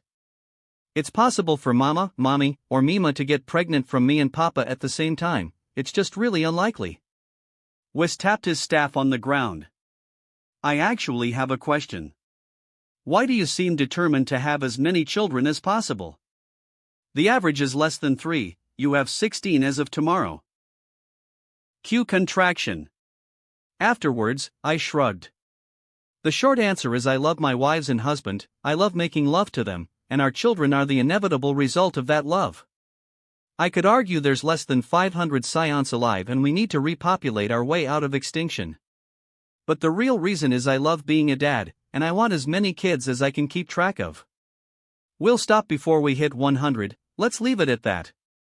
Boxa and Shorts paled. Daddy, we love all our siblings, Boxa began. But we can't handle 97 little brothers and sisters and Goka, Shorts asserted. Don't worry, sweeties, neither could I. I'd have to tattoo your names to your forehead, I joked half seriously. Long John clicked his tongue, which he did when he was thinking. I read in a history book about this ancient king who had 4,000 wives. Even if he only had one baby with half of them, that's 2,000 kids. How'd he manage it? Bulma ran her fingers through his Sakura locks. Darling, not every father is as considerate and loving as Daddy or Papa. That king probably picked one or two favorites and ignored the rest. That's horrible. Goi gasped. That's life, kid. Most people are too selfish to care about anyone past themselves and a handful of others. Hearts as big as daddies are 1 in a million, Beerus dropped the hammer. Flute came up to Beerus' bump. Our daddy is the best. Don't be mean to him, he instructed firmly. One last question. Papa was born from Grandpa Kami spitting up an egg. Will Papa ever do that? Xylophone questioned. Piccolo shook his head. No. I like making babies with daddy, and maybe I'll make a baby with one of your mothers someday. No eggs for us. We talked about other topics after that, someone putting on the cooking channel to distract Beerus. Every 10 minutes like clockwork, she had a contraction and her cervix dilated another 1/4 centimeter. About halfway through, Beerus cracked and begged Whis to just magic them out. The angel grinned and said, "Consider this pain tolerance training." Beerus came this close to blasting him past Pluto. The Super Six seemed to want to keep Mima happy, not kicking or wriggling at all. We ordered pizza, wings, cheesy bread, and soda to treat Beerus and so Chi-Chi wouldn't have to leave her co-wife's side. Around 10 o'clock, Bulma cleared the area in front of the couch and laid down layers of soft, heated towels. 10 centimeters. Here they come. Quiet, everyone. Beerus, push with the next contraction. Beerus nodded, already biting down on a towel. She disrobed for comfort, unconcerned if her own family saw her naked. She was fully effaced, her tummy looking like she'd swallowed a giant watermelon. With her next contraction, she screamed through her gritted teeth and bore down. Guess her pelvic muscles were as strong as the rest of her, because Ale crowned and slid out with one push. Bulma used her laser eyes to slice and cauterize the cord and cradled our son gently. I looked down with pride and adoration on the first of my sextuplets. He opened yellow eyes and blinked up at me and Bulma. Mommy? Daddy? He asked coherently, revealing a mouth full of teeth. I smiled and nodded, taking Ale into my hands. Yes, Ale. I'm your daddy. I held him close to my heart and kissed his brow. I was so happy I could cry. Ale turned to regard the rest of the room's population. Family, he asked. Goku grinned and flew up to look down on his newest brother. Hi. I'm Goku.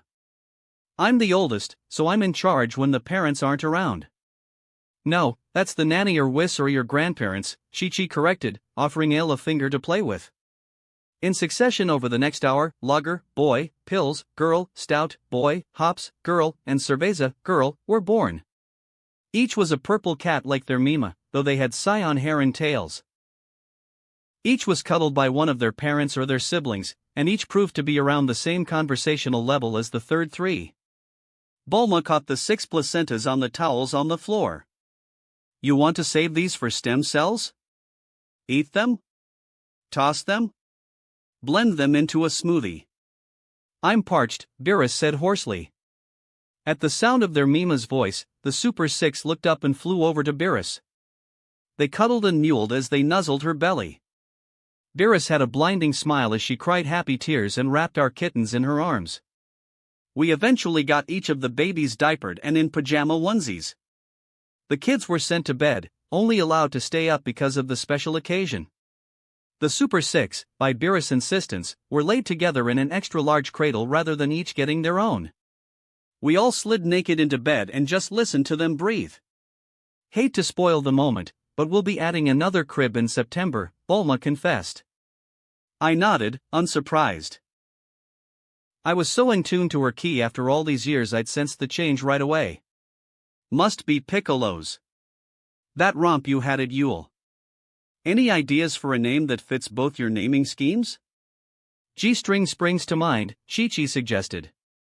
Beerus yawned so wide her jaw cracked. I gave birth to a litter tonight. Do not wake me until the deluxe feast of a lunch tomorrow. With that, she conked out. Miracle of miracles, all of the sextuplets kept to the same schedule. Me and my multiforms heated up the formula, fed, burped, and tucked back to sleep each baby 4 hours after their birth. I idly took the time to use key cents. Each was 5 QA, give or take a few trillion.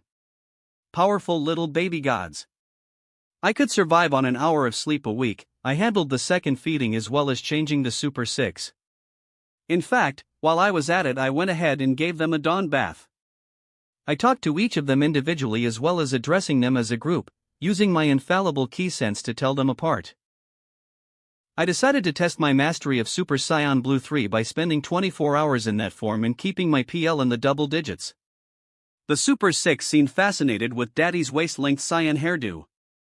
I dressed them in gender-appropriate, well, I assumed. It could be years before one or more came out as transgender, day clothes. Then I whistled loud while they flew after me like a line of ducklings at my mates. Bulma woke up like flipping a switch, because there was literally a switch in her cerebral implant to control sleep. Warning, Daddy. Jero, Dad, and I are working on the self-replicating nanobots today. I'll be on call to blast the Grey Goo if it gets out of control, I said in all seriousness. I trusted her, but nanotechnology had the potential to wipe out the planet if done wrong. Chi-Chi slid out of bed and came to kiss each kitten on the cheek. Today is Sunday. Know what that means? Pancake Palooza? I answered with a bit of drool leaking. Nothing like a buttery, syrupy stack of Mama Sun's pancakes. I'll mix in the whey powder for your batch myself, she promised. Piccolo idly pumped his morning wood before sitting up and going for the closet with a wave at the Super 6. I invited Frieza and Kuriza over today. We'll be in the Mega Gravity Chamber all day. I nodded, and admired that tight green ass as it vanished into our walk-in wardrobe. Beerus had a legit snot bubble as she snored. I chuckled and whispered to the Super 6. Mima loves to sleep. Never wake her up unless it's with food or she'll tell at you. Okay, Daddy, they chorused. I led them downstairs, and the kids were already sat at the table. They didn't blink at seeing me in Blue 3. Morning. I called out. Morning, they answered back. There was seriously nothing that warmed my heart like the sound of my children's voices. I peered over Flute's shoulder at his latest sketch, listening to Goi hum to herself. I felt my blood freeze when I recognized the being my son was coloring in. Flute? Did Wish show you a picture of this person? No, Daddy. I saw him in a dream I had last night. He was playing pool with planets while he sat on a throne. It was a bit scary. But he's colorful, so I wanted to draw him. Foresight was a thing. Bardock and the race he eradicated were proof of that. Maybe Flute had inherited some of Grandpa Kami's magic. That's Zeno. It's an it, not a he, but the angels call him Lord. It's the first being to exist and the creator of all 12 universes. The kids all came over to regard their brother's drawing. It's tiny. It's really the most powerful thing in the multiverse? Goku asked skeptically. Uncles Vegeta and Frieza are small too, doesn't make them any less powerful, Xylophone countered. Long John looked up at me. Could you beat it in a fight if you mastered Mega 4? I frowned. It doesn't really fight. It just uses its power to make its will happen. Let's say I'm a program running on Universe 7 software. Zeno is the user making the programs, and can edit the code whenever and however it wants. Long John, who might actually have a career in computers, he loved them so much, gulped. Wow. Hard to go up against something that can hack reality. Maybe if I reached maximum potential power, I could become immune to its power. But I honestly don't know, and I'm in no hurry to find out. I shrugged. Anyway, this is too heavy for breakfast talk. Any ideas for how to play with your baby brothers and sisters today? We'll do what we normally do. Boxa and Short said sleepily. Before they were fully awake, they slipped back into their old habit of unison speech. Goi, who carried a different stuffed animal from the menagerie in her bedroom each morning, offered the baby shark to Cerveza. Her little sister cuddled the plush as big as she was with a considerate "Thank you, Goi." At that moment, I sensed no less than 8 divine beings appear outside. I would have powered up to defend my family, except the strongest among them was weaker than even the third 3. I told my kids to stay in the dining room and went outside. I blinked. Hello. Welcome to my home. Why are all the Kai in this universe here on Earth? The East Kai walked up to me. We all have come to pay our respects to Lady Beerus and yourself for your new arrivals. There was an undeniable worshipful fear to his whole bearing. I rolled my eyes. East Kai, come on. You've known me for years. You really think I'd vaporize you for crashing my family's breakfast? Never hurts to be cautious, the cricket man shot back, though he did get a small grin. I turned to the other Kai. Feel free to join us for our morning meal. Beerus won't wake up until lunch, so save the ass-kissing and boot-licking until then. And if any of you even look at my kids or mates wrong, you're getting a halo above your head. Kibito, the Supreme Kai's assistant, seemed offended. Old Kai was amused, but then he liked me after I freed him from the sword. The North, West, South, and King Kai just nodded respectfully and said yes, Lord Goku. Lord Goku. Ha! What had I turned myself into in my quest for power? That would be bothering me all day. Chi-Chi made extra for our guests, and the 7 gods of creation and Kibito were introduced to some of the best food on Earth, which according to Beerus and Whis was easily in the top 5 for the whole of Universe 7. They didn't seem able to decide whether to coo over the Super 6 or genuflect. And they were only slightly less worshipful of my mortal children or Piccolo. I greeted Frisia and Kuriza when they arrived, made introductions between them and the Kai, and then gave the Kai a tour of the mansion. At lunchtime, which Chi-Chi turned into a feast of Beerus' favorites, we woke her up with the catnip jelly trick. Beerus grinned and leaned up for a kiss after she'd finished waking up and savoring her treat. Morning, Tomcat, she purred. It's afternoon, actually. Little thing. All the Kai came to visit the babies. She rolled her eyes. You'd think they'd have better things to do. We dressed her in casual clothes, she ran a paw through my blue mane with ideas in her eyes, and we made our way downstairs. We were just about to enter the dining room when, for the second time today, divine presences suddenly appeared on my radar. One was easily in the freaking sextillions in terms of PL. The other was infinity crammed into a 50 pounds package. I think I had a heart attack. Exchanging panicked glances, Beerus and I rushed to our mates and children. The kids, including the Super 6, were frozen like deer in headlights. Piccolo was almost white. A trembling Chi-Chi was in an equally shaky Bulma's arms. Frisia and Kuriza were curled into balls on the floor. And the Kai were sweating buckets and possibly pissing themselves. Whis alone seemed at ease. My. When I reported the birth to my father, I hardly expected this response. Whis, Lord Zeno itself is outside my fucking house. This is not the time to test me. I will kick your ass at Kaioken X100, Beerus snarled, tail lashing. I grabbed and massaged her shoulders. Everyone remain calm. So long as we don't annoy or insult it, it's harmless. For all its power and age, it's basically an autistic child. If we make it like us, it'll think twice before erasing us all. Flute raised a hand. Would it help if I showed it my picture? He asked, hiding his terror only partially. I put on a reassuring smile and nodded. I'm sure it will, Flute. The adults and Kai made for the front door and out onto the lawn. We got to attach bodies to the staggering key signatures we'd sensed. The Grand Priest was maybe 5 feet 2 inches, with a baby face and slicked back hair, wearing robes even more elaborate than Whis. Zeno was tiny, maybe as tall as Jockstrap, with a blue and purple face in pink, gold, and white robes. Both wore smiles that didn't reach their ancient eyes. The Kai immediately began to kowtow, not that either of the 2 strongest beings in the multiverse paid attention. Greetings. Thank you for coming out to meet us, the Grand Priest, or as I'd nicknamed him the Supreme Angel, said genially. Whis waved. What a pleasant surprise, Father. I haven't seen you in eons. Well, when Lord Zeno heard the news you relayed to me, it felt the need to come see for itself, the angel said to his son. "Hi," Zeno said, in a voice like a child on helium. I could practically feel ripples in spacetime in the wake of its sheer presence. I found my balls and walked forward to meet them. "Welcome to Earth.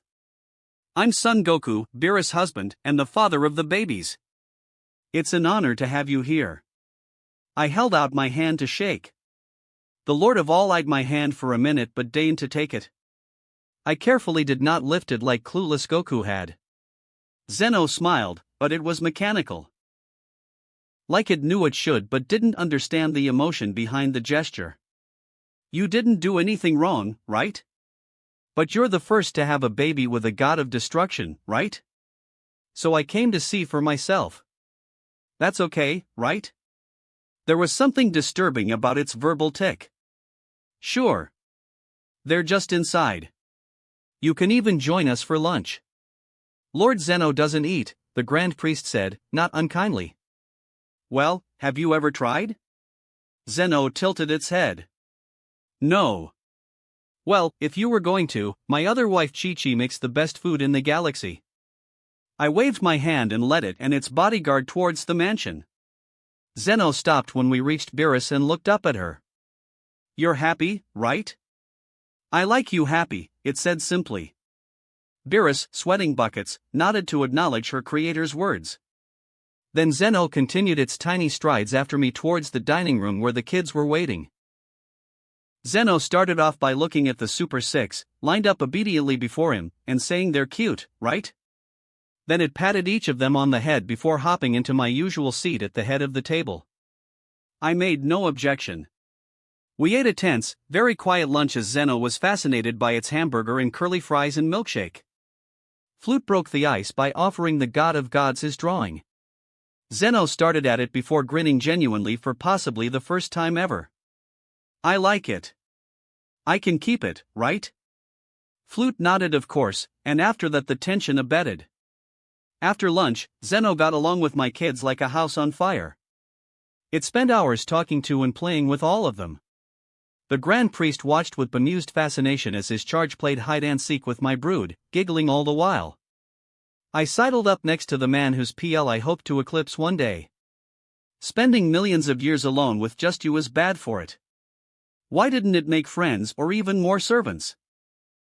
The Grand Priest sighed. "I know it better than anyone living or dead today. Yet I cannot pretend to understand its mind, why it does what it does.